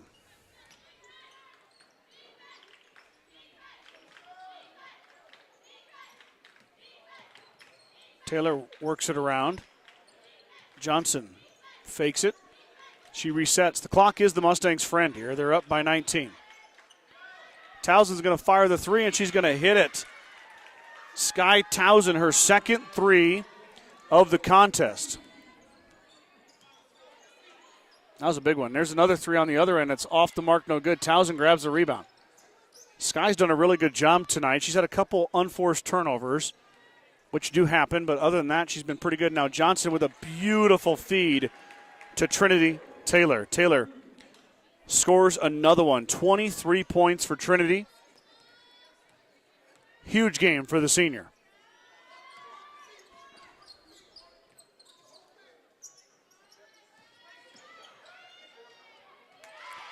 Hess through the contact in the finish. She can score it.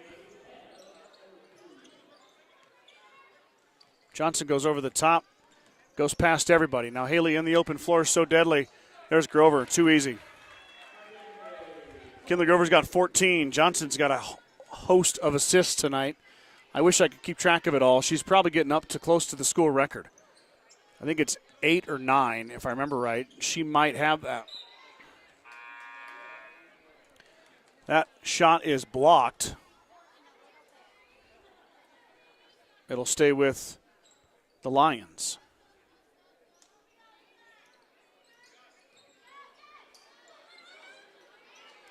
Grover grabs the rebound now. Skip pass up ahead. There goes Johnson. Haley steps through. Can't get it to go. Back the other way goes Walker. Walker kicks it out. Hess steps through. She missed it on the backside. Taylor grabs the long rebound. Now Trinity hits the floor. Johnson triple team, but she dribbles out of it. Up ahead now. Slama's got numbers. Addy looking for Grover. Pass is too hot, but it was tipped out by the Lions. Coach Robert told Addy to go high with it, go up with it. Not a bad idea.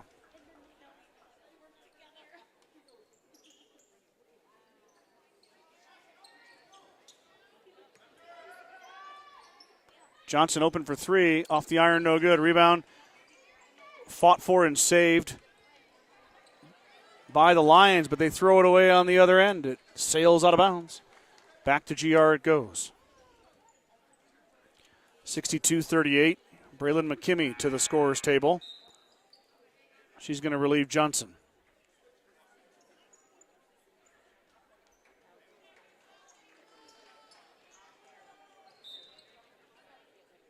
Schmidt's going to come take McKinley Grover out of there.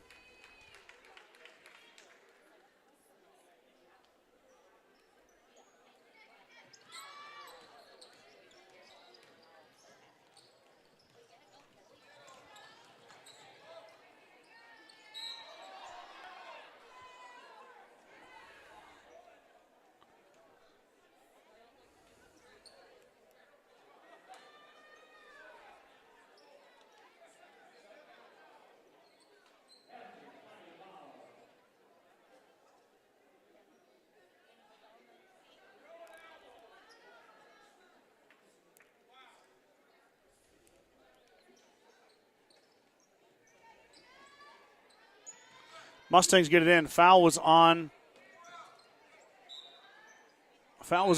Morrill. That ball is knocked out of bounds. I was trying to figure it out. The official went all the way over to the Lion bench. I was trying to, I guess, eavesdrop, but the assistant coaches were yelling, and I think he just said, hey, we don't need the assistant coaches yelling. There's Taylor inside. Trinity gets her legs knocked out from underneath her. No call. Mustangs turn it over. 2:30 to go. Morrill. Do not slow down. And it's going to result in a foul on Taylor. Walker going to line to shoot two.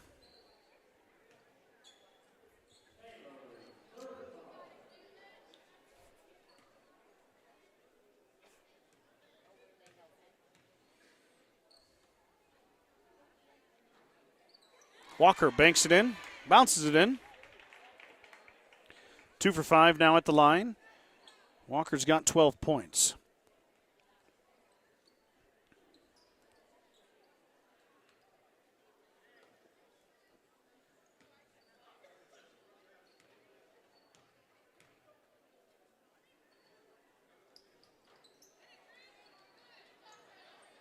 Trinity, nice job tiptoeing there. Up ahead to Lily. Schmidt is fouled. That's 5 fouls on Morrill. Lily's going to shoot. So Lily's going to go to line to shoot two. Senior has been there a couple times this year. 1 for 4 is Lily at the line.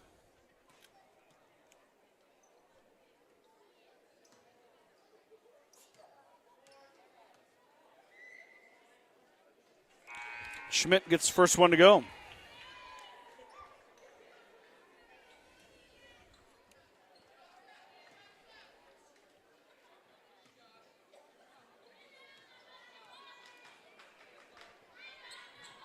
Really too strong with that one. Fights for the rebound. She can't get it. It's going to be off of Schmidt. 1 for 2. 2:21 to go. Mustangs in control. Johnson and Grover are on the bench. Their days may be done.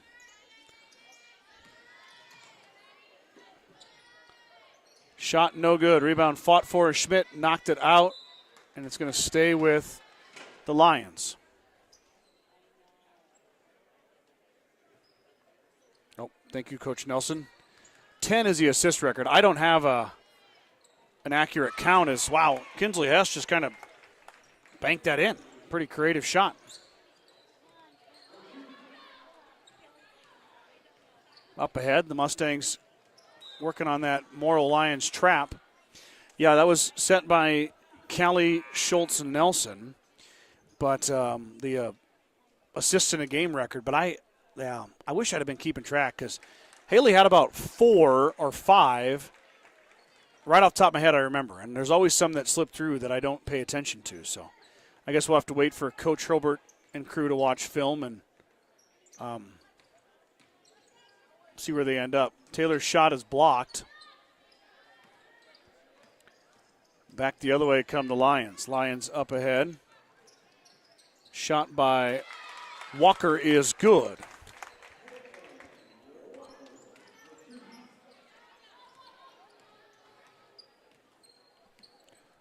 Lindsey Simonson, Kylie Goings hit the scorer's table to come in.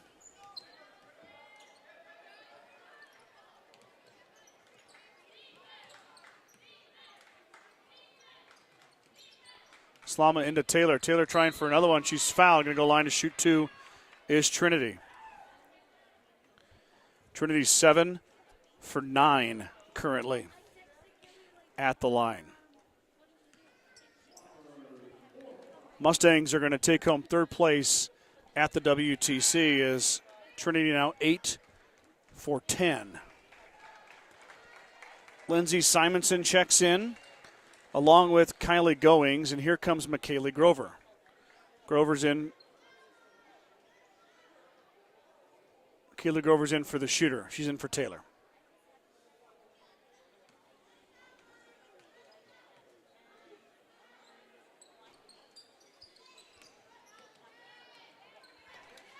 Trinity now 8 for 11. So 10 for 11, 8 for 11, 18 points at the free throw line the last 2 days for Trinity Taylor.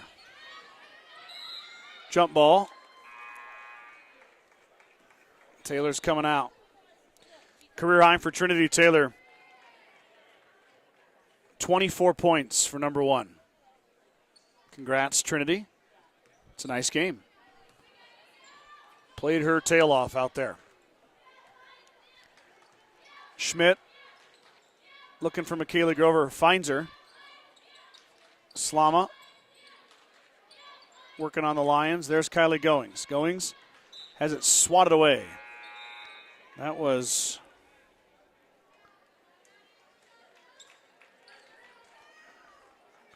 number either 4 or 14. Where's 14 at? Ashlyn Denning now in. Freshman getting in some action here. Also, Reese Simonson, Kylie Goings missed it on the baseline. McKaylee Grover falls down. Denning gets it back. Left it short. Fought inside 4. Goings back to Denning. Denning for 2. Off the side of the glass. No good. Rebound finally pulled down by the Lions. Mustangs had a couple good looks there. Goings and Denning can't get it to go, but good effort there by the young ladies. Now we're done. 2 seconds. Down to none, and that will end it. 64-43. Gordon Rushville is your WTC third place finishers. Let me grab my brackets here.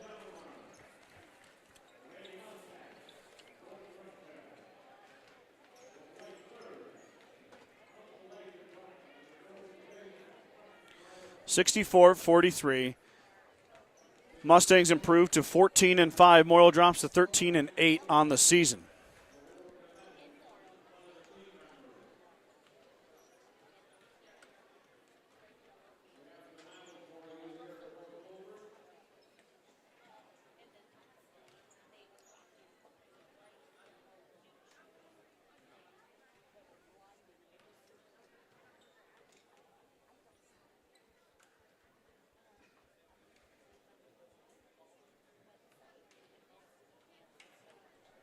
team circle up for a prayer.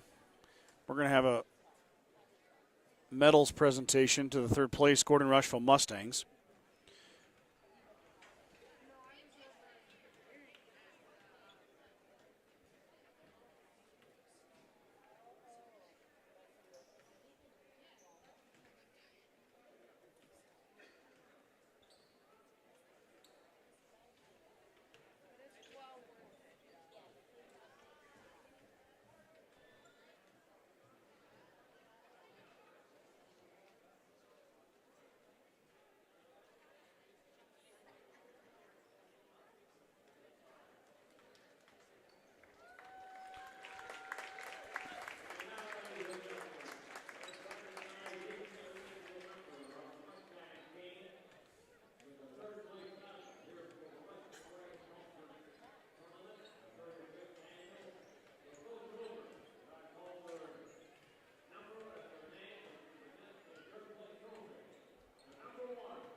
Trinity Taylor announced. I'll just keep that on there while I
GR, the third place finishers in the WTC, they are going to go take a picture under the hoop with their medals.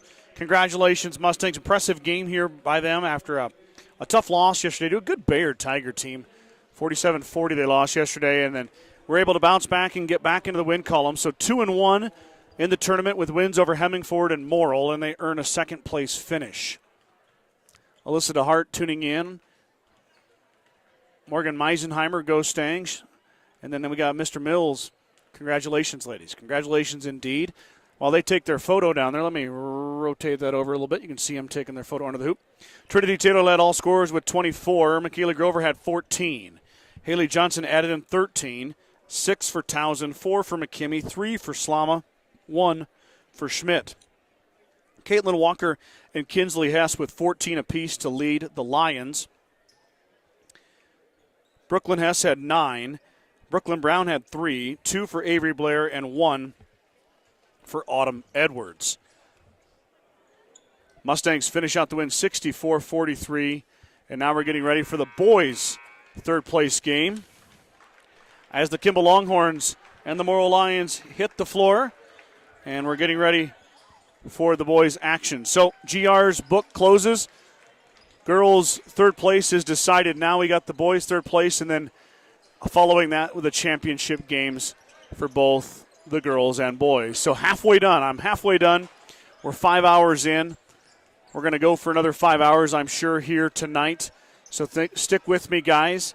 It's a long day, but it's worth it. A lot of fun to watch these teams play and to bring it to you who cannot be here in the Cougar Palace. So I'm going to take a break. I'm going to pay attention to the music. I might have to turn the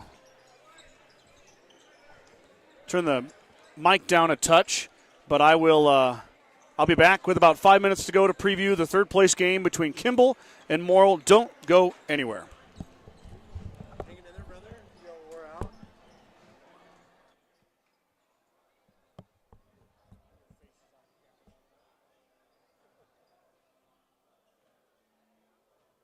go with you so you don't have to walk back in?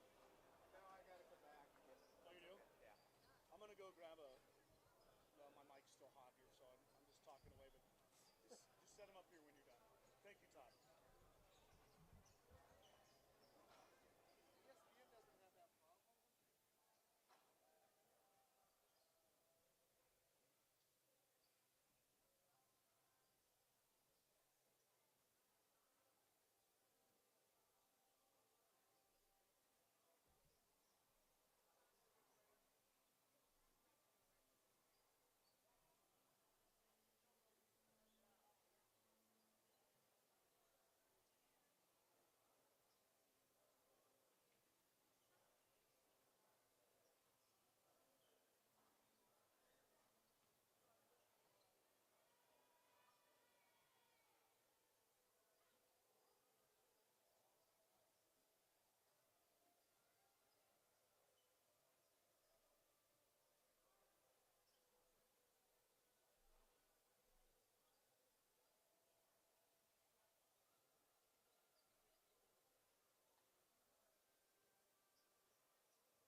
Okay, ladies and gentlemen, the clock is winding down. We're headed right back into the action, the third place game on the boys' side of things, as the Longhorns and the Lions are finishing up their warm-ups, and we're getting ready for the starting lineups. On your scoreboard, Kimball is the home team. They'll be in their home whites, and the Blues, the Way Blues for the Morrill Lions, will be the guests on your scoreboard in the upper left-hand corner. I'm Scott Bedrowski. You're on the Journal Star YouTube channel. We've been brought in to graciously invited to do all 6 games today for the WTC tournament. I'm excited to be here. I'm 5 hours in. Let's just keep on rocking. They had a Mountain Dew in the hospitality room. That's all a guy needs right there. I don't know if it's good for me, but it's going to get me through the day, that's for sure. So excited for this one. Have not seen either of these teams play before this weekend. Saw Morrill play yesterday against Bridgeport. Have yet to see Kimball since last year on this same venue. Starting lineups are being announced. Weiler Fisher comes out. Ryder Green for the Lions. Ryder Lind. Ashwin Pittman. Tage Wedham. Fisher, Green, Lind, Pittman, Wedham for the Lions. Coach Lofink and crew. Chad Miller and the 10-7 Longhorns are announced now. Coach Lofink and the Lions are 13-8. Wyatt Cords, the first one to be announced, wearing 00. Kyler Lushi, number 1.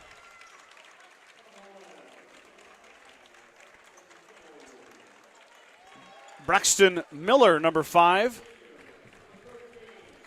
When Braxton Miller grew up from last year. That's fun to see. Young man is tall now. 13, Brandon Paxton. And then number 15, Trevor Fuss. So, Cords, Lushi, Miller, Paxton, Fuss for the Longhorns. 10-7 is Kimball, 13-8. The two teams met on December 9th, and Kimball got the win 48-39. So these two teams back, going to take on one another once again right here. So excited to see them get to work. Got some tall drinks of water out there. Lucy and Wedham. Square off for the tip. Right off the bat. There goes Pittman. Pittman missed it. Ends up in the hands of Cords. So a good take by Pittman. Uh-oh. We got a little guy on the court. He wanted to shoot a hoop.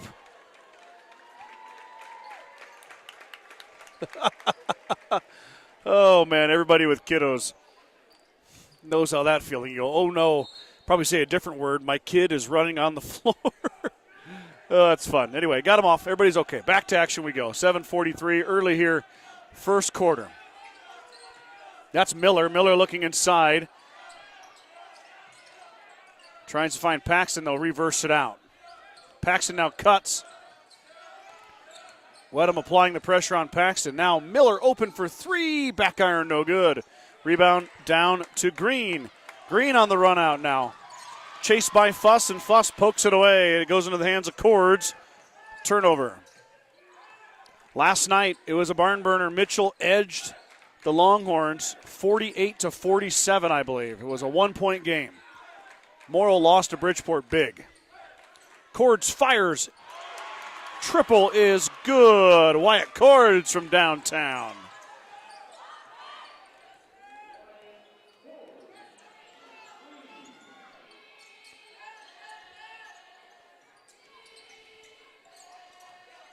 Kimball's student section has showed out about 7 rows deep, maybe 6 rows deep. Most students we've seen down here for any of these games. Now on the other end, Pittman, strong move in the finish. First field goal for the Lions off the right hand of Ashwin Pittman, and it's 3-2. Already know I'm going to enjoy this one. I'm going to enjoy every game the rest of the way out. Have enjoyed my first 3. Now these next 3 are going to be the icing on the cake. Inside, strong move. Brandon Paxton imposing his will, and he's going to go line for an old-fashioned three-point play.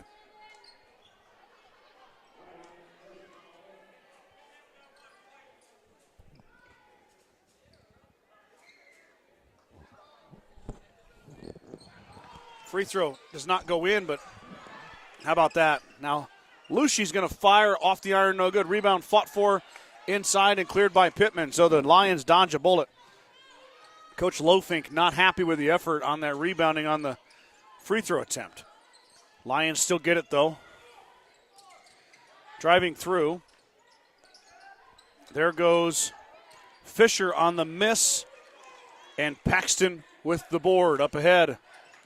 Lucci wants to drive, finds Cords in the corner. That was hot. Cords handled now. Paxton blocked. Wedham is matching Paxton inch for inch when it comes inside. There's a shot up, no good by Fisher. Both boys listed 6'4", 6'5". And it looks like maybe Wedham has got an inch or two in the height column.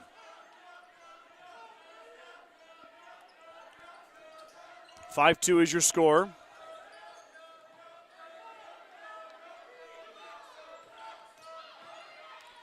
There's a block. Then we got a tie-up. Pittman blocked Fuss, but then Fuss came back and tied up Pittman. It'll go to the Longhorns.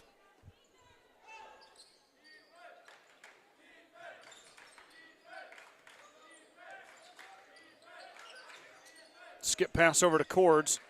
Cords in the corner to Lucci. Lucci baseline pass to Miller.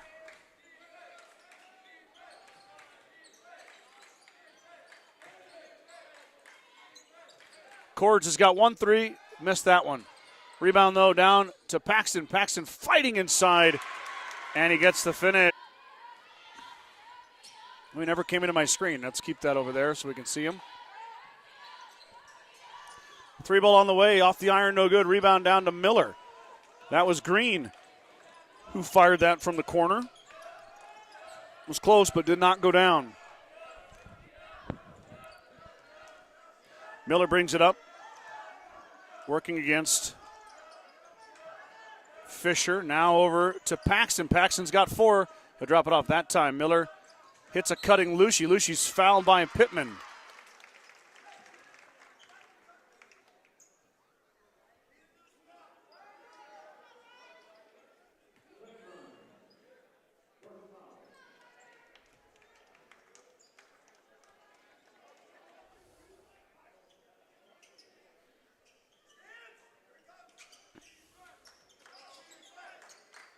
Shot by Lucci rolls off. On the run out, here goes Green. Blocked. Big block. That's called defending the rim. Miller gets his man in the air and finishes. Timeout, Coach Lofink. Braxton Miller for 2. Lead is 9-2.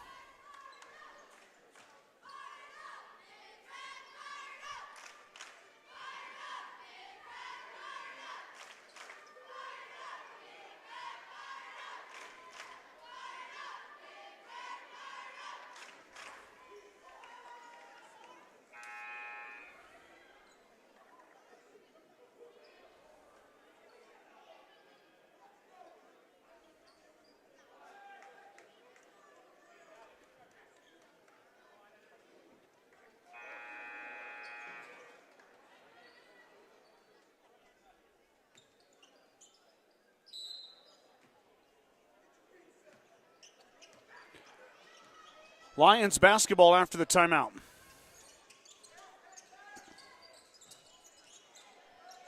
Kimball comes out in the zone. There's a shot. Back iron, no good. Fought for. Corralled, and it's blocked. Paxton says no, no, no. Another block for the Longhorns. On the other end, Wedham with the block.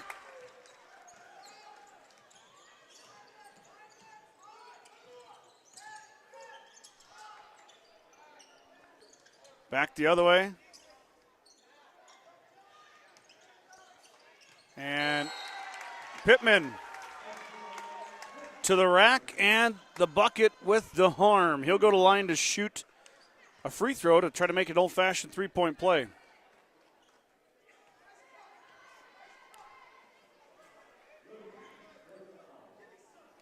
First foul on Lucy. Pittman now has got all 4 of his team's points and give him 5.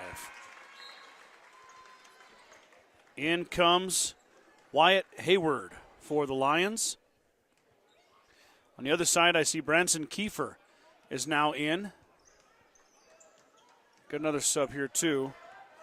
Riker Barrand is in as well for the Longhorns.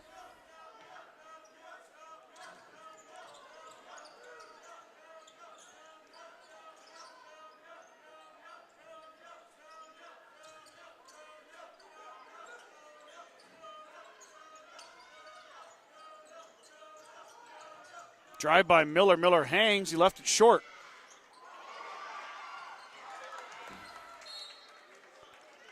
Wow. A lot of fun underneath right now. Hayward had it for a second, but it was ripped out of the hands by Barron, and then Barron tried a shot and got it sent out of the gym. Here we go. We got a foul before the shot. Wedham is going to get Paxton. I think that's his first. Third team foul on Morrow. We are at 2:14, but creeping ever closer to that 5 foul threshold, which would require free throws.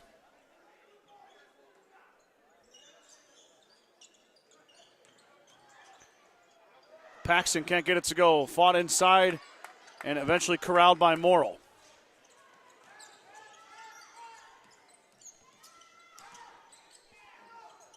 Three ball on the way. Back iron no good. Fought for inside. We're going to have a foul on Barron.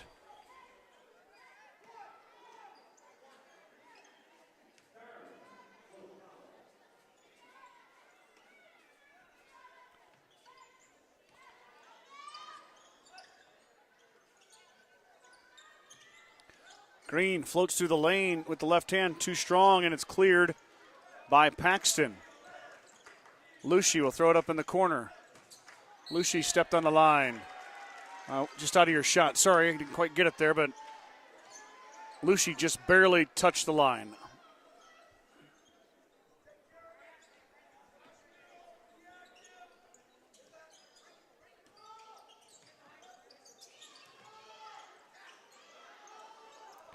Morrow's got to go. They lost it.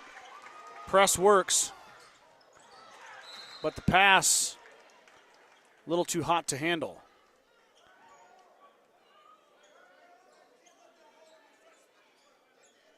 Oh, never mind. It was off of Morrow. I thought it was off of Kimball. Stays down here. Paxton going to work. Reverse. He's got 6. 11-5 is your score. Skip pass it off the fingertips of Hayward. Turnover back to the Longhorns.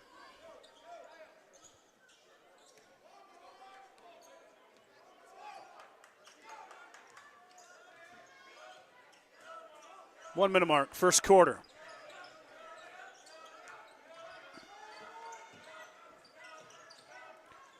Nice little give there. Paxton had inside position. He's fouled from behind as Pittman gets him on the offensive putback.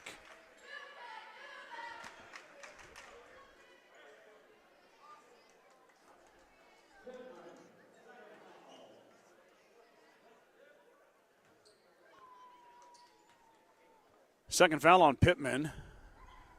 Paxton's been to the line once already. Went 0 for 1 now. Finds the bottom of the net.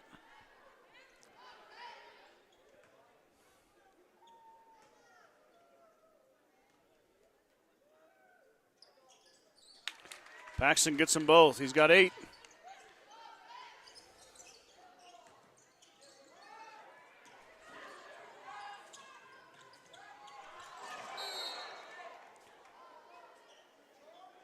Got a pretty big collision under the hoop here.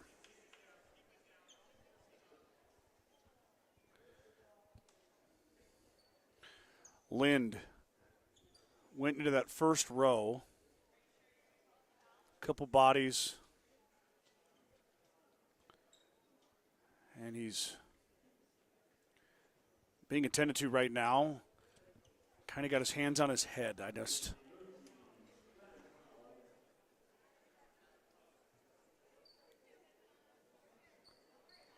You're hoping not a head injury.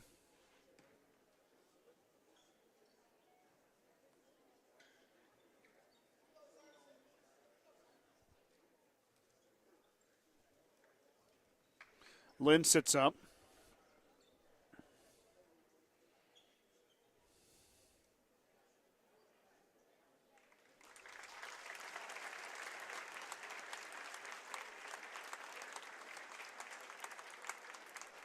He's going to walk across your screen right there. He is up and walking. Good to see him on his own.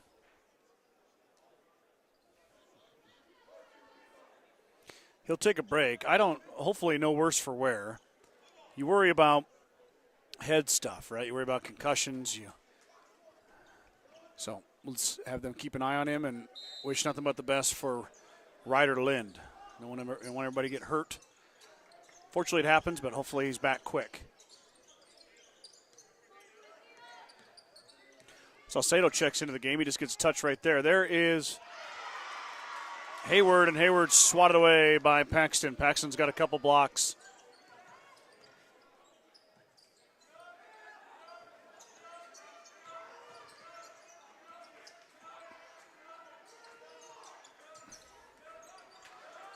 Nifty little pass.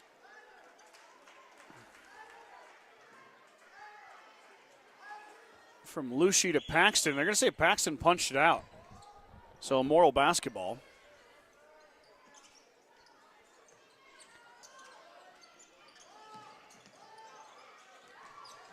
Under 10 to go here. Morrill's got to hurry. They're doing just that. 1 second to go, and that will do it. They won't get a shot off in time. 13-5 is your score after 1 quarter of play between Kimball and Morrill here in the boys' third place contest. Brandon Paxton had 8 to lead the Longhorns. Braxton Miller had 2, and Wyatt Cords hit a 3. Ashwin Pittman had all 5 points for the Lions in the first quarter.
Morrill basketball. They're going to come into your screen right now.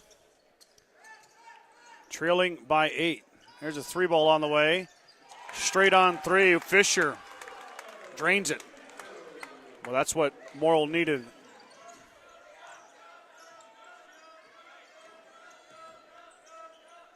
Fisher can really shoot it. He gets hot. Morrill can do really well. Cords lost it. Now gives it to Paxton. Paxton gets his man in the air and can't get it to go, but Lucy tips it in.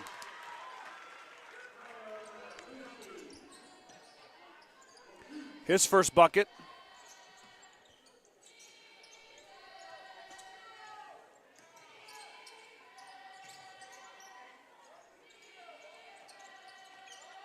Wet him inside, and he hits. Nice pass from Pittman.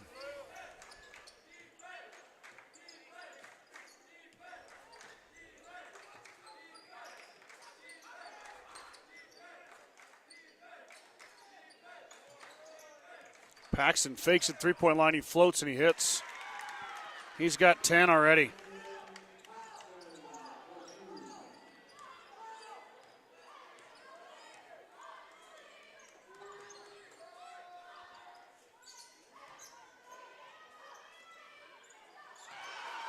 Paxton, big block inside on Pittman. Those two boys are doing battle. Been a bunch of blocks at both ends. Been fun to watch the D.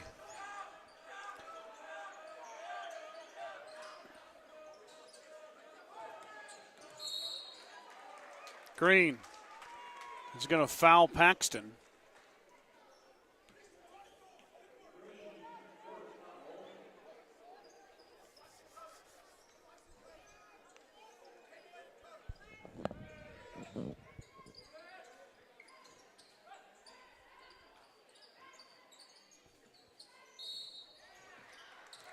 Another foul on Green. That's back-to-back fouls on Ryder Green. He's got 2 now.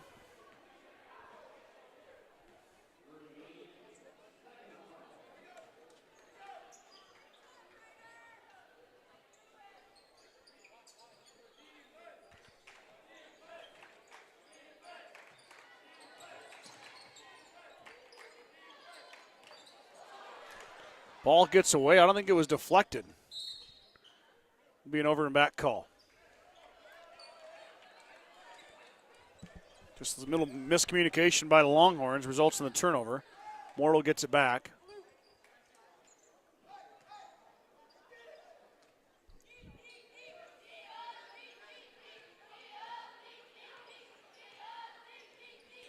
Seven-point lead for the Longhorns. 5:47 to go. Pittman in the paint, drops it out. There goes Fisher.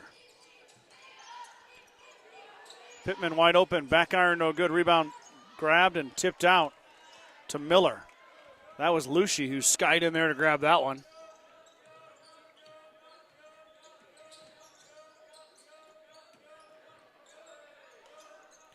Cord's open for 3. He hits again. He's got 2 of them. 20-10. Full timeout for Coach Lofink and the Lions.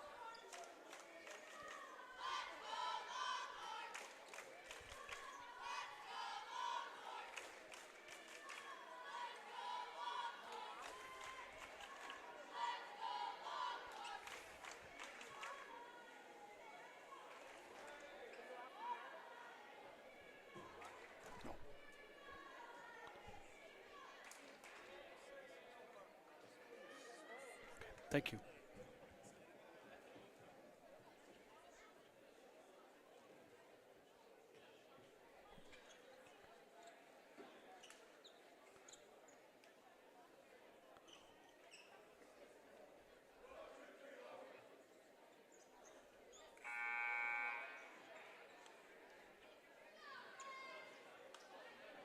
Out of the timeout, Morrill took a full one there. They are currently doubled up by the Longhorns. Kimball trying to earn that third place finish. Fell just short against Mitchell last night. Good to see Ryder Lynn back out there, though. Young man seems to be okay. So Lynn returns to the floor. Morrill basketball.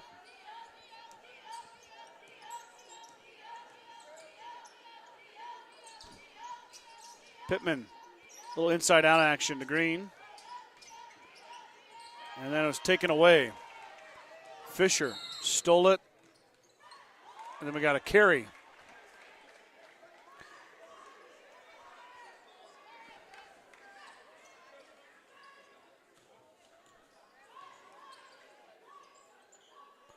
Back to the lines it goes. Line offense really hasn't got in rhythm yet. There's a pass that's tipped and sent out of bounds.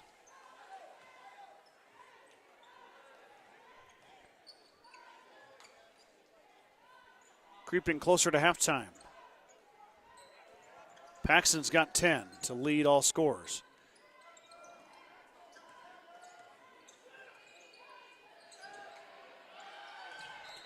Pass from Fisher is tipped out of bounds. It'll stay with Morrill.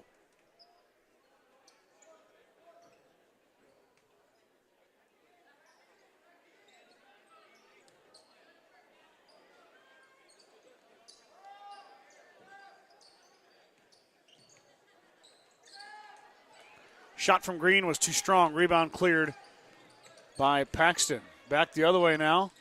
Lucy driving, gets his man in the air, and he sneaks it in.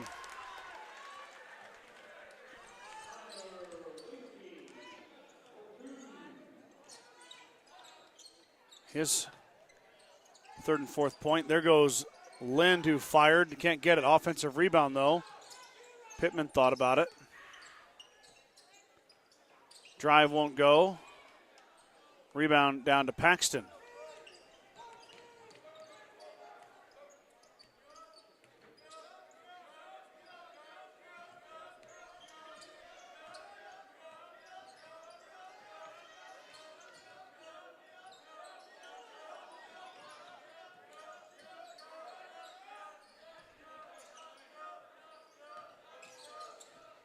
Good cut from Lucy. Up, can't get it to go, and he's fouled by Wedham. Lucy going to go line to shoot 2.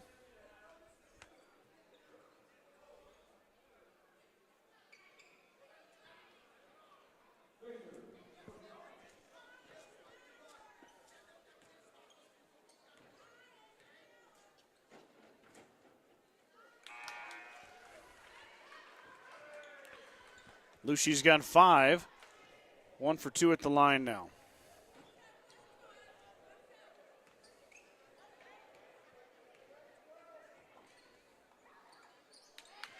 Hits them both.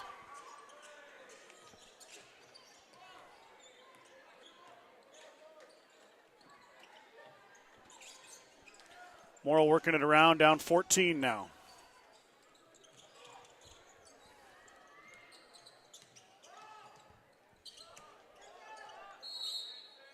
Foul inside, we'll see who they get.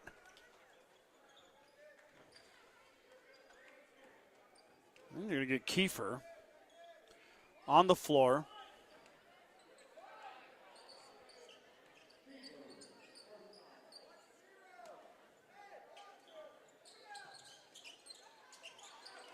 Pass was deflected by Miller. Braxton Miller got a hand in there. Created the turnover. Now, Lucy couldn't get it to go. Foul on Kyler Lucy. I don't know if that's 3 or 2.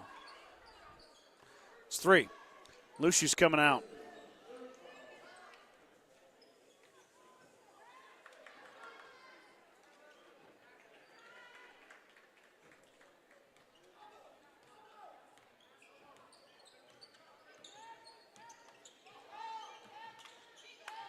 Lions trying to get their offense going. Only 10 points here in the first half. There's a 3-ball by Pittman.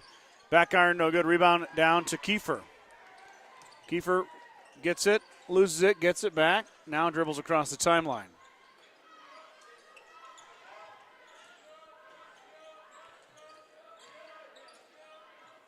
Miller for 3. Back iron, no good. Pittman clears the rebound.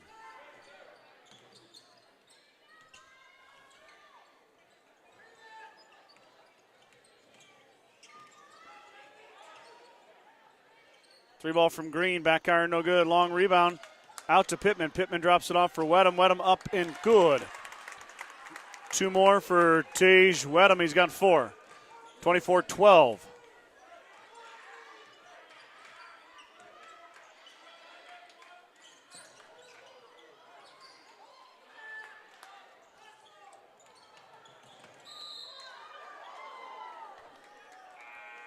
Pass sails out of bounds as Fisher was chasing after it, but nobody could get to it. So the Lions try an outlet. Doesn't quite come through. Longhorn basketball.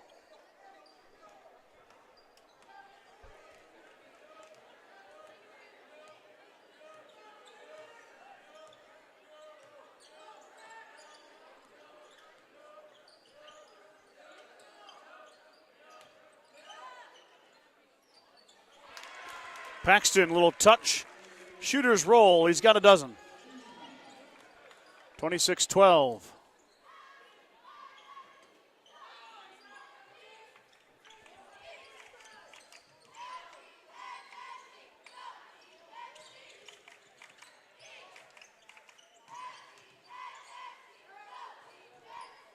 3 ball, nothing but nylon. Weiler Fisher, he's got a pair of threes now. Fisher raised up with a hand in his face, didn't faze him. 26-14.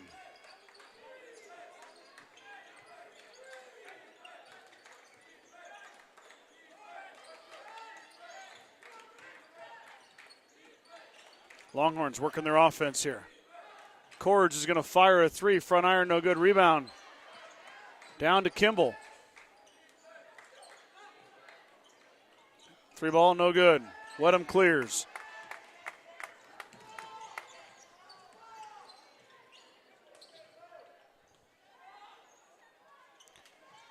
No good, and it's Paxton who clears.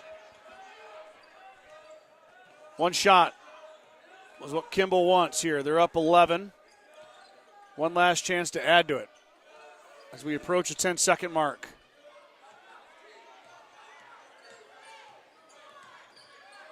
Miller, skip pass. 3 ball. In and out, no good. Rebound fought for, and that will end the first half. So we'll go to halftime. Kimball, 9-point lead, 26-15 over the Morrill Lions. Clock is going to reset. The scoreboard is sitting right there for you. That'll be able to let you know when we're going to be back with the second half action. So let's take a little break, and we'll be right back here with the second half of this third-place game in the Western Trails Conference tournament.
Both teams getting loose.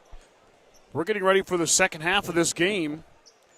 Looking at the stat sheet, Paxton's got 12 to lead all scorers. He's helping out the Longhorns. Miller's got 2. Lucci's got 6, and Cords has 6 for the Lions. Wedham has 4, Pittman has 5, and Weiler Fisher hit a pair of threes to give him 6 to lead his team in scoring. So, kind of a low-scoring affair. We seem to kind of go back and forth on defensive battles and offensive games. The Hemingford Bobcats put up a big number in their 5th-place game on the boys' side. The Gordon Rushville girls scored a bunch of points against Morrill in the 3rd-place girls' game, and this game's turning into more of a defensive struggle than I kind of thought it would be. We'll see if things open up here in the second half. Either way, it's going to be entertaining and fun to watch.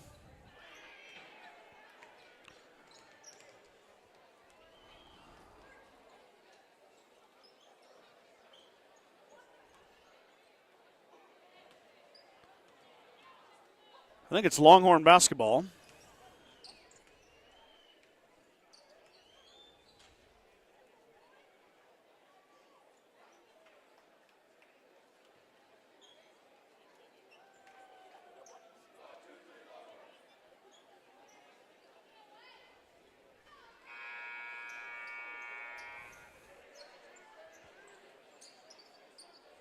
It will be Kimball basketball to start things off.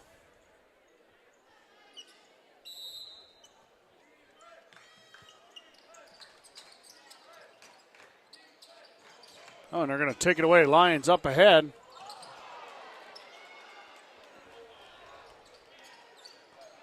Green thought it was his teammate. It wasn't. It was a Longhorn. So, golden opportunity taken away.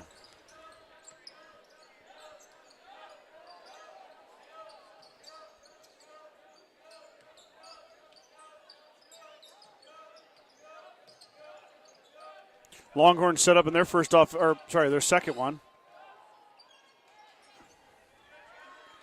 That was Foose that got his defender in the air but couldn't get it to go. 3 ball on the way, back iron no good. Fought for inside, it goes off the glass, and Foose clears it.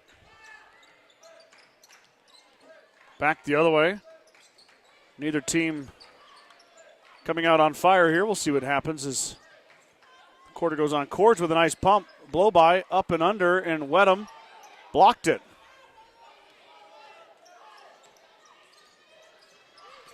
Another block. We've had a lot of blocks here tonight. Pittman thought about it. Now Green's going to fire. And he hits. Ryder Green for 3. That was a big one. Lead down to 8.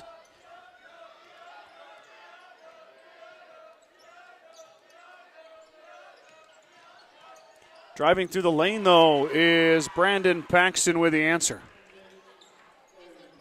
Lead back to 10 for the Longhorns. Lions now inside. That's Wedham. He's going over Paxton. Left and short. Paxton clears. No dice for the Lions on that one. Miller steps into your screen. I went a little too far to the left there. Let's take it back right there. Lucci back on the floor. He's got 3 fouls.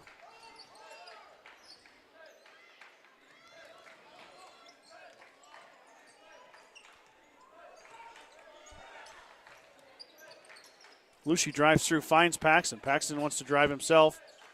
Cords thought about it. He's got a pair of triples. He's going to hold that time. Cords through the lane and finishes.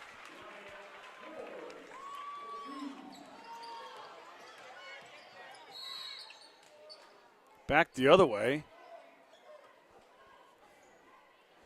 Pittman. Straight to the hoop. He's fouled on the floor, though.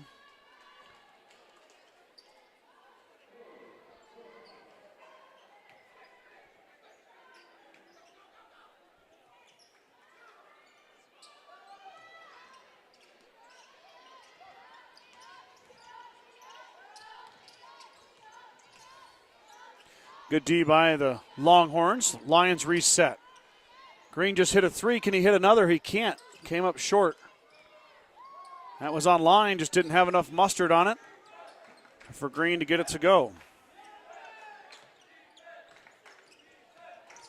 Baseline. A couple Longhorns working there. Back up top to Miller.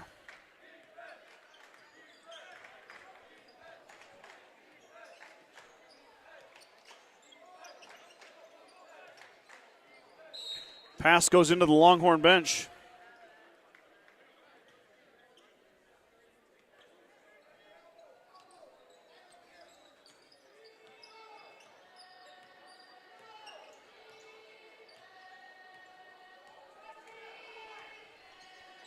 Back the other way, the Lions with a chance to knock into that 12-point Longhorn lead.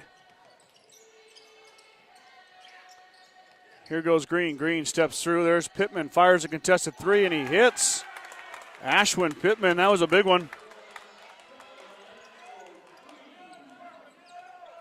Gets his team within 9, so twice now. Morrill has got the lead below double digits. Kimball's had the answer.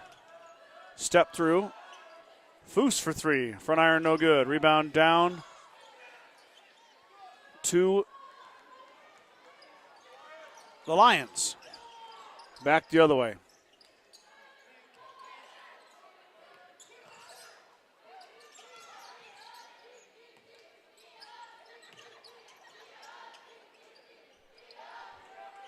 Fisher. Pittman back out to Fisher. Fisher open for three. He's going to fake. Now fire. Back iron no good. Rebound fought for. We're going to have a foul on Ryder Lind.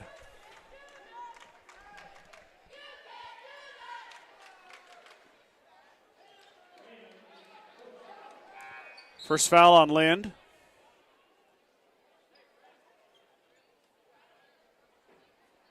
Wedham's going to return. Lind's going to have a seat.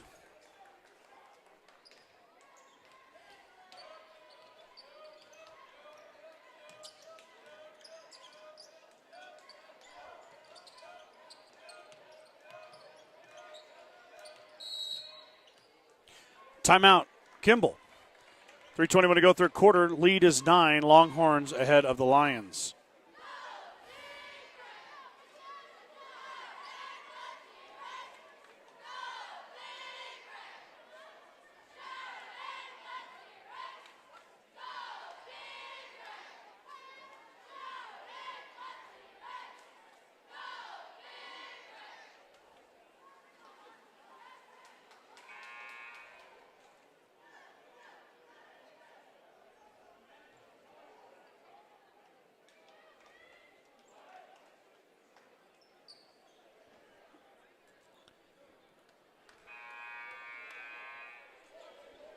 Longhorns will retain possession as the Bridgeport Bulldogs girls team is headed to the locker room. They're up next against Bayard. After this one, we're going to move into championship basketball.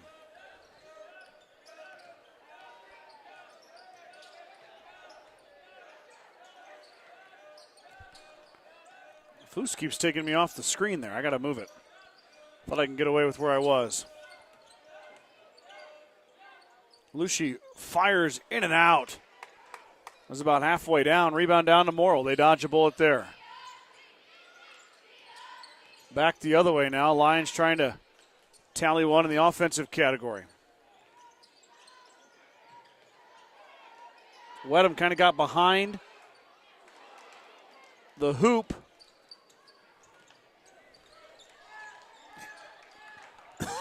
Hayward, excuse me, got in there but couldn't quite get it to go down.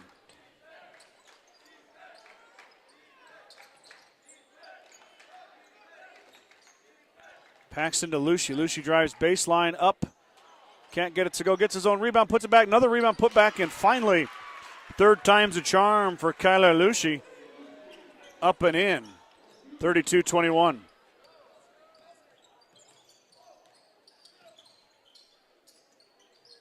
And Lucy knocks that out of bounds. Stay with the Lions.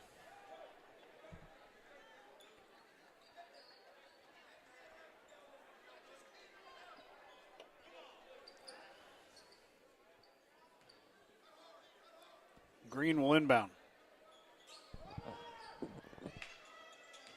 Pittman in the lane. He's fouled by Paxton.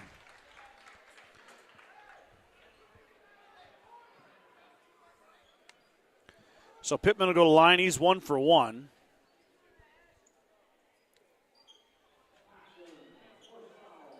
First foul on Brandon Paxton.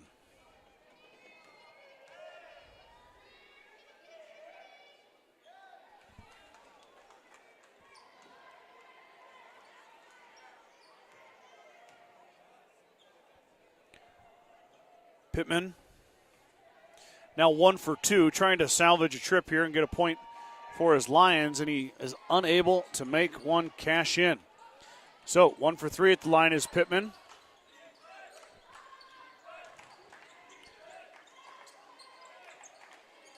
Tipped and stolen. Up ahead. Foul on Miller as Green was streaking to the hoop. Weiler Fisher got the steal on the other end, but Green ran it out, got fouled. Now the lefty going to go line to shoot 2. Some golden opportunities for the Lions, and they're going to cash that one in. But I think if you ask Coach Lofink, they've left a few points out there that he's going to want, and the team's going to want. But all you can do is start again here, and Fisher goes 1 for 2. Rebound, though, no good. Fought for and in the hands of Lucy. Pittman about got a steal. A little sloppy play from the Longhorns. Trap coming. Lucy finds Paxton. Paxton left it short. Wedham clears. Here comes Fisher on the run. Morrill. Green drives. He's blocked. We got a foul on, I believe they're going to get Kiefer. Kiefer's going to foul Hayward. Hayward going to go to the line for the first time tonight. He's not scored a point. Had a couple chances, but hasn't had one go down. They are going to give the foul to Kiefer, his second. Hayward bounces that one off the right side of the rim, no good.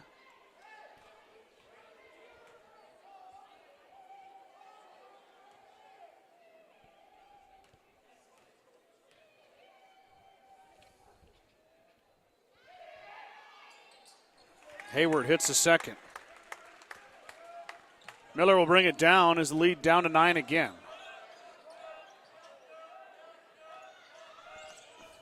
Closest that Morrill has been in this half has been 8. Lucy rolls it. Oh, that rolls right off. Wedham clears. How did that not go down? Back the other way now. Lions with a chance here to cut into that lead even more. Pittman lost it, but Fisher fired. No good. Rebound cleared by Lucy. Miller will bring it across. Let's follow him.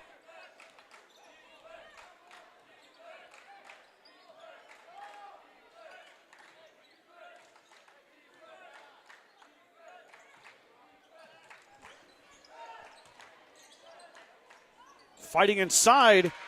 Paxton with another bucket. 16 for Brandon Paxton. And the lead back to 11 for the Longhorns.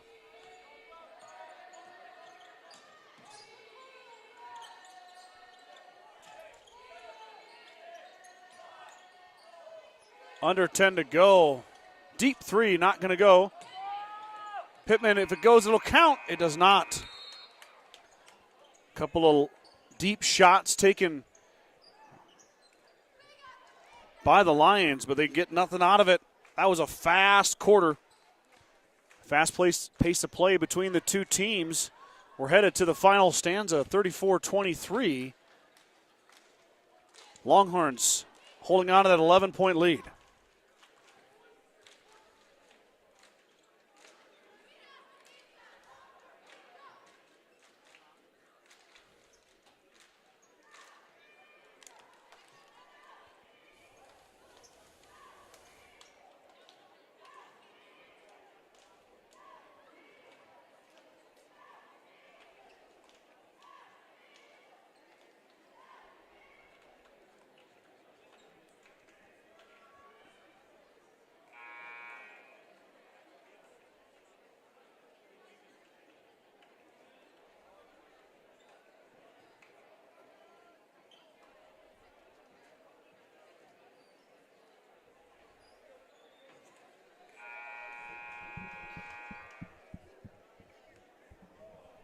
Fourth quarter set to begin. Third place bragging rights in the Western Trails Conference on the line as we hit the 5 o'clock hour here at Cougar Palace, Western Nebraska Community College. My name is Scott Bedrowski with you guys here all day. Game 4 of 6 for me. Been a fun day of basketball. A lot of good basketball played here. Student athletes being showcased, all their hard work that they've put in all season. Now we got a fourth quarter that is pretty tight. It's been back and forth. Longhorns keeping the Lions at arm's reach. Fisher drives, floats, too strong. Good rebound by Lucy.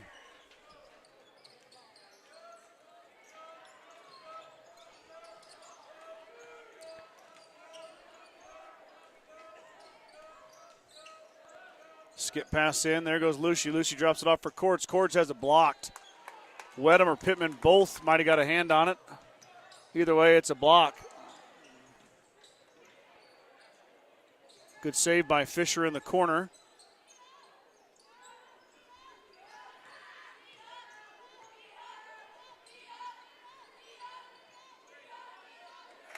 And there goes Pittman.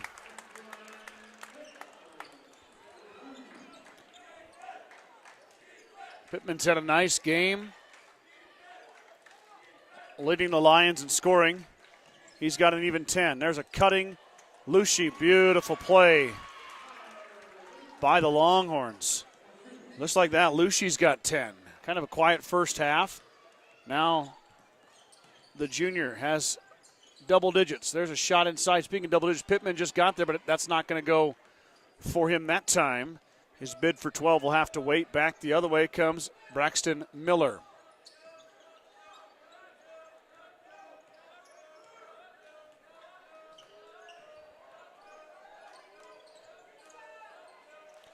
Skip pass in the corner. Courts thought about it. He'll back it out. Again. Lucy fighting inside, and one opportunity for Kyler Lucy. He's going to the line. He's 2 of 2 so far. Now his third attempt. He's got a dozen points.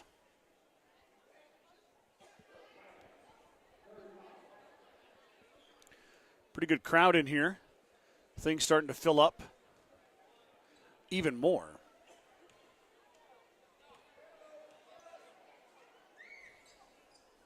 Lucy remains perfect at the line.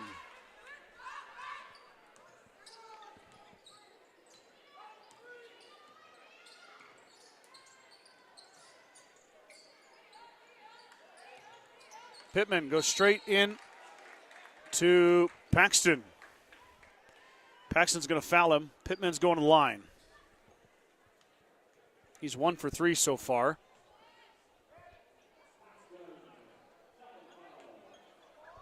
Second foul on Paxton.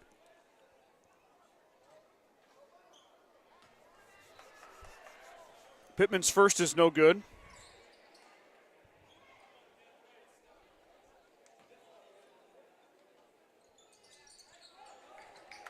One for 2 for Ashwin. Morrill's going to put a little press on here.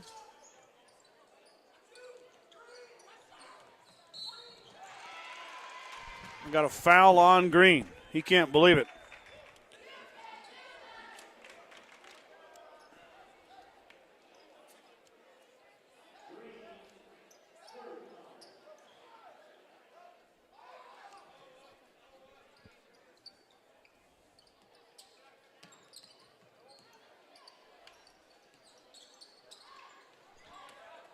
Drive, no good. Foose gets the rebound, but he's blocked. Wedham sent it out of there. Good D by the Lions. Pittman fires contested 3. Pittman's going to have a seat. Hit one earlier, but that one was no good. Lead is 13. Got a ways to go in this one. This one's far from over. But Longhorns definitely in the driver's seat if they can continue their play. They get a third place spot in the Western Trails Conference Tournament. And there goes Kyler Lucy to the rack. Just like that, he's got 15 points. Lead grows to 15, and that ball is out of bounds. It'll stay with the Longhorns, though, as Kimball taps that. I'll stay with the Lions. I'm sorry. Got turned around there. Just off your screen, here comes Fisher. Fisher dribbles it out. That pass is tipped. Green faked it. Up. Can't get it to go. That was halfway down. Green wanted it, but it's going to roll out. Longhorns take over.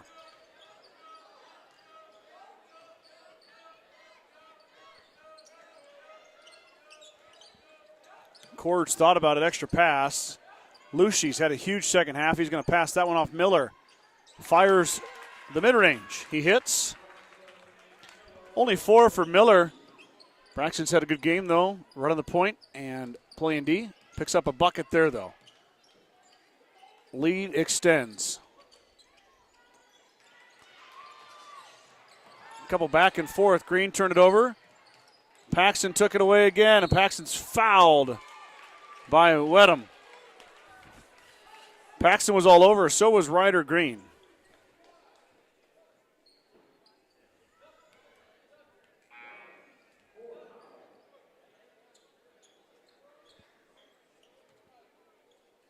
In the end, though, foul on Morrill. 4th foul on Wedham. First young man to be in danger of fouling out. Morrill does not want to lose him.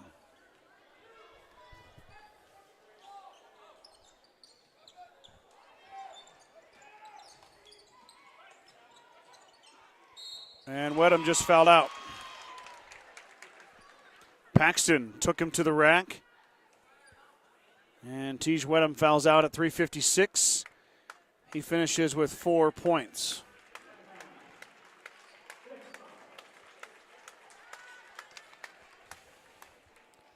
And Pittman's going to have to come right back in.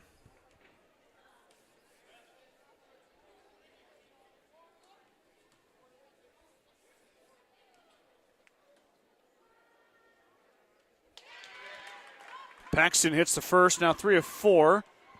5th attempt incoming here for Brandon Paxton. I've got Brandon for 17 here tonight. Back iron, no good. Rebound fought for between two teammates. Hayward ends up with the basketball. Now up ahead, too fast for me. Salcedo fires, it's no good.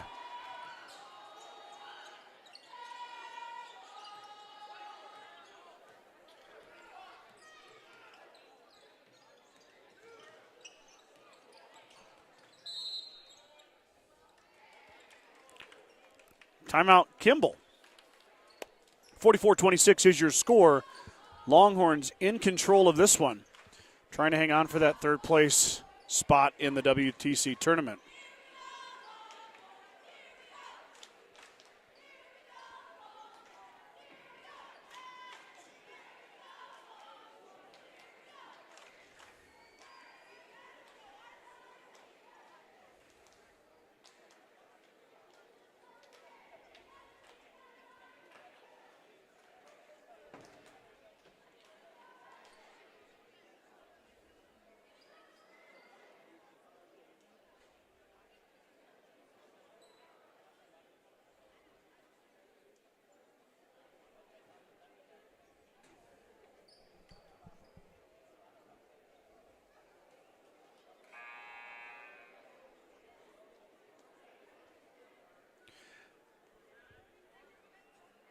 Lucci's got 15. Paxton has 17. Those are your leading scorers. Ashwin Pittman all the way up to 11 for the Lions. But the combination of Lucci and Paxton, something that myself and my partner, Brad Gates, who's not with me today but was last year, we saw that combination of Lucci and Paxton firsthand. It was impressive last year, and they look pretty good right now as well this year. Let me get the camera squared away there. Sorry, now stolen away. Pittman takes it and wants to run the floor, and he runs into a Longhorn. Pittman fires a 3, in and out, no good. Rebound grabbed by the long arms of Brandon Paxton.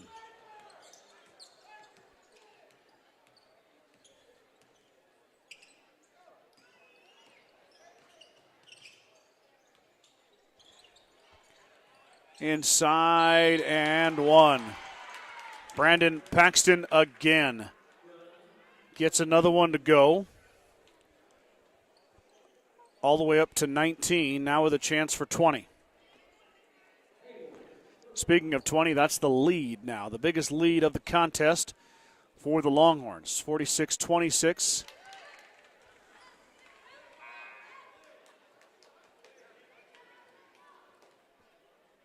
Everybody was confused there. They thought he was going to shoot again.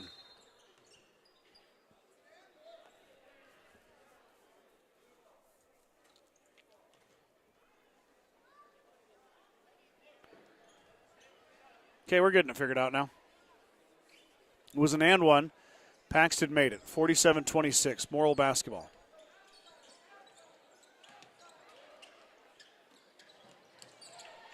Press works, and Miller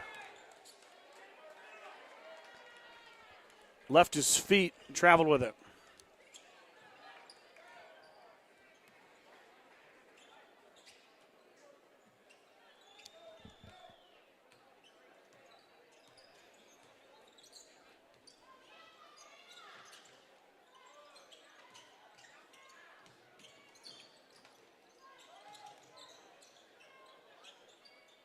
Good ball movement. And one. Fisher to the rack. Draws the foul from Paxton. He gets it to go. Fisher with a chance now for the old-fashioned three-point play. I got Weiler down for 8.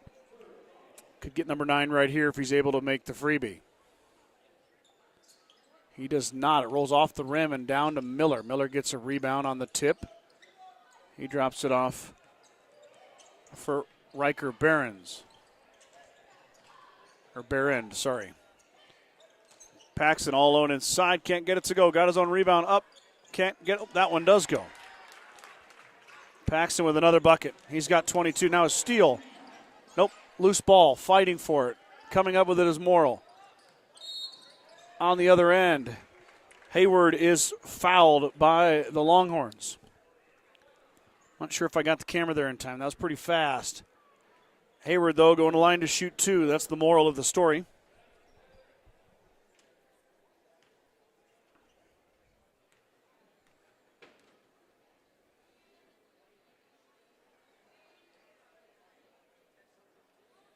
Hayward missed the first.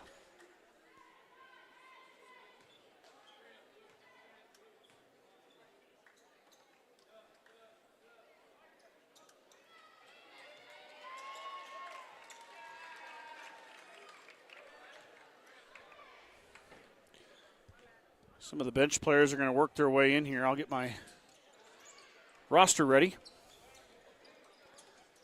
21's on the floor for Kimball. Let me get the camera set, and I'll tell you who that young man is. First time we've seen him. That's Kamen Lucie. And up on the other side, I'm assuming his big brother, Kyler Lucie.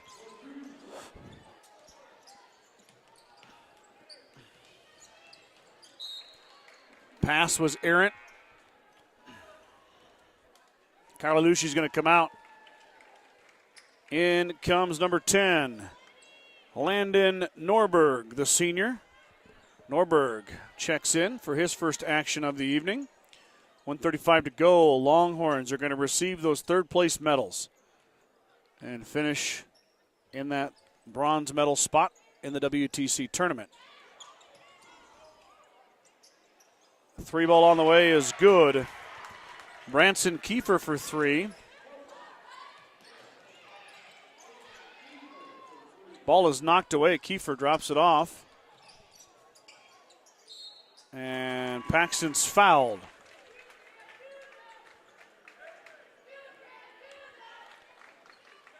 Paxton going line to shoot 2.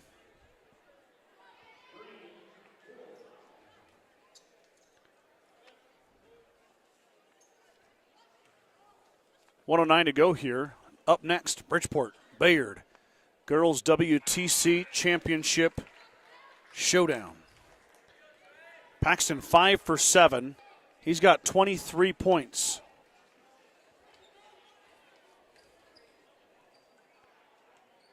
Matthias Sokak. Best attempt. May not be right. He checks in. Paxton made them both, and his night is over. Paxton's going to finish with 24 points. And some subs are going to get some action here.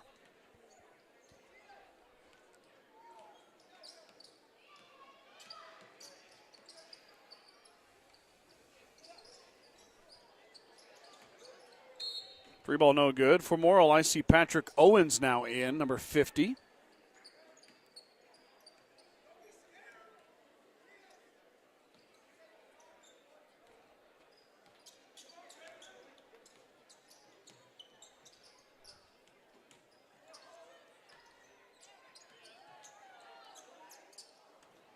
Shot up no good. Saucedo is fouled.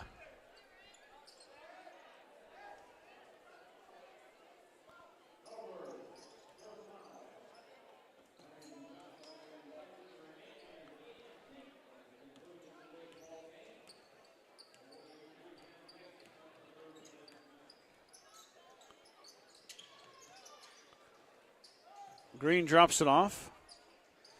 Just like yesterday, I don't have a 31 on the roster here. For Morrill, it's not on my game program that I received at the front door, so I don't know who 31 is. But Green's going to fire. I know who that guy is. And how about another three for Ryder Green? Oh, let me catch up. They ran out on me. There we go. Sorry about that. Hopefully, to give you whiplash. 13 seconds to go. Green hits another three. He's got a couple of those.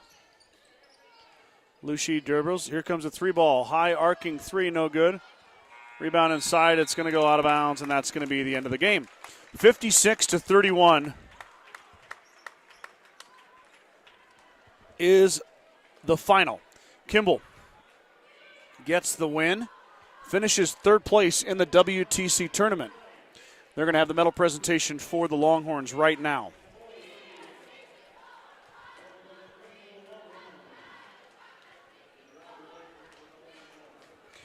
Let me check point totals for you guys real quick. We'll recap that real fast.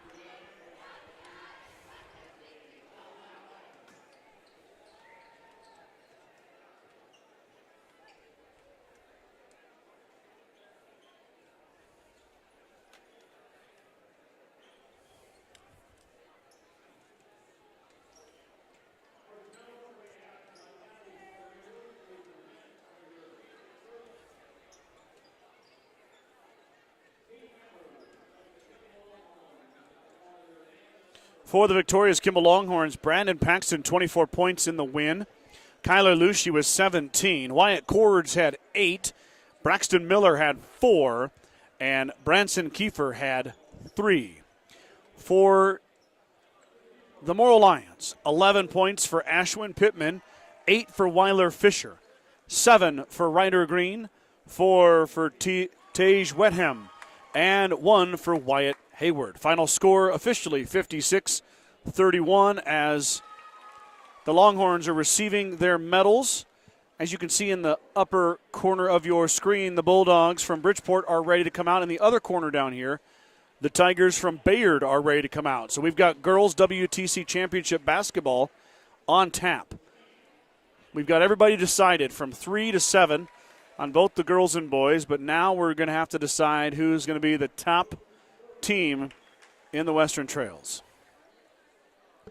So if you are here for Bridgeport and Bayard, you're looking at probably 25 minutes. I'm saying 5:45 we'll be diving into the action with both of our feet.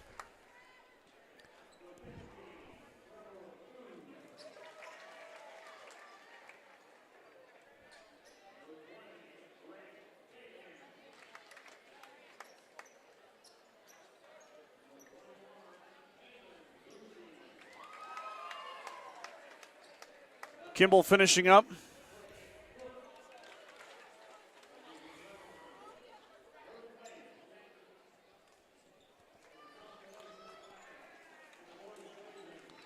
So that concludes it. Kimball, third place. Their fans a rousing cheer. Congratulations to Morrill on a fourth place finish. They finish 1 and 2.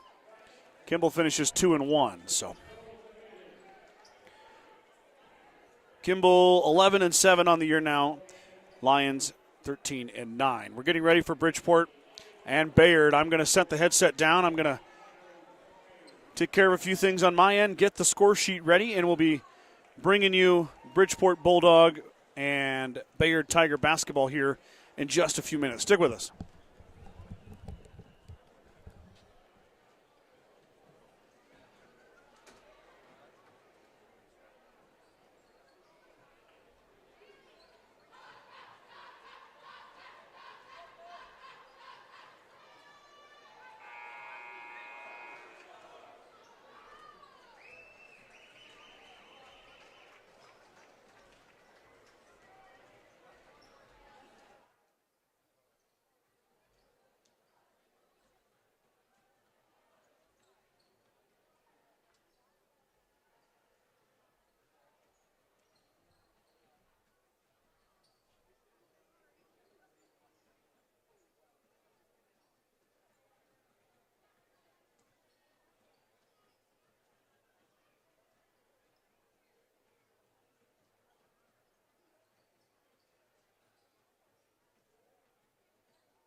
All right, everybody, welcome back as we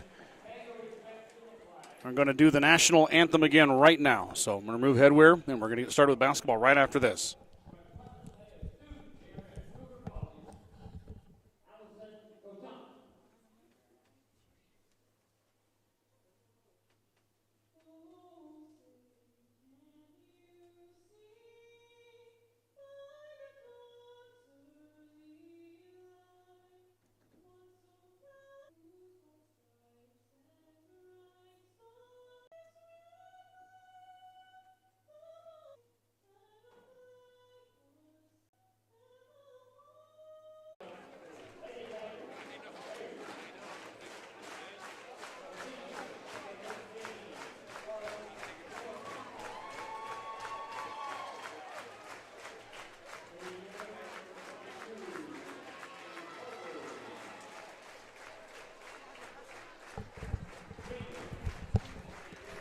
Starting lineups being announced for the Bayard Tigers.